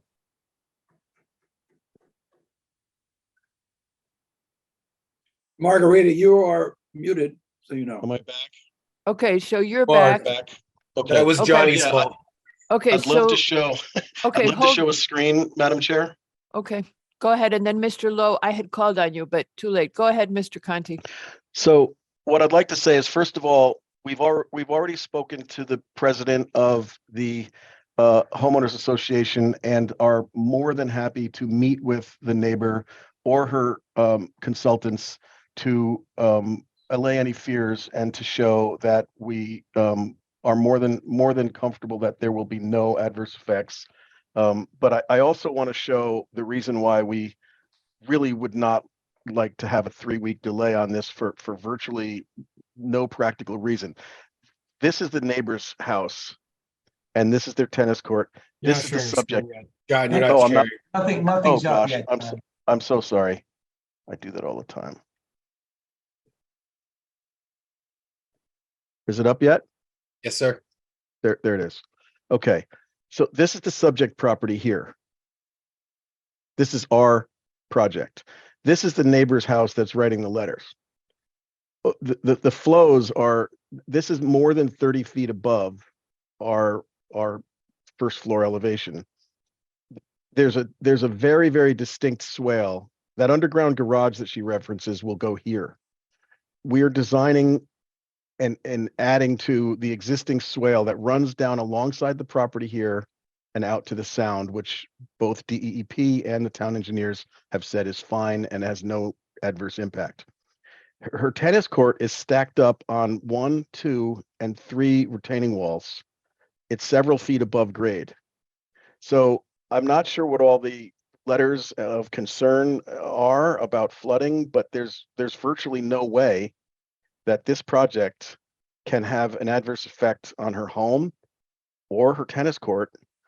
And I really do want to ask, with all due respect, that we don't have a penalty of a 3-week delay with this project while we let SE Minor look at something that is obviously not a problem. Now, that being said, we are more than happy to work with SE Minor to talk about, you know, any questions or issues they have. And we're, you know, you have our reputation that we will work with them diligently to make sure that that's the case. I believe the requirement is that in order to comply with the drainage approvals, we can have no water shed off the property, and that is what we have designed right now. So this is a concern that many neighbors have when another neighbor does work. But see, I that's totally- the problem with having a drainage exemption. That requirement. No, but this letter, oh, I'm sorry, I don't want to interrupt you, but this No, letter but that's what I'm elevated saying. it. No, but it did elevate it to the engineering department. Normally, they Okay. wouldn't have even looked at it, but because of her letter, Bianca bumped it up to Juan in the engineering department. Right. And Okay. he and Johnny have had multiple conversations to look at it, to study it. Johnny added notes to his plans. And so this, in effect, it had a de facto drainage review from engineering. So No, it didn't get a pass. It had well, actually, it's not de facto. It had it had a direct review. Actually, that caused a delay. We were to be on 2 weeks ago, but because of her letter writing, I'm having trouble understanding. got you, you. Mrs. Messi. I'm sorry. I said Okay, because of Mr. the, Tessie. I'm sorry. sorry.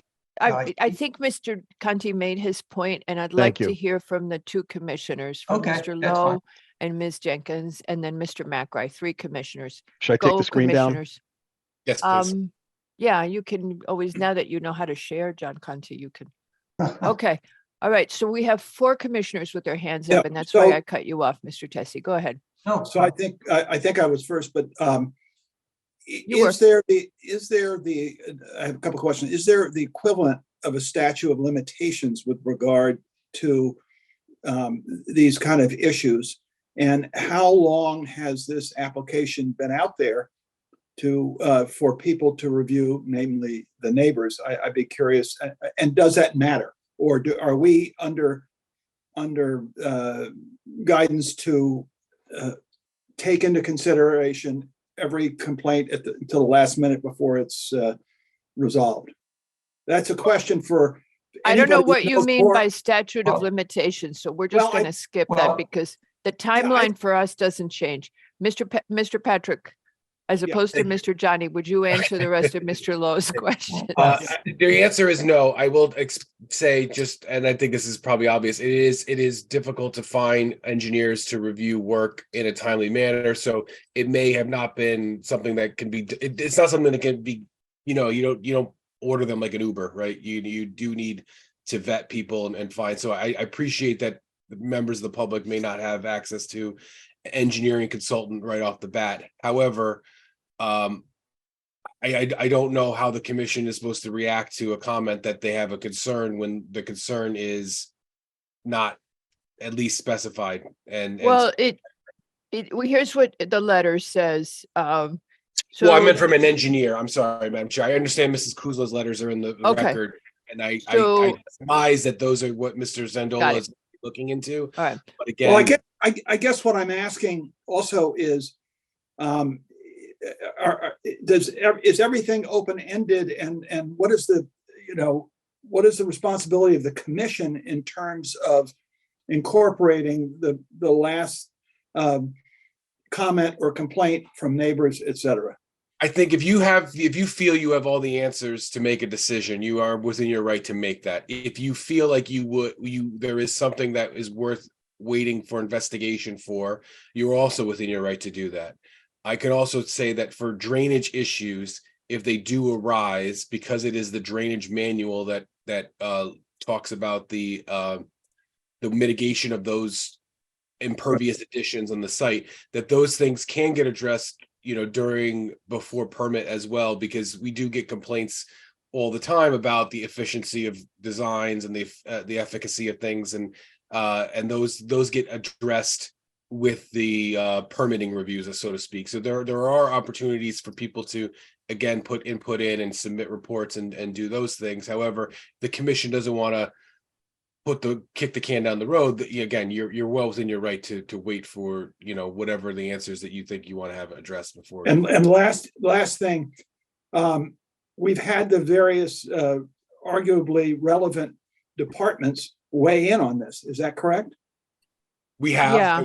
we have affirmative statements, so you can rely on those as is, but again, if you as individuals have questions in your mind about the design, you're well within your rights. So, Okay. so I'm here's sorry. so just to answer you, what Mr. Conti said was interesting because normally when there's a drainage exemption, what it means is that the application does not have to do a full drainage plan the way a normal de novo application would. So this one, because the impervious ad is less than 2,000, I always forget that number, 2,000? 1,000 square feet, 1,000 square feet, they're not doing a brand new drainage plan. Where I'm putting in a plug for what's wrong with the drainage manual now. You now have a house that hasn't been touched since 1925 and has no drainage. Somebody remodels it. They don't change the footprint by more than 1,000, no change in the drainage. But what Mr. Conti told us is that because of the question with this sports court, it got kicked up and got a full drainage plan review. And that as a result, it should actually be in compliance with the drainage manual, which put me somewhat at ease. The other concern that the neighbor raised, and everybody always is bothered by this, is the underground garage, the 3-car garage. Because you're pulling a lot of soil in an area where there is a water table probably issue.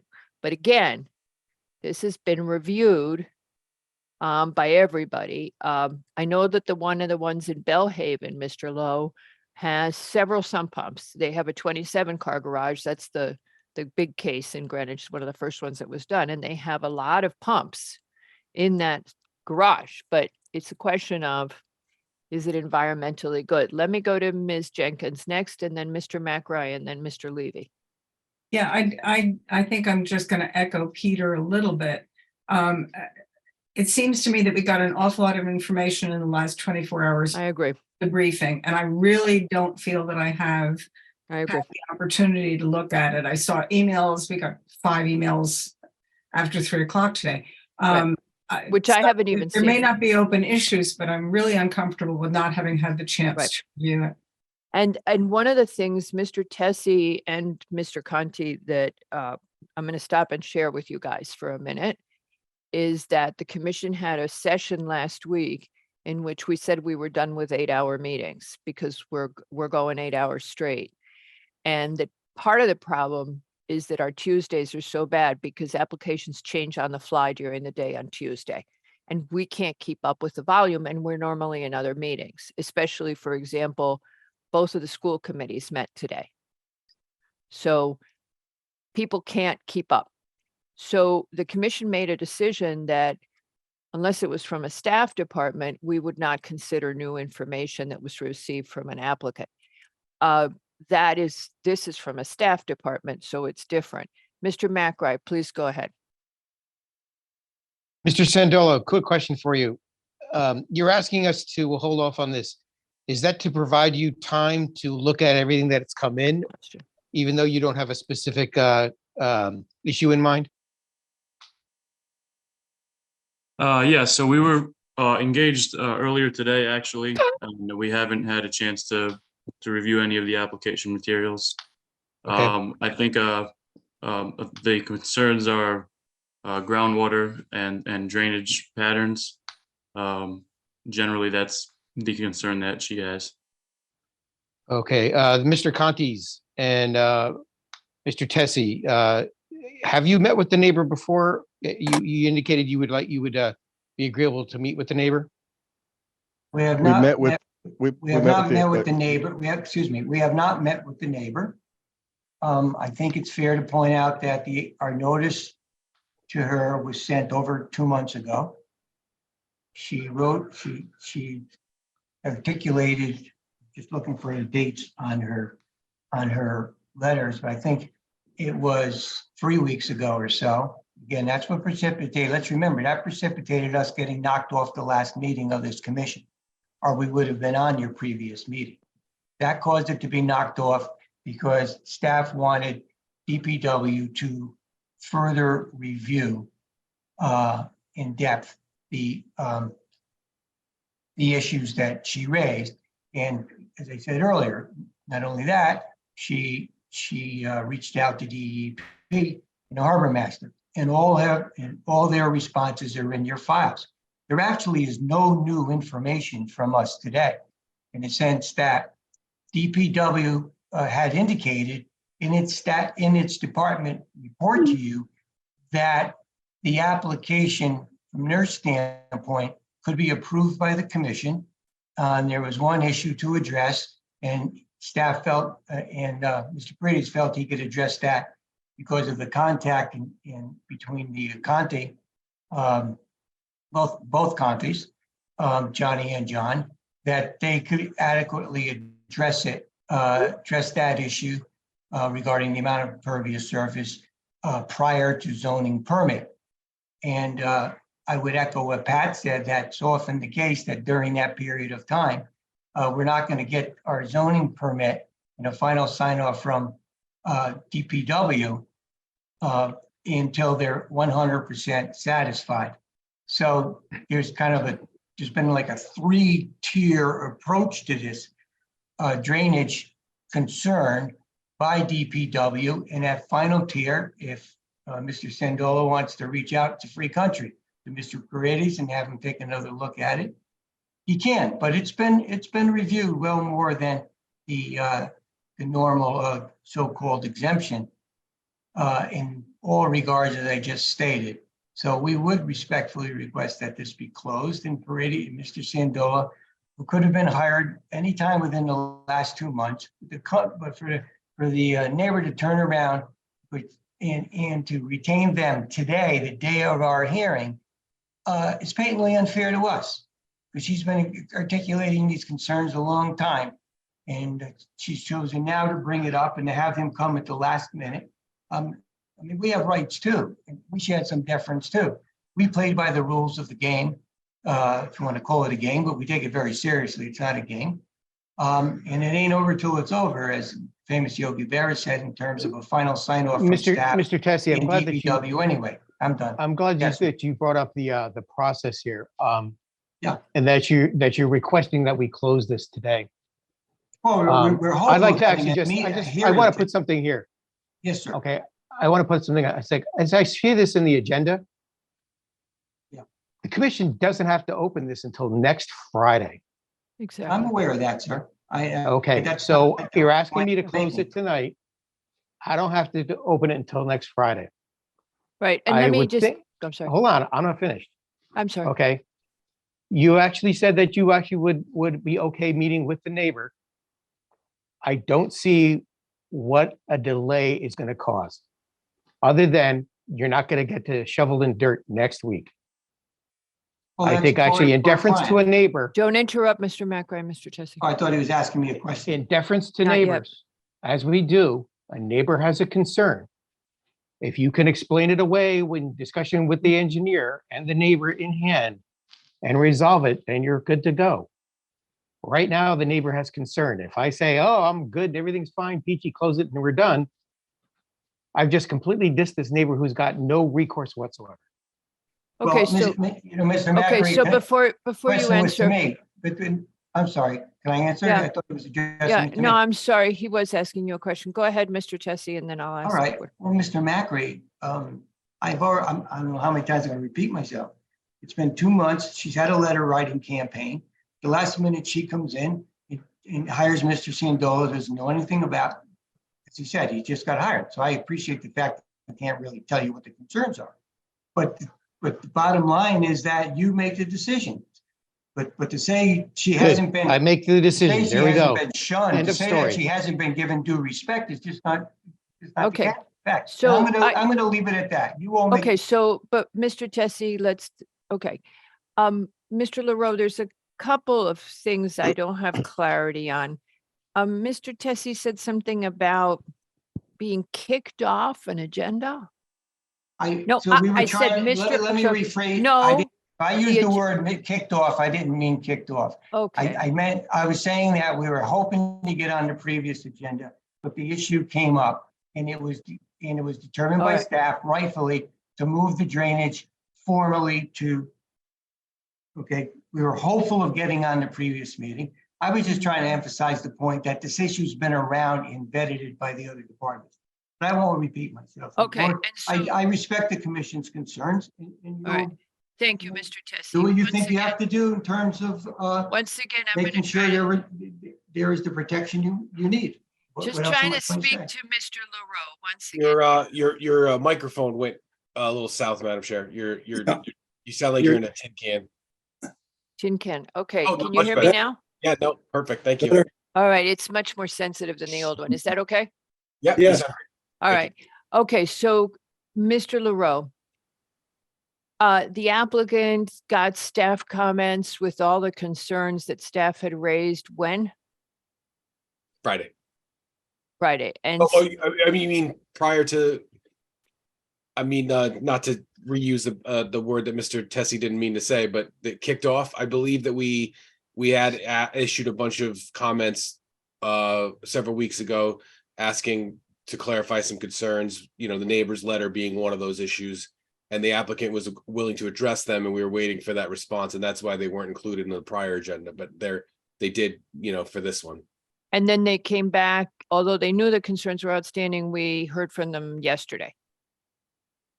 They had another meeting with Mr. Paredes from the DPW about Look at the you. engineering, and they were, there was some understanding that came out this afternoon as opposed to earlier last week. Okay, Mr. Levy has been waiting patiently to say something. Go ahead. Yes, thank you, Madam Chair. I was thinking that the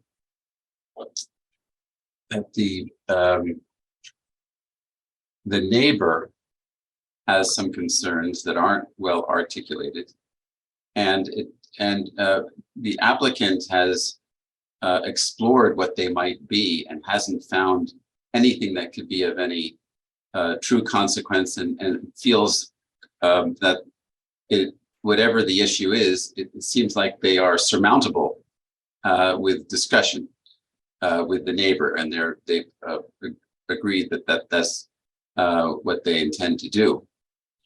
And I think it seems like, as a gesture of good faith with the neighbor, that that's a good tact. Now the other question is, how does the commission deal with it? So so it can happen super the commission, or within something that we deal with directly. So we can either deal with it or not deal with it. But nonetheless, the neighbor and the applicant are understand that they need to talk to each other. I want to be respectful to the applicant, and if we can be confident about how this might go, and if the representative of the neighbor is can have any input, or the neighbor themselves, about how they feel about how they want to go forward, I wouldn't mind hearing from them a little bit more. I don't know. Okay, so you're calling for public comment right now. Ms. Kosla. Ms. Kosla, are you in the audience at the moment? No. Okay. And Mr. Sandolo, you are not able to answer what the concerns are. So let us ask you this. How long do you think it would take for you to submit your material to us, what your concerns are? How fast can you do that since you were hired today? Sure. I think if we had a week to 2 weeks to take a look at things and issue any comments and concerns or findings that we have, I think a week to 2 weeks would be sufficient for us. All right. In that time frame, Patrick, just if you would give me some guidance, if we asked for 10 days, it goes to the applicant and it goes to the commission, so we know what he has given us.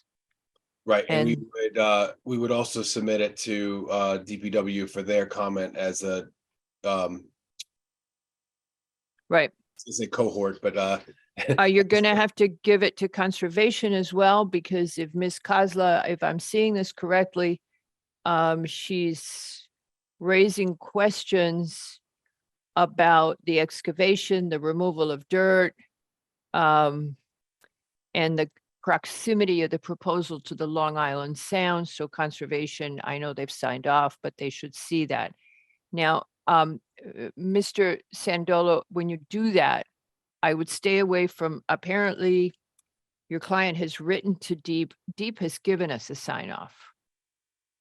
I would say that at this point, Deep is all right. This is I do share to some extent what Mr. Tessie is saying here, that we have sign-offs from everybody.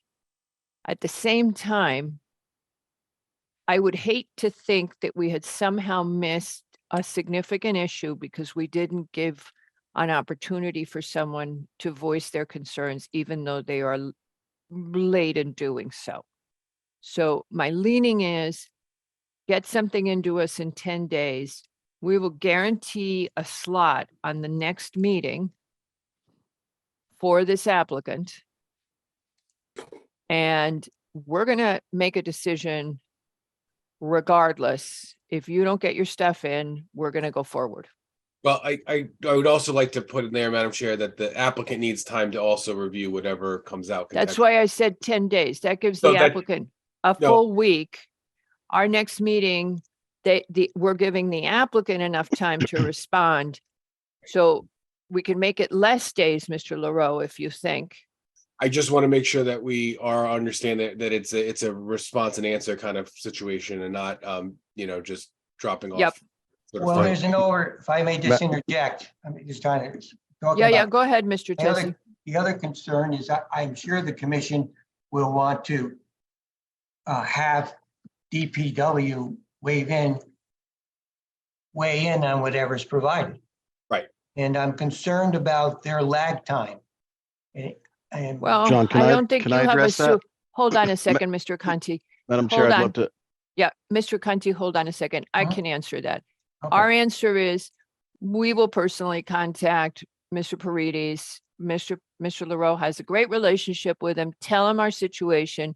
Mr. Paredes is very responsive and is not running the kind of lag time that the sewer department is. So we I can appreciate- get that, we can get it looked at. He's reviewed it. I think we're in good shape. Yeah, I appreciate that. I appreciate that, Madam Chair. that, So I see the problem, Mr. Conti, but I think we can handle it all right. Yeah, that's not what I was going to respond to. Okay, I wanted another moment of your time sure thing. because I can see clearly which way everyone's leaning, and I just wanted to take one more stab at pushing the tower in the other direction again because I feel that we're circling a little bit. We've Mhm. all put on the record that you just clearly pointed out, don't go back to DEP because they've already signed off. So has our engineering department. I know. So has conservation. And I understand that you want to do the right thing to give the neighbor time. I fully get that. But I don't know if I need to put that picture back up on the screen again. Her house is over 30 feet above this project. There is just virtually no serious concern or risk.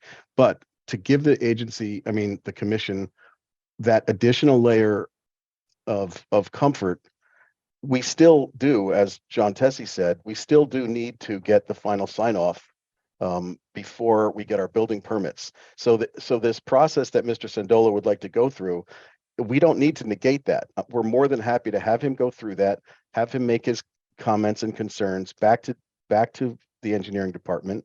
They still have their opportunity. The neighbor is protected. And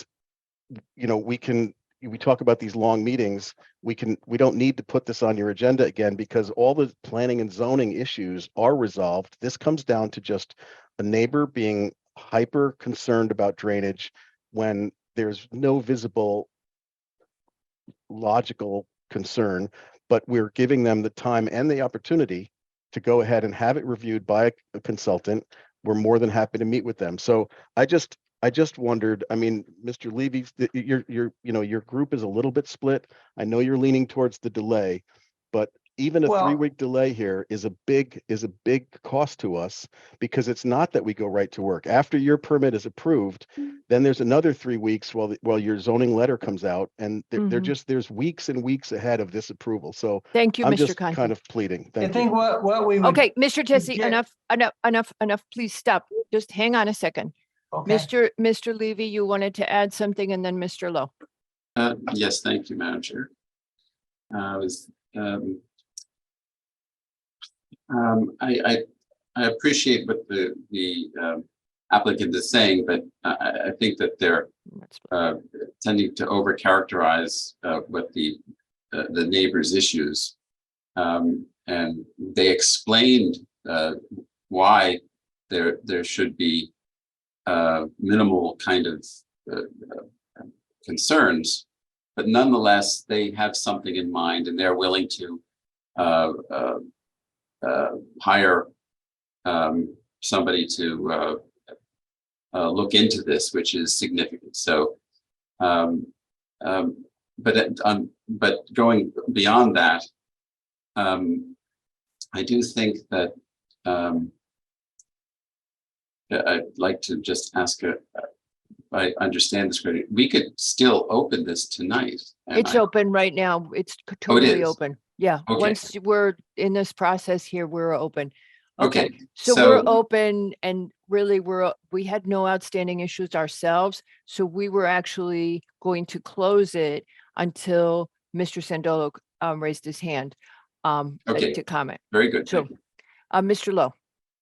Yeah, I was just going to say, in the grand scheme of things, we as a commission probably need to err on the side of thoroughness and deference to the community. And it's unfortunate, perhaps, or not even perhaps, it's unfortunate for the applicant that we might take a stance that is being a little more conservative and a little more community outreach. But again, in the grand scheme of things, I know time is money, but 3 weeks to serve the community, as specious as some complaint might appear to be to certain people, the onus is on us to be responsive to the public, I believe. So, all right, I'd like to make I a don't motion. think we need to characterize the inquiry. No, Alrighty, Madam Chair, if you just give me 1 minute, that's all I ask. Okay, yes, sir. Okay, following on what everybody said. At the end of the day, you're at the end of the day here. I mean, the end of the day, giving Mr. Sandola the time he needs to come up with an analysis, and maybe it'd be one that it is what it is. I'm not going to characterize things, but at the end of the day, it's going to be your engineering division essentially acting as the final authority. I know you are, but in terms of drainage, you're going to defer. Well, following on what John was saying was that we're happy with that. We have no problem. Mr. Sandola submitting the report. We have no problem with it being reviewed by staff and DPW, and we have no problem making whatever adjustments that there possibly may need to be made to our drainage plan. Those could all be conditions of an approval if you would take a step back and look at it. So the neighbor gets what they want, another level of review by DPW, has its engineer's report prepared, submitted, and duly reviewed, and we'll accept making any changes that the DPW thinks are warranted based upon SE minor report going to DPW. And It's you're really that saying simple. you would And do that's that it. after we've approved the application, is what That's a you're trying to- condition of approval. You make conditions of approval that Okay. are in depth or many times, but at the end of the day, if that's the issue, if it's drainage. All right. Not gonna Okay. go through what John showed you, but at the end of the day, we have no objection, right, John, to the submission to DPW that to commit the staff to that report, and we agree that we'll make such changes to the plan if needed as required by DPW in order to get the zoning sign off and building permit sign up through staff. I just want to Thank put you. that on the record. Thank you. Thank you very much for that, Mr. Tessie. I would like to put a motion out. The motion is that the commission, I hereby move that the commission leave this application open until the next meeting, that it be heard at the May 9th meeting, that the commission recognizes that a neighbor wishes to submit some information. That neighbor's representative has a week or 10 days. Mr. Laurel, a week? It's probably, I think 10 days is fine. It's all doable. that neighbor has 10 days to submit the information, which will be distributed to P and Z staff as well as the applicant. That is my motion, because, and I'm making this as a motion because Mr. Tessie felt that the commission was split, so I'm making it as a full motion, so Mr. we know Conti how we actually stand. said that. You will, Mr. Tessie, we're in resolution Oh, mode right sorry. now.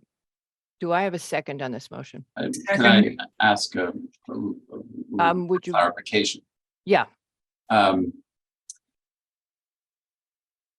Mr. Tessie's suggestion, though, is there, what is problematic about that? what's problematic about that is as we, how do I put this? Because he wants us to approve the application first. If in fact there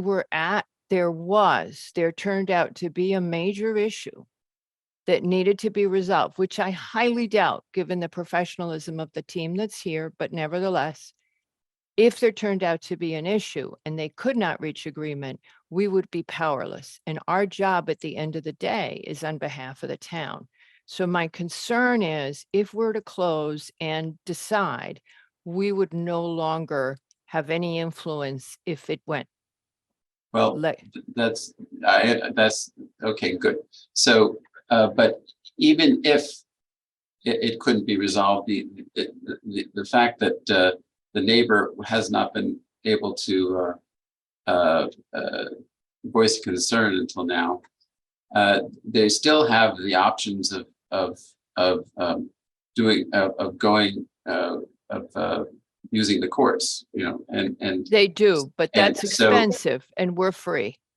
right. Okay, I just Right. wanted to bring I'm that just out. saying, and the neighbor could actually use the courts the other way because they submitted a request to be heard and they weren't, but we're free. So the neighbor can come before us, not have to hire attorneys and show up at court and file a lawsuit, the neighbor. So if the system working on the most local basis possible, which I think which is what I believe, and that's why I'm putting the motion forward.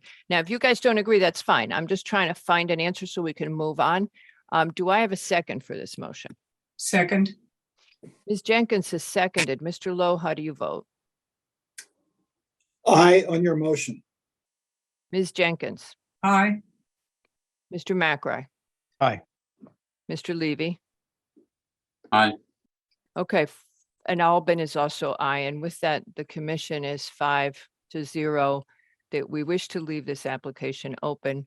The opposing neighbor has 10 days to submit something to all parties, and we will handle it with engineering, and you have a guarantee from us that we will put you on the May 9th agenda, even if we have to work till 2:00 in the morning. Which we don't like to do I don't do that.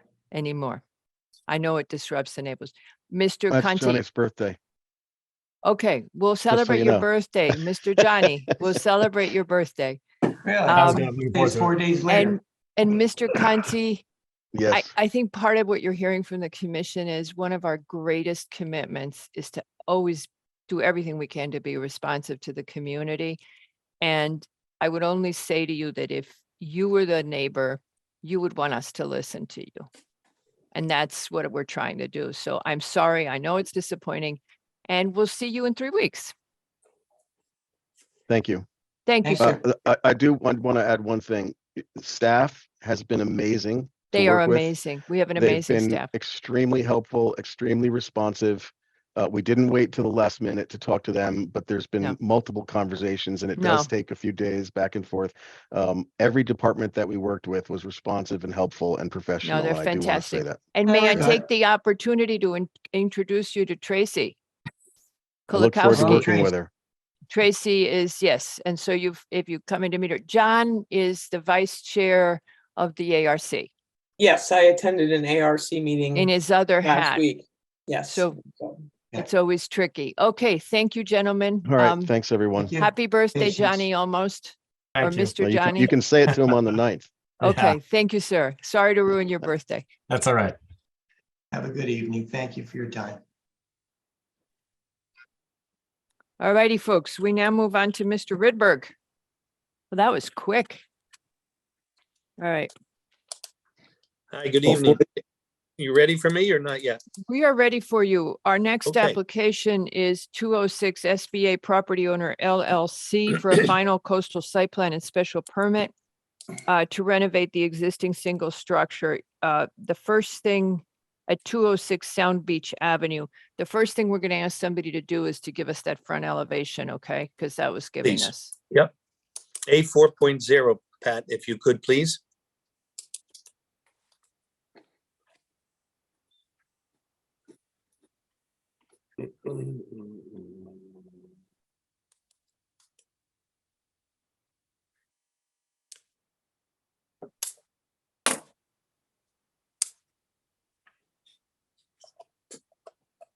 Sorry, Rudy, give me that page number again. A 4.0, I think it's one that we sent to Jacqueline yesterday or the day before. We submitted another one that she gave to the commission. I think it was yesterday. Sorry, today's Tuesday. Oh, so you were looking It was for a later one. Wasn't an original, well, there was one in the original packet, but this one was more updated. I apologize. Go back. That's no problem.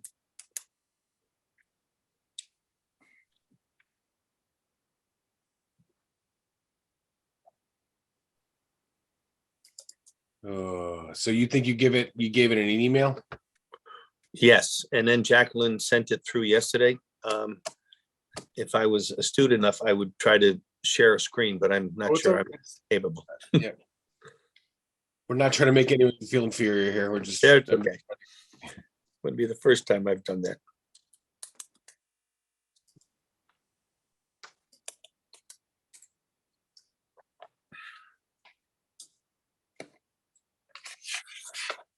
All right. Got it. Okay.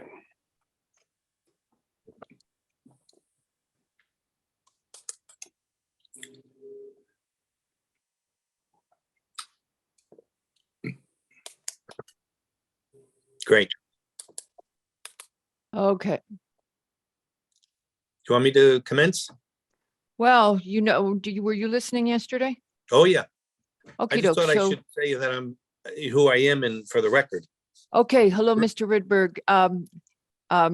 Ms. Culling knows that you're Mr. Rydberg and what we were discussing yesterday is it's not clear to us as we look at this elevation of yours that window, and we said that to you at the pre-app, is consistent with our regulations, nor that we want to go down that slippery slope. Okay. So that would be the question that we want you to discuss. Okay. Okay, so the original concept of this was to have, and I think we had some inspiration photos that were originally presented in the pre-app, which probably generated the thought process of that we wanted to have an opportunity to have a window that was open to the interior for, you could get some daylight, you could get some feeling of activity there's a bar directly inside of there. And we thought that we could have some 4 outdoor chairs sitting there. We know that the liquor authority has said it's applicable, but I believe Mr. McRae mentioned there was a section of 6-100 something that precluded us being able to do that. So that was going to be my first question. I figured I'd just cut to the chase, and the window is the situation that we want to discuss first. Our intention here was originally to have these. We actually had shutters, which you brought up yesterday. Originally, they were shutters. There was going to be an interior window. This is going to be called Juju Cantina, have a little Mexican flair to it. So he wanted to have a little bit of different architecture on the outside of the building. We can certainly swing the windows in if we need to. Maybe a little better waterproofing situation rather than swinging them out. We would have to fold the windows in such a way that we'd actually have 4 panels of glass that the 2 of them would fold and then fold into the inside of the building, because we don't have enough dimension on the inside like we do on the outside. So that was our hope, that we could still maintain this window opening. But I think there was a discussion, and I think that you had asked your commission there to look at whether is there a preclusion from passing food through that opening. So I don't know if that was discussed or determined. My leaning is that there is a preclusion because it indicates it as being seasonal. Mhm. I don't have it open right now. Hold on. I do. So, okay, good. I'm going to it right now. Okay. So if you want to start, Mr. Mack. Section 6100, Mm-hmm. 2E. Pass-through or takeout windows are prohibited except that walk-up takeout windows may be permitted at seasonal snack-type bar restaurants, which are provided as an accessory use within recreational facilities such as parks, schools, stadiums, etc. What was 606-102? What was it again? Nick? 6100. 6100, Oop. 2, subsection E. Paragraph 2, subsection E. Of the amended language, by the way, Rudy. Oh, that's probably why I don't have it in this one exactly. I didn't print out the latest. Okay. I looked that up because I remember writing it down yesterday. So, okay. So, well, if that's the preclusion, I mean, we can simply make this go away. Yeah, there you go. What we can do is, like we've done at other buildings, we would propose then to eliminate that window and make it a French door like we have at the beach house. We've done on Greenwich Avenue on a couple. We'll make that a operable French door that will swing in and be able to open up to the space totally. And it would match the doors on the side. We'd probably go to those are a pair of 3-foot doors. I think we'd probably go to a 9-foot set of doors, 3 3-footers that we would fold on the inside as well. And then that would take away the need for a pass-through. And what, somebody mentioned, I think it was, I'm sorry to interrupt you, Mr. Rydberg, but I forget who mentioned it yesterday at the briefing. Sort of what Versailles has, where they open the whole front up. Correct. could do We that. did that about 20 years ago when we first did Versailles. That's where There I you was, go. going to reference that one as well. Yes. Yeah, I forget, whoever it was at the briefing said that there's another one on the avenue, but I couldn't remember what it was. So that would be your solution, and you bring Correct. the outdoors in and you make a beautiful ambiance, same as they do. Correct. The Yes. next thing we discussed was that whole issue of the parking lot and what you were doing in the Yeah. parking lot, and So let me and you hit those couldn't do highlights if this. you don't Yeah, mind. sure. Okay. So I in Jacqueline's staff report, the first one item that was brought up was the parking lot. Mr. DeAndrea, who unfortunately isn't on tonight, but I'll be in his stead. We've retained a landscape architect, and we've asked Tony to we're going to update a new site plan that will take care of the sediment erosion control plan. We will take care of the landscaping plan. We will add landscaping back to the project. There was some landscaping there today. We're going to enhance it more. We are going to add the 3 EV chargers. We realize that they're not required because we filed this in advance, but we feel in good faith that that makes sense to do that. It's a good neighborly thing to do, and I think it's something that everybody would be looking forward to. So we would show those on the plan as well. We're going to repave that lot, restripe that lot, and we would have Tony again update the plan, the rear plan to show where the drainage goes and so on. We also will show the garbage and the recycling on this plan. Currently, a couple of our neighbors are using this property for parking of cars and some garbage and recycling that we're going to ask them to put it on their property, please. But we want to be a good neighbor. We are adding a lot of parking spaces to the project. We currently have 20. We were proposing 39 plus 2 handicap, but we're going to lose a couple of spaces because of the need to get the percentage of coverage down to no more than what's there now, and maybe a little bit less, maybe a little less impervious. We do not want to go for a variance. So on that site plan, that's great, Pat, that you show that. We haven't finished the design yet, but we will certainly meet the percentage that was there before or better it. We will add landscaping, EV chargers, and restripe and repave that lot. We're taking away the drive up that's there, and we're able to pick up a lot more parking spaces. So we actually have more parking spaces than we need on the property, but we're going to put them in. So we'll have extra for the site. Mr. Ridberg, can I interrupt here? Sure. More spaces than are required. So I think, and I would, not to put words in my colleagues' mouths, but I would think that we would be looking for more landscape and less asphalt. So if you're taking out some spaces to put in tree beds, that kind of thing, so we get some canopy on top of this sea of asphalt, that would be great. Yep. And maybe actually relate to Mr. DeAndrea, that maybe the drainage, as it can be reconfigured, drains into tree beds instead of just a cul-de-sac under the ground. Okay. Maybe the runoff can be actually treated through the tree beds. Okay. I'll pass that on to him. And, while Mr. McRae is on it, what we would just ask you to do is to come back and address all of these, all of the comments in the staff report that Jacqueline did. Pruitt. Yeah, if I can just finish those other couple of Sure. thoughts, I think I can get the highlights. Okay. As we just did, the number 2 on her list was lot coverage, which we just discussed. We are in for coastal site plan review. That application was presented. And we've talked about there, it was asking about the asphalt or other material. It will be new pavement, new striping, which will look great, and will drain And it you're gonna accordingly. renotice the neighbors?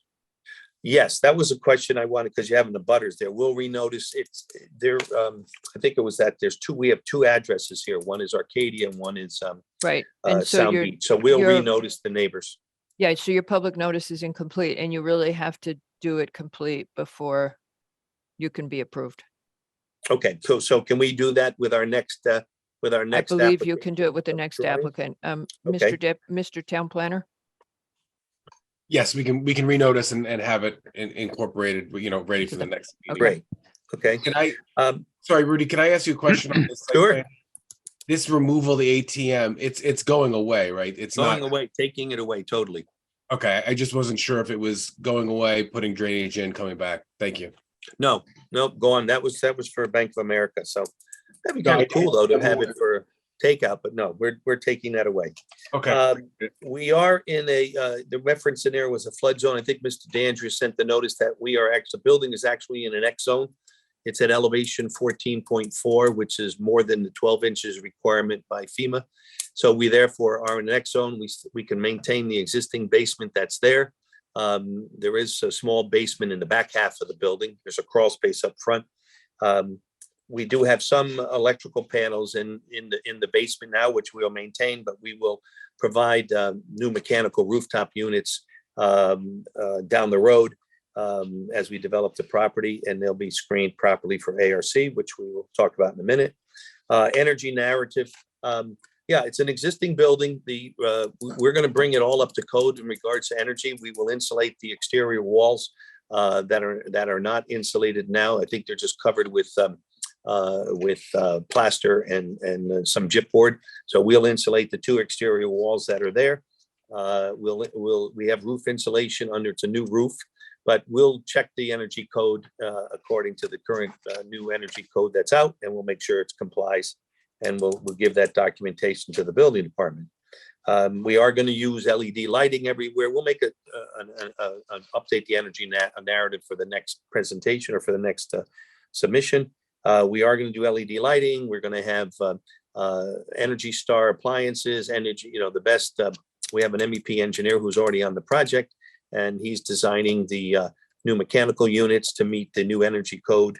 Will be insulated and so on. So we'll add that up. The sewer, most of that work has been done. We submitted a letter back to the staff yesterday regarding that we will work together with sewer. That work is almost done. Health Department has no issues, but we've already filed with them. They've already approved the concept of the layout of the kitchen. They're just waiting for sewer to sign off, which is in with them as well. Inland wetlands course, no inland wetlands permit is required. So I think that hits the highlights. We do have a hearing tomorrow night with ARC that we asked to be on. We would like to know if we can still go on there, at which point. Can we you would get bring it the to board. revised, can you get the revised facade to them? No, Yes. it's, well, you've already submitted. I know whether Marissa will accept it, but we'd like to Okay. open up the hearing if possible, because we have submitted a facade. Yes, it'll be slightly different, but I think it's fairly simple to say we're not going to have an arched window anymore, that it will be the window, that matches the doors. I think the committee can understand it. They'll probably maintain it open. We have to come back for signage anyway. We'd like to still, if you allow us to be on, we still like to be heard. The more information we have, the better, so that when we submit this Yeah. to you in a short period of time, that we've covered pretty much everything. The only regret is that they're not going to see it with the folding, the folding thing in the Well, front. But it would seem actually they're not going So to see just the you- folding window. They're not going to see the landscape in the parking lot. They're not going to see a bunch of things. So, Correct. Mr. Wigbird, you're probably going to have to go back again. Yes, we anticipate that. So I think if possible, if you allow us, I think we still would like to be heard, and, we can at least take care of a few elements. We'd love them to look at, the concept of what's there. We have lights, we have a painted facade, we have a retail tenant to the side that has done some work. They need to come back for signage. So if it's okay with you, and I think we could at least get started with ARC. We would like to continue that if possible. I don't have any objection. I think you're it's too bad you don't have real plans, but okay. You don't have the full facade, but okay. Mr. Wells, did you want to say something? Yeah, I appreciate you're going to resubmit the energy narrative, because the existing one, the EMAC couldn't even write a review on it because there wasn't enough detail. So when you talk about the updated energy HVAC, if you could just go into a description, there's going to be gases, there's going to be electric, you're going to have any heat pumps in there. Yes. And then I didn't understand the comment that because you're splitting the existing building into two, that this would rule out, say, solar. So maybe some comment there. I would definitely mention, in your favor, you're going to put in EV chargers. That's helpful information. And then finally, I know you're really busy, but we just completed this great energy efficiency narratives, 25 pages. Would love for Pat or someone who's ever working on it to send you a copy of it, because it gives you examples of good, bad, and excellent energy narratives. And there's plenty of room for improvement on this one. Yeah, if I can comment on that, I have another two projects that we've been asked to do the energy narrative on. I hadn't done any as of yet. My MEP engineer, I've already brought him on it. Jacqueline did send me the code section, and a sample was sent to me of what you're looking for. So we'll put together a better energy narrative for the next go around. Thank you very much. Okay. And you don't have a problem with the amount that you're remodeling with the coastal overlay, right? It's all, no, I don't think it's all interior work pretty much. The facade is there. We're keeping the brick facade on the front, and we're just punching new holes in. The back is pretty much there. So we're not going out, we're not adding on to the building. No, I'm asking more about the cumulative percent of improvement. 50%. Well, we don't have that because we're in an X zone. We're not in the. Oh, so you're in the X. Okay. It doesn't come into play. Okay. Yep. So Okay. my last one comment might be, at what point can we, are you okay with this being for a proper change of use and also for special permit? Is that, we are asking for that, I guess, because it's change of use in a restaurant, so we need special permit. Are we allowed to do any, file for any interior work? We have an interior demo permit that we've opened up so we can find out what's happening inside. You can't do any new work. You can't begin doing any work until you've got your change of use approved. Okay, all right, that's what I thought, but I just wanted to ask because we're trying But, to, and that's why if you see, you're in a bad place here because you're going to get hung up with 2 ARC meetings. So, okay, but that's your call. it is what it is. I think our agenda is opening up from what I'm hoping, Yeah. we're getting a more open agenda so that we can accommodate you sooner. So and you when can would, start what the would be work. our timing that we would require to get back to you and potentially be on a May Mr. hearing? Laurel? So if we were, the next meeting's the 9th, if you had things in, within the next 2 weeks, that would probably be appropriate. Okay, we can do that. That'd be the first week of, May. Great. And then we could have that, and then that'll, you know, we can get that back around to all the departments that need to look at it. Okay, we can do that. Great. Great. And then we can hear you on the 9th. Great. Great. Okay. Thank you very much. All right. so I we- have one question before we leave. Yes. My hand keeps We haven't done disappearing. public comment yet. Okay, well, let's just, Because I lower it every time you've talked. It does, so you can't just, go ahead. she's shutting me up, but I haven't said anything. Okay. No, you said something, so I Mr. lowered your hand. Mr. Ridberg, something else for Mr. DeAndre to take a peek at in terms of the parking lot. So you've got 90-degree spaces here, 18 and 23. So it's 18 space, 18-foot depth, 23 back out. In terms of the number of spaces, et cetera, if you changed it to one way in your loop from one curb cut looped around to the other curb cut and change it to an angled parking, 45, whatever else, you may actually gain more perimeter green space or maybe even more interior green space. Good idea. That might be something to take a look at, because if you go in a loop in one direction, one, I think it'd be a lot safer. Two, you may actually be able to move the curb lines towards the center and get more of a buffer around the whole edge of the property or the parking lot. Okay, Mr. McRae, you're preaching to the choir. I've already submitted that sketch to them. And we're going to discuss it with Mr. DeAndre and our landscape architect and the owners. You know, we'll have something back to you in the next 2 weeks. Fantastic. All right. Thank you. So we're now going to ask for public comment on this application. This is for 206 Sound Beach Avenue, which is presently, what bank is it? Bank of America. It's Bank of America. Sorry, I blanked. So it's presently Bank of America on Greenwich Avenue, on Sound Beach Avenue. Any public comment on that?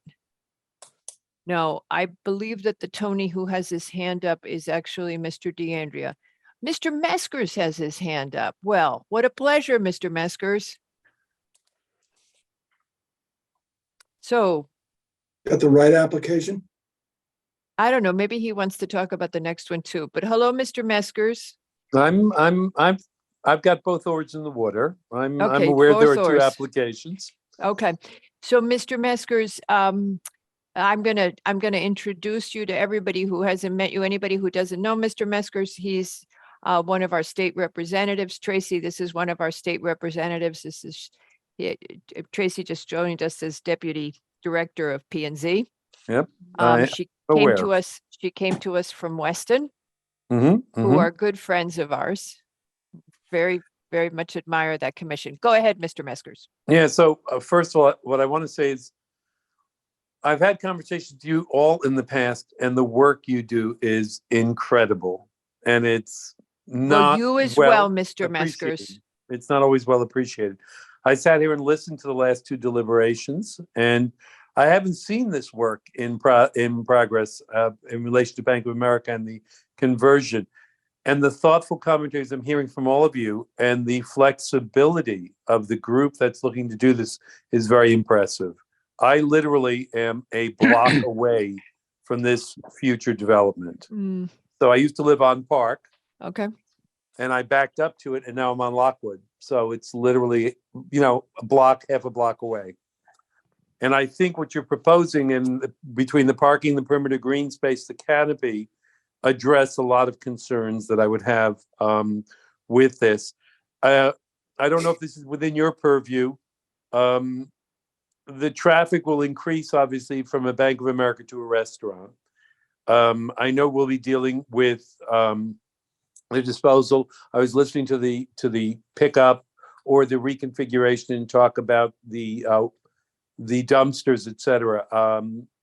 We may need to consider, and I don't know if this is within your purview or public health, further concentration of restaurants, just make sure we take care of the critters. So that would be a concern, but not I because I'm think against that's a it. very interesting topic that we all need to have a lot of conversation about, because there is more and more issue with critters these days. Okay, And there's no question in my mind that this is not going to be the last restaurant application. nope.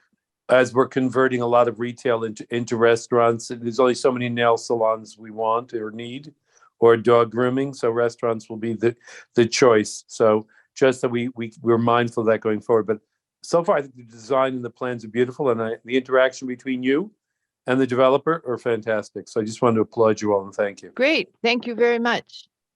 And you may be hearing, as you know, from our building department, I sent them to you on a bill that affects them. So you may hear Great. from them. All right. Perfect. Okay. Thank you very much, Mr. Meskers. Mr. DeAndre, I believe, had his hand up, but he's not public. Is there anybody else who wishes to speak on the conversion of B of A to restaurant at 206 Sound Beach Avenue? No. Okay. With that, I think we can send you going, Mr. Ridberg. You've been greatly flattered for your flexibility. And we'll see you on the 9th of May. Do we want to hear from Mr. DeAndrea, or was that just a Don't know. His hand went away, so I figured we were done. Done? And he's Okay. going to have an opportunity. I don't He'll think call he's me in got. the morning. Don't forget to send the sewer letter in. We forgot to say that to you. but Should just be don't there. Okay, That was that's sent yesterday, I think, to okay. Jacqueline. I believe Okay, she so responded. Should be it's there. hard for the commission. It's getting harder and harder for us to keep at up the with last stuff minute. that you guys do Mondays and Tuesdays when we've Yep. got, 14 applications in one night. Yep. Okay. Thank you very much, Mr. Ridberg. It was a Okay, pleasure. thanks. You all have a great evening. Thank you. And so ends the public hearing, Ms. Cullen. you. Oh, thank you. Good night. That was quick. She's like out of there. Wow. Yeah, outta I'm here. tired. All right, have a good night. Bye-bye. Bye-bye. Okay. So now we go back to the regular meeting and we have two discussion items. The first one is UB Greenwich OGCC LLC for a pre-application. And this is for a mural of 1,440 square feet on a property at 178 to 188 Sound Beach Avenue. And speaking for the applicant is the Rise Up Group. Before you begin speaking, sir, Patrick, did you want to talk about the regulations at all now, or do you want to give the applicant a chance? I'm happy to do it now if it just Okay. informs the discussion. So Okay. I forgive me for everybody who's emailed and I've responded already, but again, this is a pre-application. So this is a non-binding discussion. There will be no actionable result of this meeting. It's just direction for everybody going forward. This is a zoning matter as well.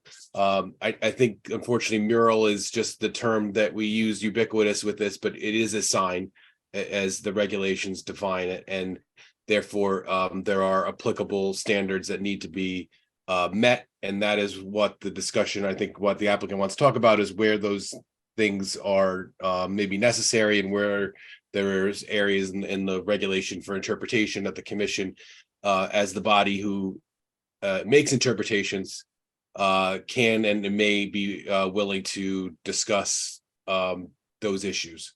So I just want if everybody. before we start, so if Mr. Mr. LaRoe, if you could clarify when you talk about the standards, for example, what would the standard be about lettering? So we do have a limiting on height of lettering that is 18 inches. We have limitations as to signage on the square footage of signage.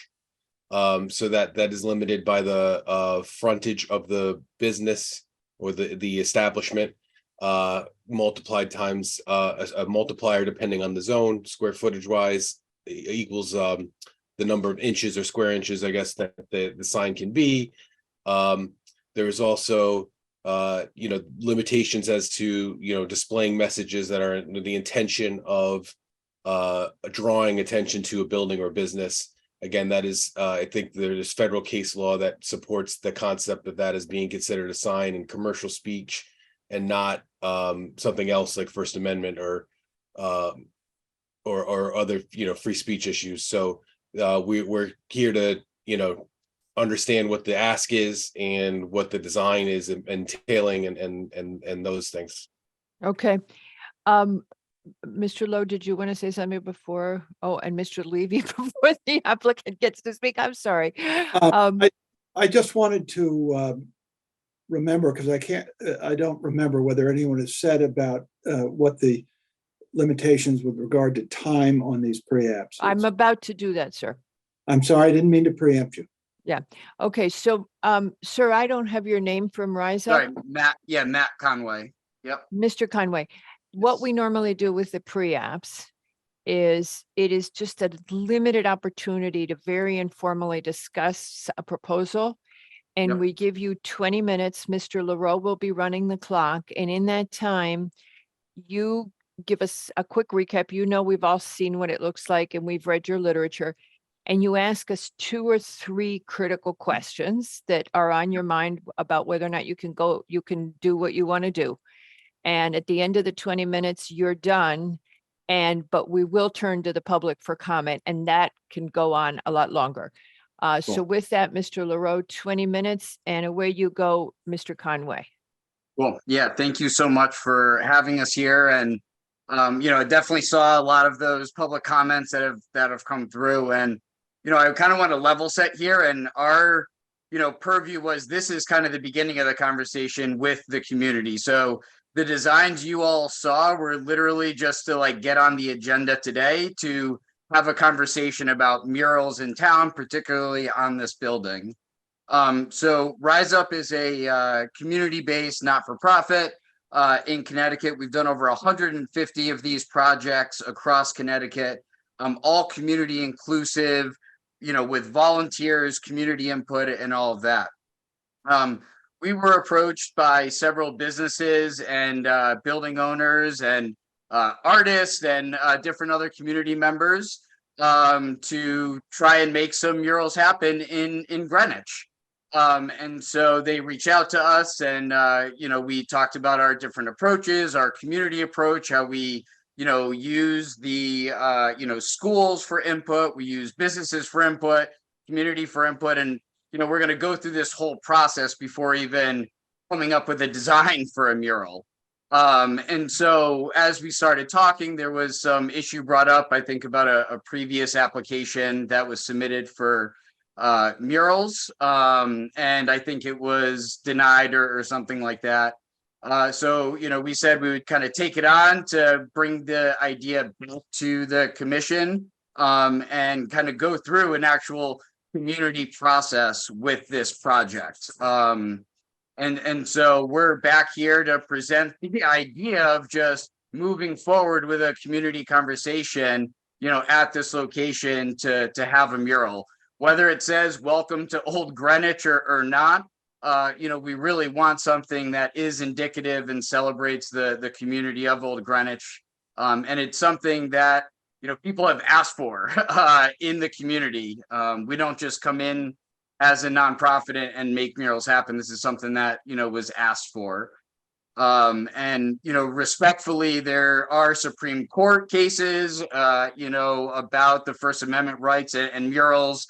And I respectfully would push back on murals being signs because there is some cases that we could look at for that as well. And obviously, like, we're not coming into communities trying to push murals down people's throat.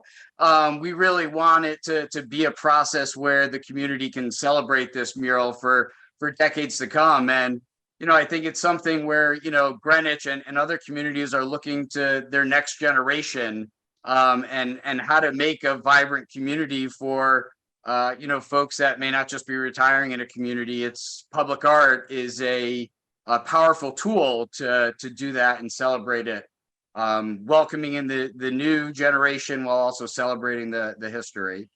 We come as a fully insured organization. We've invested over $1 million in public art throughout Connecticut over the past year. And really here, like I said, to start the conversation about having public art and murals along Soundview Ave. So I do have a couple other folks on my team, and also the building owner, and I believe one of the business owners that are brought us onto the project on the call as well. I'm not sure if it's appropriate to have them step in and say a few words now as well. I don't think I need the full 20 minutes to kind of talk the point about the value of what this can bring to the community. But this is going to be a process, and this is just the beginning of that process, is kind of why we wanted to come and talk to the board. So if I could suggest, Patrick, if you would stop the clock, if I could suggest, Mr. Conway, I know we have a fair number of people here right now from the public, and maybe what would be most helpful, rather than hear from us, is to hear from the public first, since that's what you're looking for, and let them speak out. I think you're going to hear both sides. It's public, it's been in the paper. And then, well, we can talk about the interpretation of our regulations. We're actually in the process of redoing our signage regulations. So if the public said, wow, this is what we want, we could pretty easily accommodate something the public feels strongly in favor of. But let's hear from them, and then we can regroup and give you feedback. So with that, before we open it up, I just want to sure. say again, the draft, there was a lot of comments saying this is a mortifying draft, this awful artwork. Like, let's not focus on that in this conversation, because that's something that literally we put together just to get on the agenda today to start this conversation. So let's do this, Mr. Conway. For everyone in the public who wants to speak on this application for the mural in Old Greenwich, if you have suggestions for what you would like to see in a mural, please include those in your discussion. If you love what is being proposed, say that. If you have a different idea of what you would like to see the town allow and encourage, please say that, and then we can take all that under consideration. Our first speaker is State Representative Steve Meskers.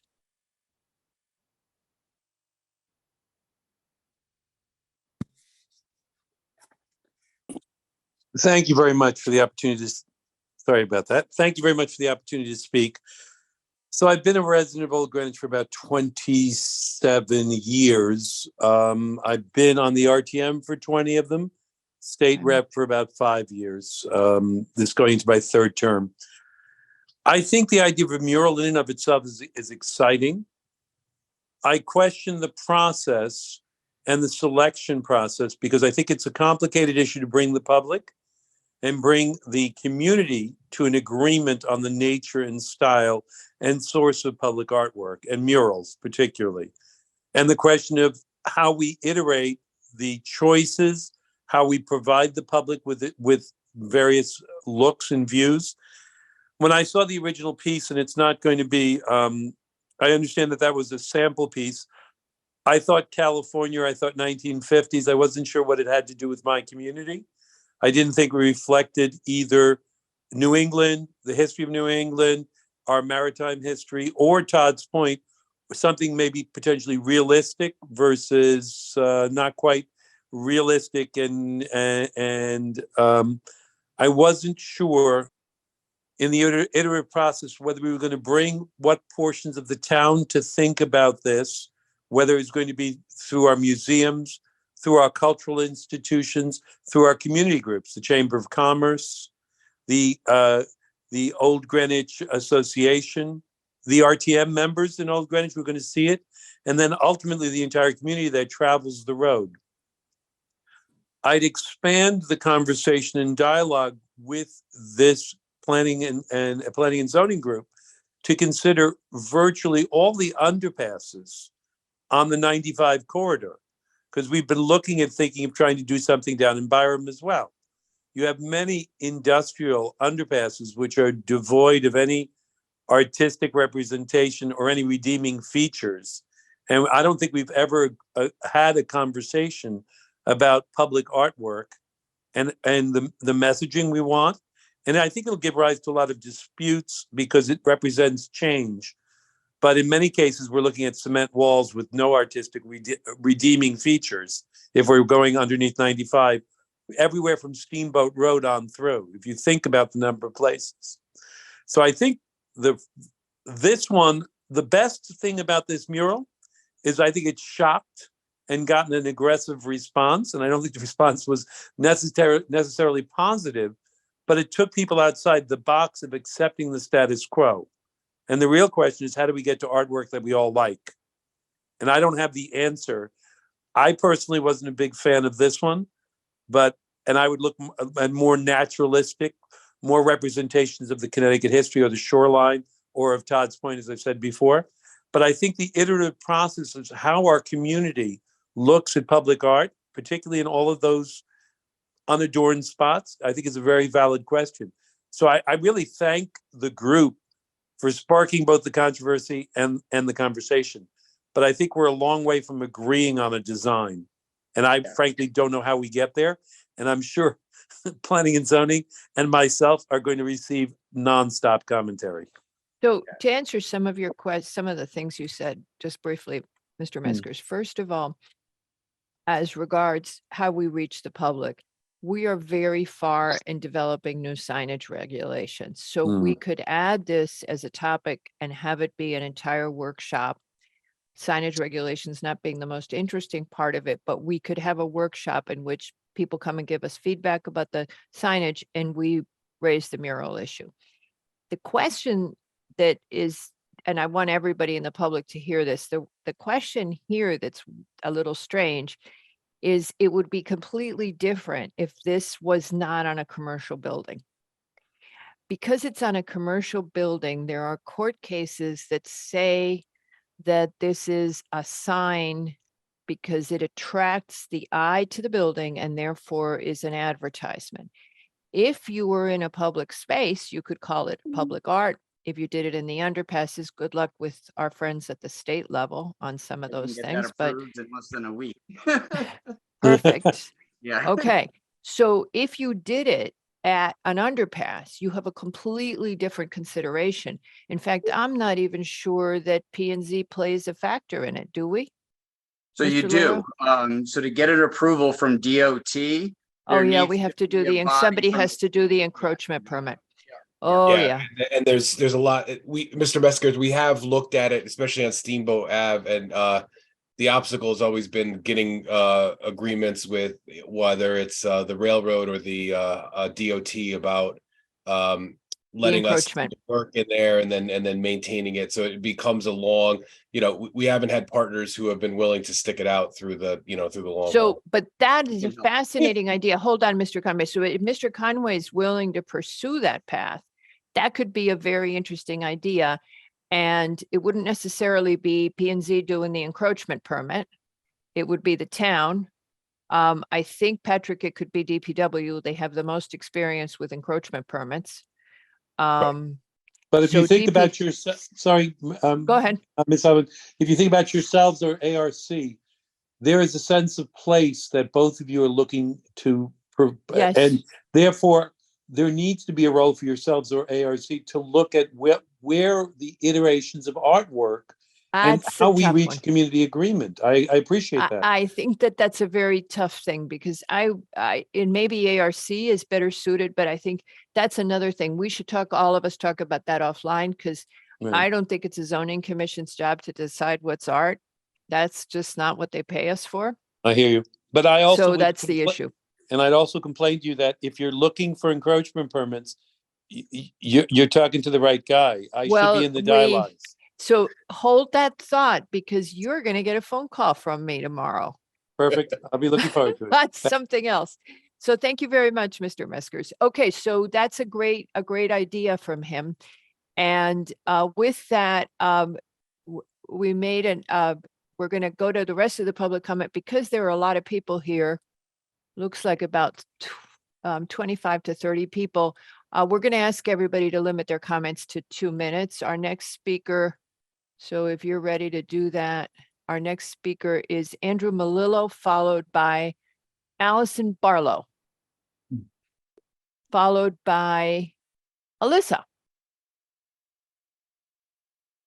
Okay, Mr. Melillo, if you would unmute whenever you're ready to go. You're still muted.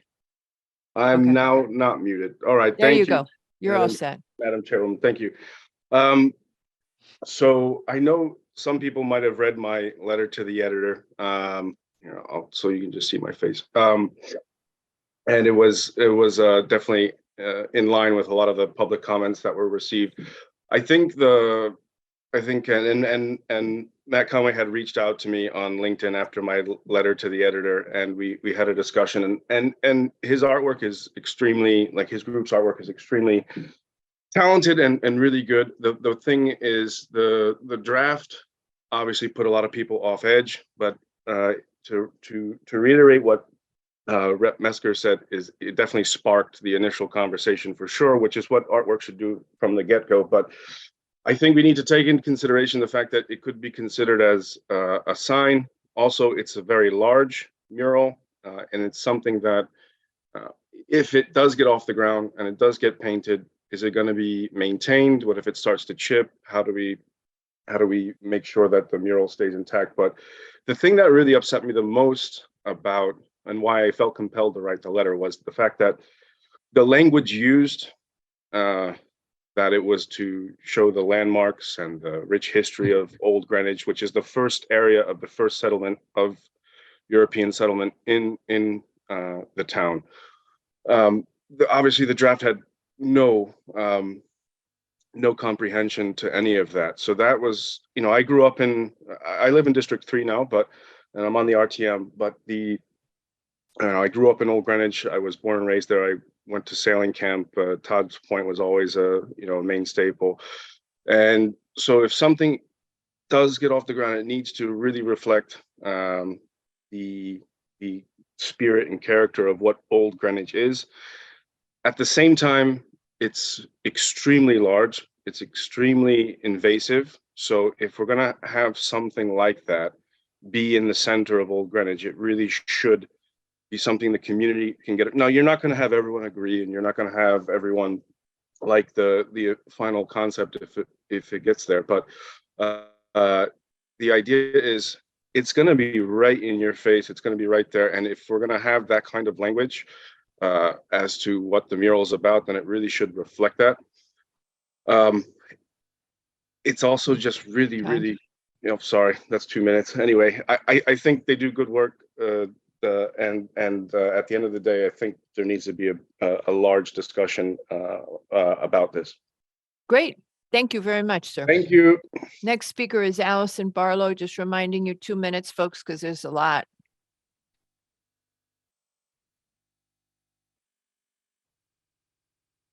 You need to holler because I looked away for a second and then the clock was already at 0. Ms. Barlow, did you not want to speak? Ms.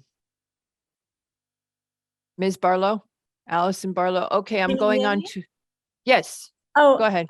I think there was a mistake.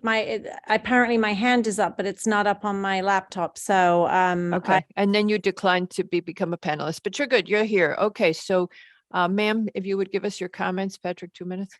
Oh, I'm not planning on speaking. I was just observing and. Oh, So okay. yeah, I don't know what happened. It but happens, you know, those computers have a mind of their own. The next speaker is Alyssa. Alyssa?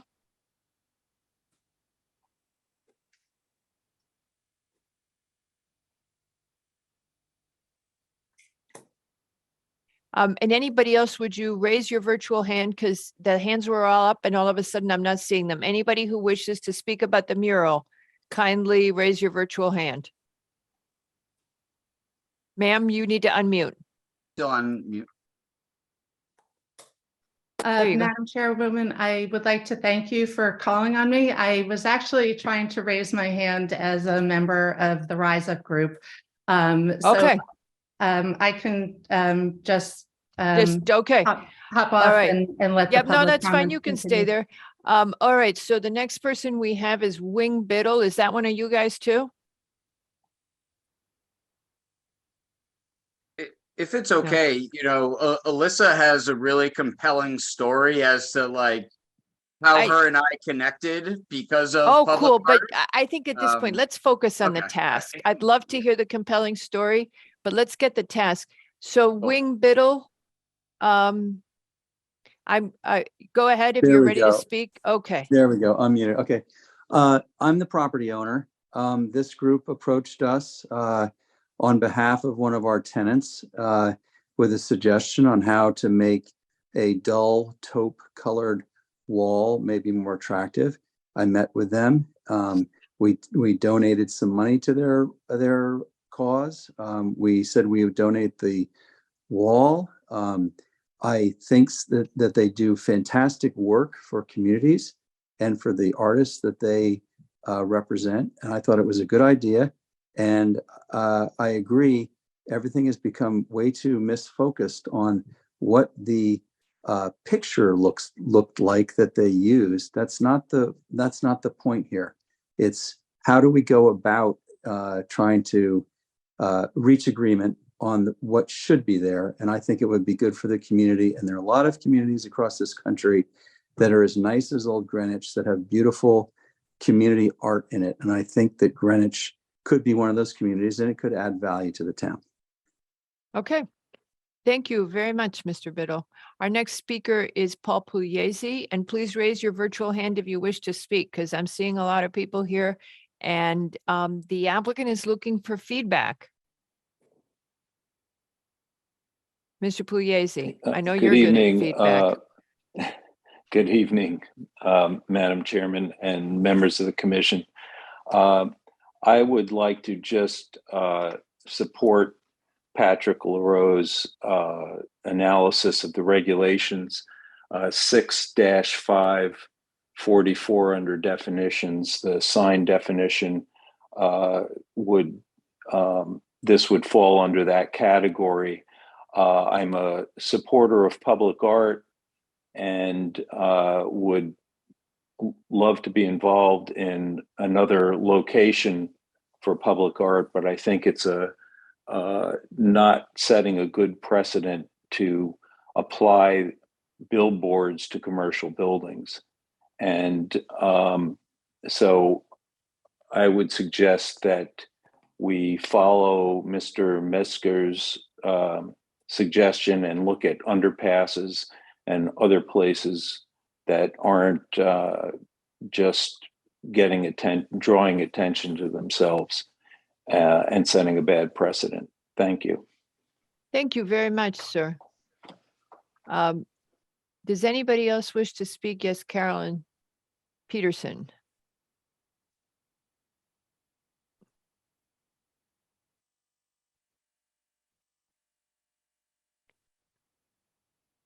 Okay, here she comes. If you just unmute, ma'am. Yeah.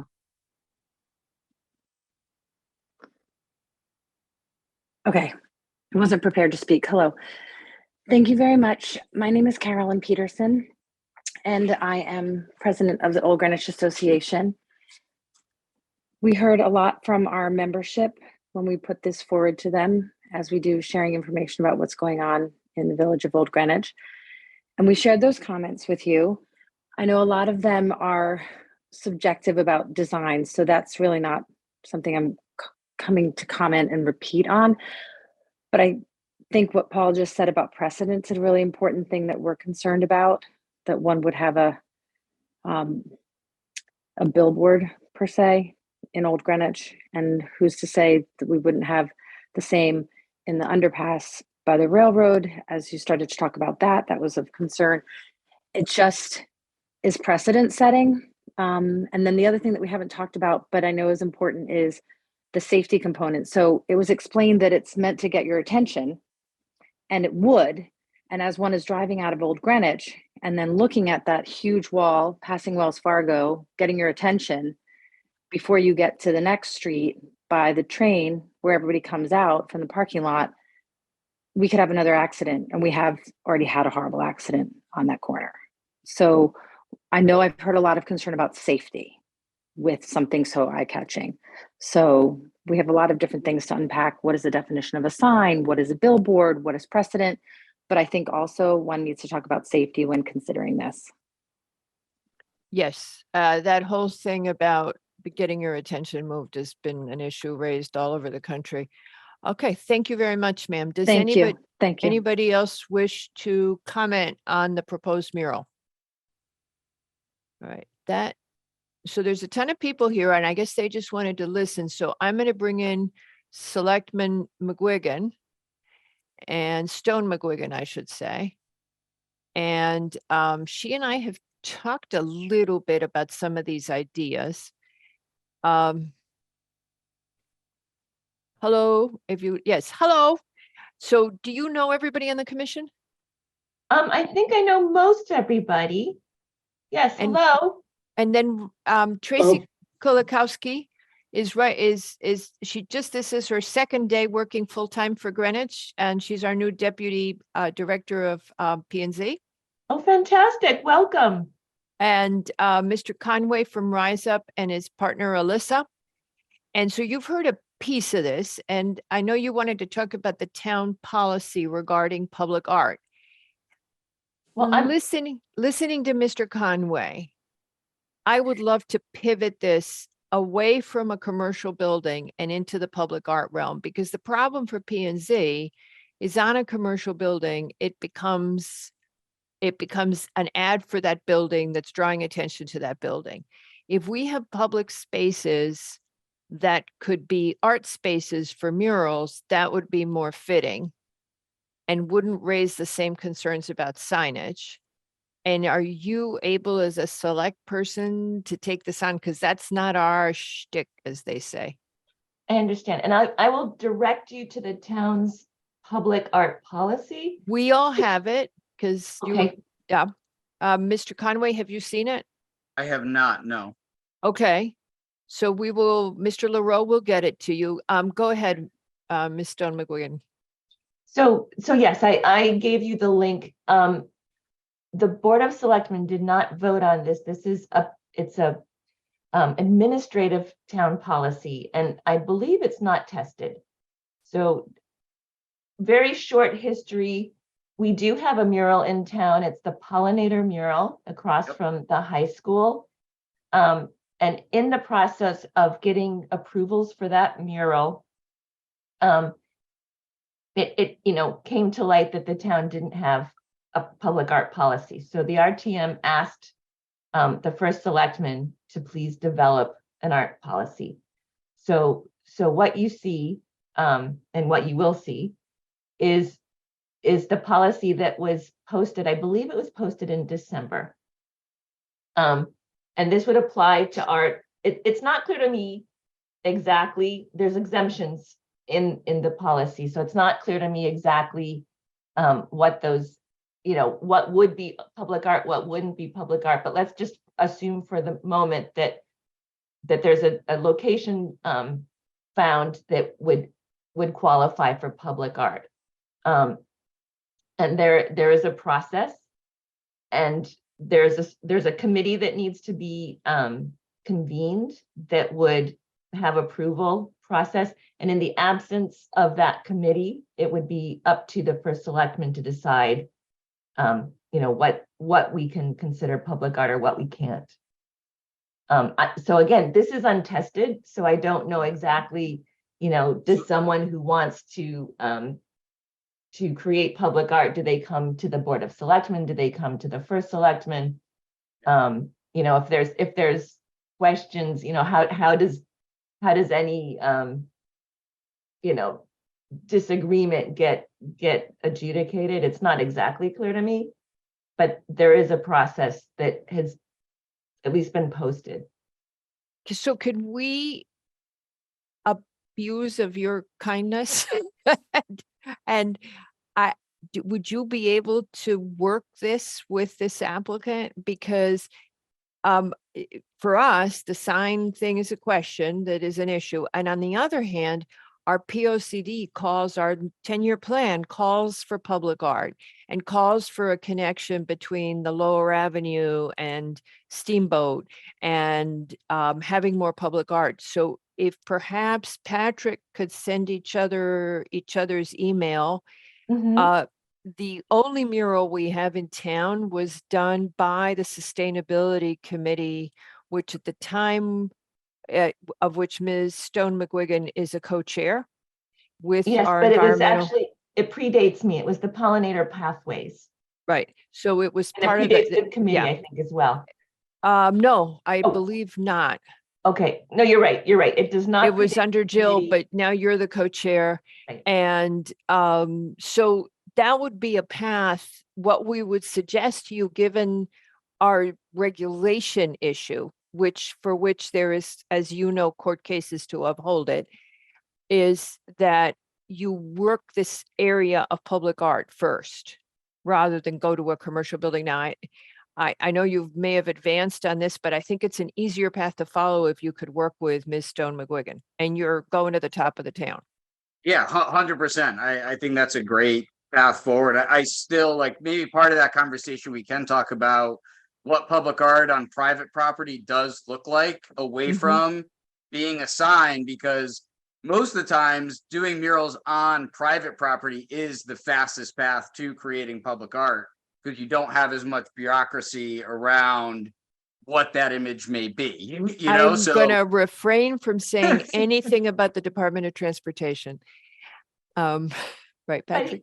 But to your point, we do have public art in this town. Right. do. So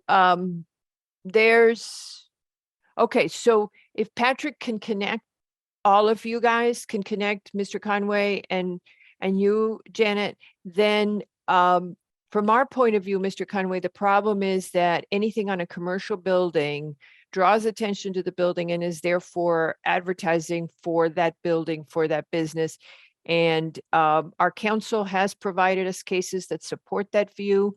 If you want to support us, you want to provide case law that does not, that is opposed to that, please send it into Patrick. We're happy to reconsider that opinion, but council has given us cases, and we tend to follow. I actually got an email from, I think, someone in P&Z that actually said this does not fall under, like, this is a quote from planning and zoning that says this Not in cannot our be regulated community. by a sign. No, From Greenwich. It was from Doreen, emailed it. Since the mural will not meet the current sign regulations, the pre-application should be submitted for review. So this sign does not meet sign regulate, or this application does not meet sign regulations. Well, what that is what I means was is that told. you are breaking the regulation, not that we think it's a good application. You Got it, misunderstood. but it's not, okay, I get that. What we're but, saying is it doesn't comply with the regulations. What Doreen's email was, this application doesn't comply with our regulations, therefore you have to come and talk to us to see if you can get around it, and here you are. We're connecting you to Janet, and I'm happy to, or Patrick or whomever, we can join you in a discussion with Janet on how you move forward. Patrick would probably be the most helpful. He and the senior planner are the most familiar with the case law. And I think you guys are as well. And what our regulations are. I'm probably less help. And we'll leave it to that. Deal? Sounds great. Alyssa, you need to unmute before you say anything. Sorry. May I ask a quick question? Sure. Yes, ma'am. I'm just curious if part of the mandate that you have created is to bring more public art to Greenwich, and there is this fundamental disagreement about what's a sign and what's not a sign. Are you considering disallowing murals or art from any commercial building? I'm just curious. As far as we understand our regulations right now, anything that attracts attention to a commercial building is a form of advertising it. However, we are in the process of revising our regulations, and we're happy to hold a workshop and have public input on and hear from the town on whether they see things differently. And we welcome you to that, to come and speak and talk to us. Absolutely. I mean, Thank we're you. open to that. I can tell you that the comment has been mostly people are nervous. That's what I've seen on the Facebook posts. But again, to your point, maybe it was just that individual idea. So we're going to have a workshop real soon on our signage regulations. You can come speak and suggest that we look at it differently. Welcome to do that. We're open to ideas. But you heard what the Old Greenwich Business Owners Association said, and what the person who spoke before is a long-term chair of the Architectural Review Committee. There's just a lot of hesitation. So we have a path to move forward. We have someone who wishes to speak from the public, so I'm just going to allow them to talk. Is Wilson Beltran with you? Oh, he is. Yes. Okay. Yeah. He's a community Beltran member wants to also. say something.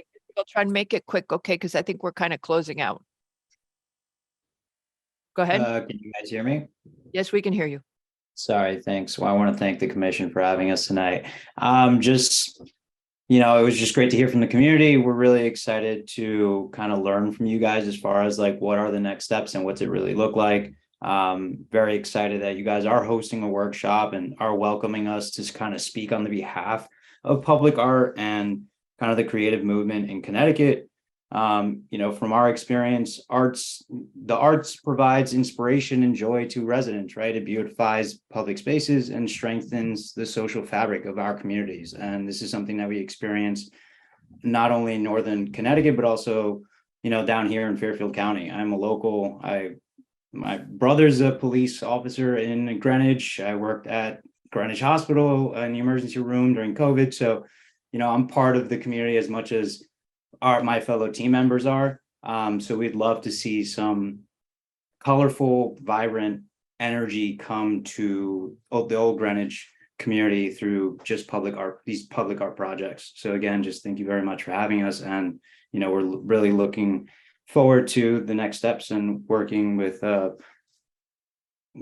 you good folks and everyone else who's in support of more public art. Great. Okay, thank you. So I think that the right next step, Janet, is for you and Patrick to meet with them. And then we can talk about a workshop because we've got to bring forward our signage regulations anyway, but at least have some concepts out, and then we'll get public input. Happy to do that. It's probably even better than me. We should ask Ben Brannion, who's the town administrator, who I think helped formulate this public art policy. Sure. So I will. Why don't you get both? Have you, and because again, it was sustainability that did the only one we've got. Wing Biddle, do you wish to speak? And please. Yeah, I wanted to thank the board, but I just wanted to say that there's been a blanket statement that signs are designed to bring attention to buildings. Yes. I found that peculiar because that was not my thought here. I was looking at it more for what would be good for the community. And I think that might be a little misguided. It might be misguided. It depends on, I mean, honestly, I think there are two ways you could look at that. I see that you're saying it's just a beautiful thing on a building, but the interpretation in a lot of the case law has been, that this is attracting the eye to a specific area. And that is a sign. Anything that draws the eye to a place Okay, so, but look, we're open to thinking creatively. It's just, we're not seeing this as consistent with our regs right now. Okay, Patrick, would you go ahead Oh, and then, you said the phrase I was going to say, Madam Chair.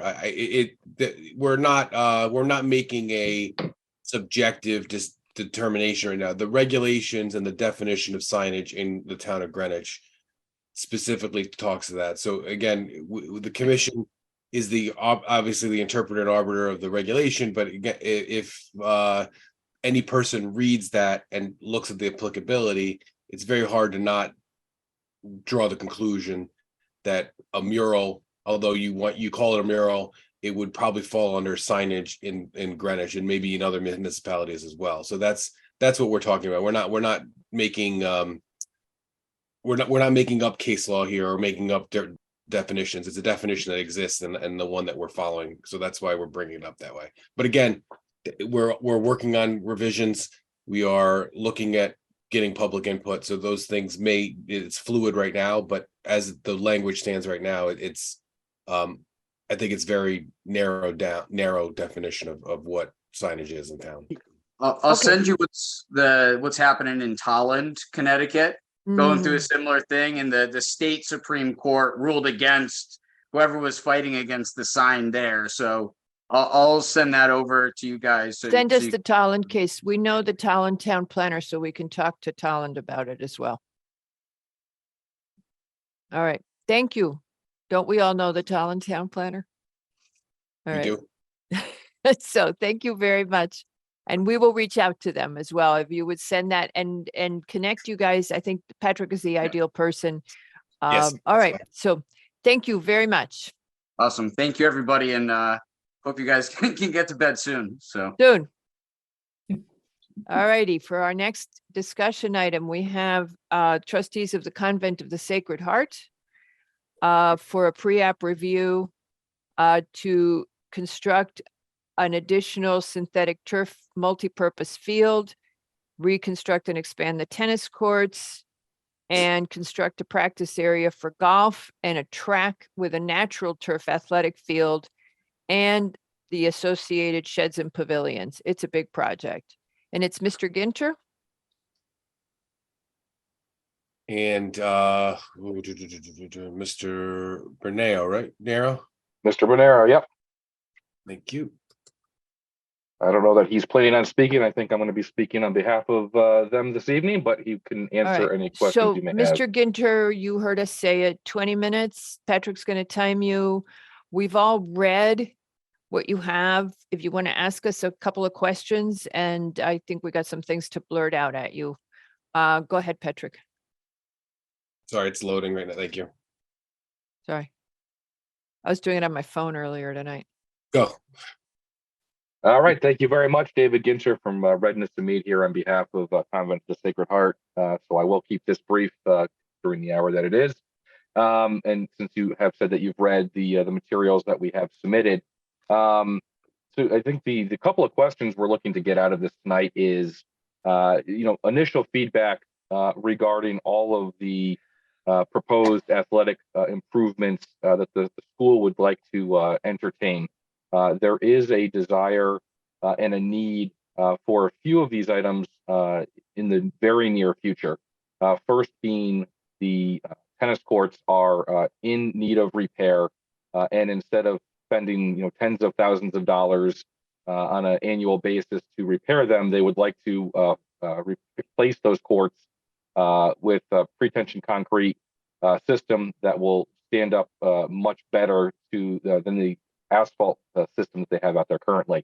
And with that, would like to get your thoughts on the expansion from 6 to 9 courts so that they can provide more space for the girls at the school, the student athletes, to utilize these courts and join the tennis program.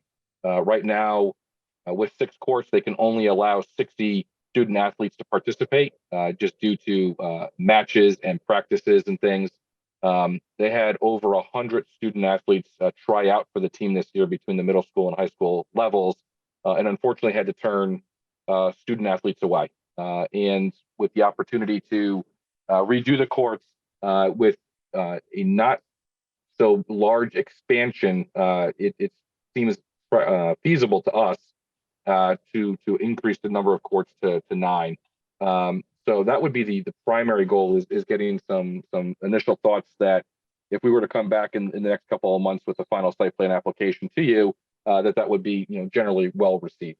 A second piece to that is the possibility of a tennis bubble or some kind of permanent structure over the top of at least some of those courts. There is no design at this point for that type of structure, but if we're going to go through the expense of designing and implementing new concrete tennis courts, if there is the possibility of some sort of structure to be allowed to be placed over these courts to expand the season or to allow the season to be played during inclement weather, we would want to incorporate that now into our design, account for footings and foundations and any other infrastructure that might be associated with that, if there is the possibility of that in the future. So if we can get some initial feedback on bubble or structure over the courts. The next priority for the school would be a 5,000 square foot practice putting green area for the golf program. They have currently the student athletes play at Tamarack Country Club, and there are times that they want to be able to out there practicing when the course is closed, the course has other events, or earlier in the season before the course opens. This would allow the girls to get out there and start practicing sooner than later. There is a possibility of using not only this for chipping out of the sand bunkers that would be installed around it and practicing the putting, but the possibility of some longer shot practice as well, going off to the north on the plan that we submitted. And I can pull that up if anybody wants me to be pointing to something as I'm talking here. The third piece of this is the addition of construction of an additional synthetic turf field. Right now, there's 2 synthetic turf fields on the campus and a natural turf field. The natural turf field is poorly graded and poorly drained. So the only sport that can be played on it currently is soccer, and it is very susceptible to inclement weather. The 2 synthetic turf fields, one of them known to a lot of us as the blue field, is a specific field designed and installed specifically for field hockey. The green field, the other synthetic field that's on campus, is a more general purpose field. That can be used by field hockey, lacrosse, and soccer, but field hockey is primarily only played on the blue turf, and soccer is primarily played on the natural grass. In the fall, there were 6 soccer teams and there were 6 field hockey teams trying to find practice time and field time for games on these 3 fields. And if we have weather issues, the soccer field, the natural turf field is not playable. And then the school is trying to put 12 teams onto 2 fields, and it becomes very challenging to get all those teams out there. Additionally, last year, during a heavy rain event, the green synthetic field actually started to get washed away. Water got underneath the field and started bubbling on up, and it took 2 weeks to repair that field, which unfortunately then meant they were down another field because the natural turf field was out because of weather-related issues. The green turf field was out for repair and left 12 teams trying to play on the blue turf field. So having an additional synthetic field would give the school flexibility in inclement weather. And if they had to ever take a field down for maintenance purposes, they would still be able to accommodate the student athletes on campus while they're repairing or maintaining one of the other fields there. Lastly, and more, Wait, you're up to like 10 questions now, Mr. Ginter. Well, it's in general, it's No, what do we go think ahead. about the I'm just, go expansion? ahead. Question, go ahead. Last question. And then track and field. This was contemplated previously. I think staff may have been aware of this. I don't know that we ever came to the commission for any sort of approval for a track and field on the campus. But the school currently has a track and field program that runs off-site right now, and there's a desire in the future to potentially have a track on-site for their student athletes to use on-site. They don't have to travel everywhere. And with that, that would then allow the school to upgrade their natural turf field to a new natural turf field that is properly drained and graded to allow more activities to happen within that. So with that, there's a couple other parking areas and ancillary buildings that would support all of these facilities. But I think those are easy enough to work through as we go forward. So big questions that we're looking answers for is initial feedback as to what you think on, again, primary focus for us tonight is tennis courts and synthetic turf field and the golf facility. A secondary one would be the track and field and how receptive you all would be to seeing a final site plan application come in coming months.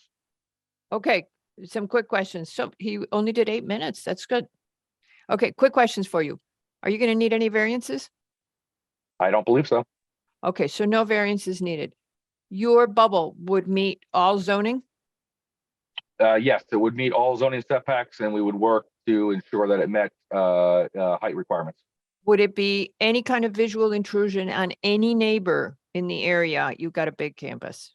We have a big campus, but it is located along that southern property line, but it would be probably 150 feet away, and there is an existing buffer that does exist now, a wooded buffer there. So, could someone see it in the wintertime? Potentially. I will be going out to the campus to take a close look at that corner in the coming weeks, and at a future time, we can discuss that with you. But that's going to be a concern for us. So Mr. Ginter, yeah. Just sorry to interrupt. I've got. Oh, really? Are you? Of the tennis courts that are out there, the bubble would be in the same location or a similar location of those tennis courts? Correct. We would keep the tennis courts in the same spot. We would actually be expanding to the east. To the west is all wetlands. So we would be expanding to the east, so the closer to the Fairview Country Club side of the property. And the bubble would be, what has been discussed so far with the school is the northern 3 courts. So the 3 courts that would be closest to the existing parking lot, or if you're looking at the proposed plan, closest to the proposed track and field, those would be the 3 courts that would be potentially enclosed. Okay, so so your visual intrusion, your light intrusion, look at what would happen. You're going to illuminate it. Can you make it opaque? Can you make it invisible? Oh, yeah. Okay, that's the other thing is you heard loud and clear from the commission. If you were hanging out listening to us tonight, we really don't like artificial turf. Makes us super nervous.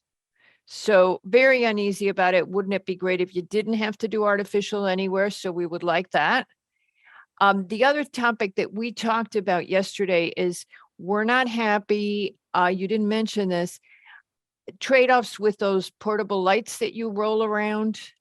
We would love to have you start thinking about dark skies. We are probably going to incorporate that into our regulations fairly soon. We know how environmentally responsible Sacred Heart is and all the things you do. We would love you to think about. What can you do with dark skies? What can you do when you're lighting the fields? Can you be non-intrusive?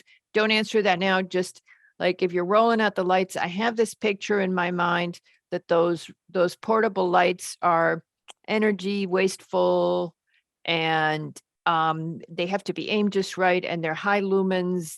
They aren't. So just leaving you with that thought. Mr. We'll be back in McRae, a couple of weeks for that, Ms. Albin. Okay, so you're I'm just leaving you all the thoughts. We're all just going to give you our thoughts. McRae. Mr. Ginter, just be aware that actually directly south of the tennis courts, the commission just approved a housing development with a large conservation area. I'm not too sure if you're aware of that, but just be aware of it, that you will have houses closer to than just open fields. Correct. And Patrick can send you where those are. I think that might be helpful. Go ahead, Patrick. You're muted. Yeah, muted. That makes meetings longer too. I will. I would wait till any other commission comments, but I do have some things I wanted to ask David on the record. Go ahead. Go ahead. You had your hand up. So, Jump in. David, you mentioned the bubble. The town or the commission's only experienced that as temporary. You mentioned it as being permanent, and that it needs foundations. Could you just touch on that for a Yeah, second? I didn't hear you say that. I was so focused on, I was just assuming temporary. Thank you, Patrick. Go ahead. Can you make it So- temporary? So there is a bubble that could be done temporarily, but Mm. it does need, foundations to hold it down and support it while it's erected, right?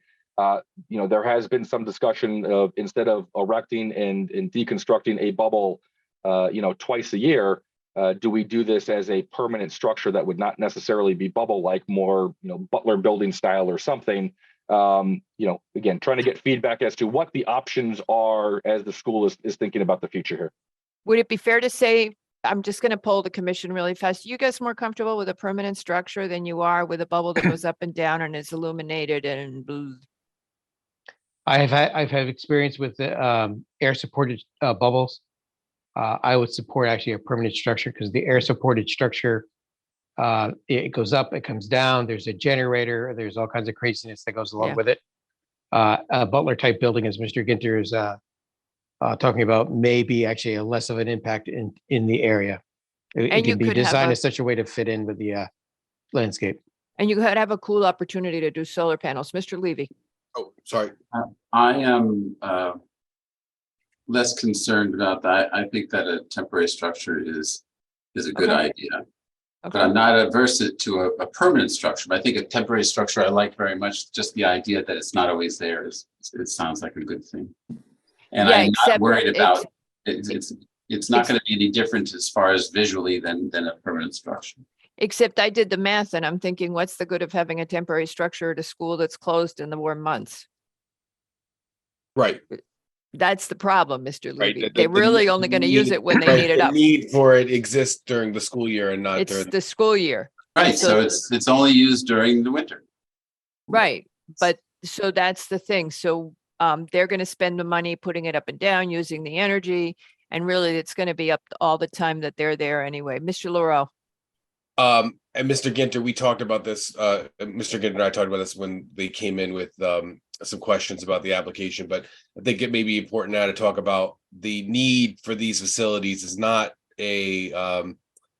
it's not related to an expected cap increase or enrollment increase, but that there's just a lot of students who are interested in these activities. Oh, and you're preaching to the choir. I can tell you quickly, I think we all read the article in the paper this weekend that the private schools are full on trying to improve their facilities as much as they can and improve the offering to students. So I'm just assuming that's where you were, the Sacred Heart's coming from.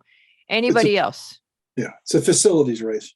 It's a facilities race is what the article said. Everybody wants to have top facilities. Yeah, and that's I would where- just say that this is different from that article because I think that they have had a very passive outdoor recreational sort of facility there, and these young ladies So- seem to be doing more of these activities and need things to No, do. but that's the whole point of the article. If you're not competitive, you're not going to get the kids aren't going to apply to you. You've got to have the program that everybody wants. Anybody else? Okay, so Mr. Ginter, we're looking for environmental, we're looking for sustainability, be careful with the lights. I think we're flexible on the bubble, but it does seem like it's energy inefficient and it's a hassle, but you got to look at what your capital situation is. All right, I'm going to see if anybody from the public wishes to speak on this application at Sacred Heart. Mr.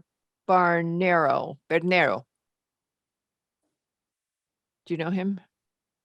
Not with you. He's from Sacred Heart. Yeah, Sacred Heart. Oh, Mr. Bernero from Sacred Heart. Okay. If you want to speak, go ahead. We're ready to go home though. No, I just wanted to thank all of you for your time today. Obviously, as Patrick was kind enough to meet with myself and Dave, we just wanted to map out our envisions, and clearly there's some short-term priorities, but we thought it was helpful to give you guidance on if we were to do things over time, what would the full impact be? So you're aware of, we're sensitive to the neighborhoods, but I think David addressed everything. I just wanted to thank you for your time today. And Mr. Bernero, you guys have a huge, are you on the board? I'm the CFO, COO, so I do attend all the board meetings. but Okay, I'm- all right. I just didn't know what role you had. So you have a big campus. If you're not exceeding what you can build on the campus and you're within our zoning regulations and you have a reputation that precedes you for being pretty responsible about what you do, I don't, you've heard our concerns, not wild about our artificial turf. If you could avoid it, but we understand that you have to rotate that you might be putting heavy use into your fields. I mean, you just have such a beautiful piece of property up there. I love it up there. Okay, and trees, make sure you don't lose net trees. No, this is all predominantly in areas where there are no. Yeah, we trees. know, It's all but we're open just space, but saying, thank you. We're any sensitive trees to you that. can Yeah. add. We're good with trees. We love trees. Okay, Okay. anything else from the commission, members of the public? No, all right. So we'll see you guys when you come back. Thank you very much. Thank you. Okay, thank you, everybody. Now it's time for Nick's minutes. Next minutes, here we go. Okay, Uh, might I move approval of the minutes of July 15th, 2021, July 20th, 2021, August 3rd, 2021, August 10th, 2021. Second. Mr. Levy has seconded. Mr. Levy, how do you vote? Aye. Ms. Jenkins? Aye. Mr. McRae? Aye. Mr. Lowe? Aye. Albin is also aye, and with that, the motion passes 5-0. I remembered at some point this week that a secretary is not supposed to move their own minutes. Okay. Done. Gotta love it. So We call them Nick's minutes, so. we still call it, because we call them Nick's minutes. Okay, we have one decision to make. And that would be Tamarack. 55 Locust Road, PLPZ 2023-083 final site plan special permit. Applicant seeking to approval to construct a roofed pool bar addition, patio and site improvements on a 170-acre club use property in the RA4 zone. Commission finds that as required, the property came before the commission as a pre-application on 3/7/23. Club membership will not change. Zoning issue comments on 4/6 indicating approval meets BZR. Health Department issued a memo on 4/18 indicating approval of the proposed project. Engineering, the applicant submitted a drainage exemption dated 3/20/23. DEEP issued comments on 4/17/23 indicating no revisions to the approved combined septic system. ARC issued comments at their 4/5/23 meeting indicating acceptance as submitted. Wetlands issued a permit needs questionnaire dated 3/8/23 indicating no action required, and conservation issued comments on 4/10/23 indicating recommendations to the plan. Therefore, motion to approve the application noting the following. For conservation comments, 4 new native trees shall be planted near the expanded patio. The applicant shall abide by all previous applicable decisions and conditions, and the applicant shall address any and all and remaining staff and departmental issues. Do I have a second for that motion? Second. Okay, I'm hearing Mr. Levy. Was that right? Yep. Okay, Mr. Levy, how do you vote? Aye. Ms. Jenkins? Aye. Mr. McRae? Aye. Mr. Lowe? Aye. Albin is also aye, and with that, the motion passes 5-0, and it's 10:13. Congratulations. We're I 13 would, minutes over schedule. Would actually make a strong suggestion that you read the public art policy, everybody. There are Yeah. 4 exceptions, and one of them is pertinent to our lengthy discussion this evening. Yeah, Nick was objecting to the fact that we talked for so long about it because he said we broke the 20-minute promise. Yeah, self-discipline in one ear and out the Okay. other. Okay, so that's very nice because Nick is telling me I didn't have the self-discipline and I appreciate his feedback, but here's what my answer to him was. This is a tricky thing for us to have as an application, and what we did is we pivoted and broadened the discussion. It took us a while to get there, but we have recruited town leadership to take over the discussion and potentially move it forward. And I thought that was worth spending time on. And I apologize if you guys agree with Nick, but I felt it was worth being receptive and at the same time, not getting us into the sign mess. I thought it was very tactful. Yes. Agreed. Just, All right. Yes, comment? Mr. Lowe. Yes. So 10:15. what occasions my comment is or what occasioned my confusion is that I wasn't sure whether the 20 minutes incorporates public comment. No, it does not, because we Okay. fully expected huge public comment on that application tonight. 20 minutes is the applicant and our comments, and we didn't do it on Sacred Heart very well because we stopped him when he ran out of questions. We should have kept going. Well, we don't have to, there's no requirement. No, we should do it. We should really have the clock up the whole time so people get it, that we really mean 20 minutes. Yeah. Okay. Yeah, that's helpful if we have the clock up, I think. We'll work the kinks out. That's fine. Yeah, so with Ginter, we stopped it when he was done asking questions. We should have kept it up because it would have kept us short. But I think we did a good job giving him input. We're right. off to a great start. All right, bye, everybody. Okay, Bye. good night. Good Thank night. you. Good night, Tracy. Hope you enjoyed Tracy. yourself. 10 Bye, Crazy. 10 o'clock. No, 10:13. Remember, 10:13.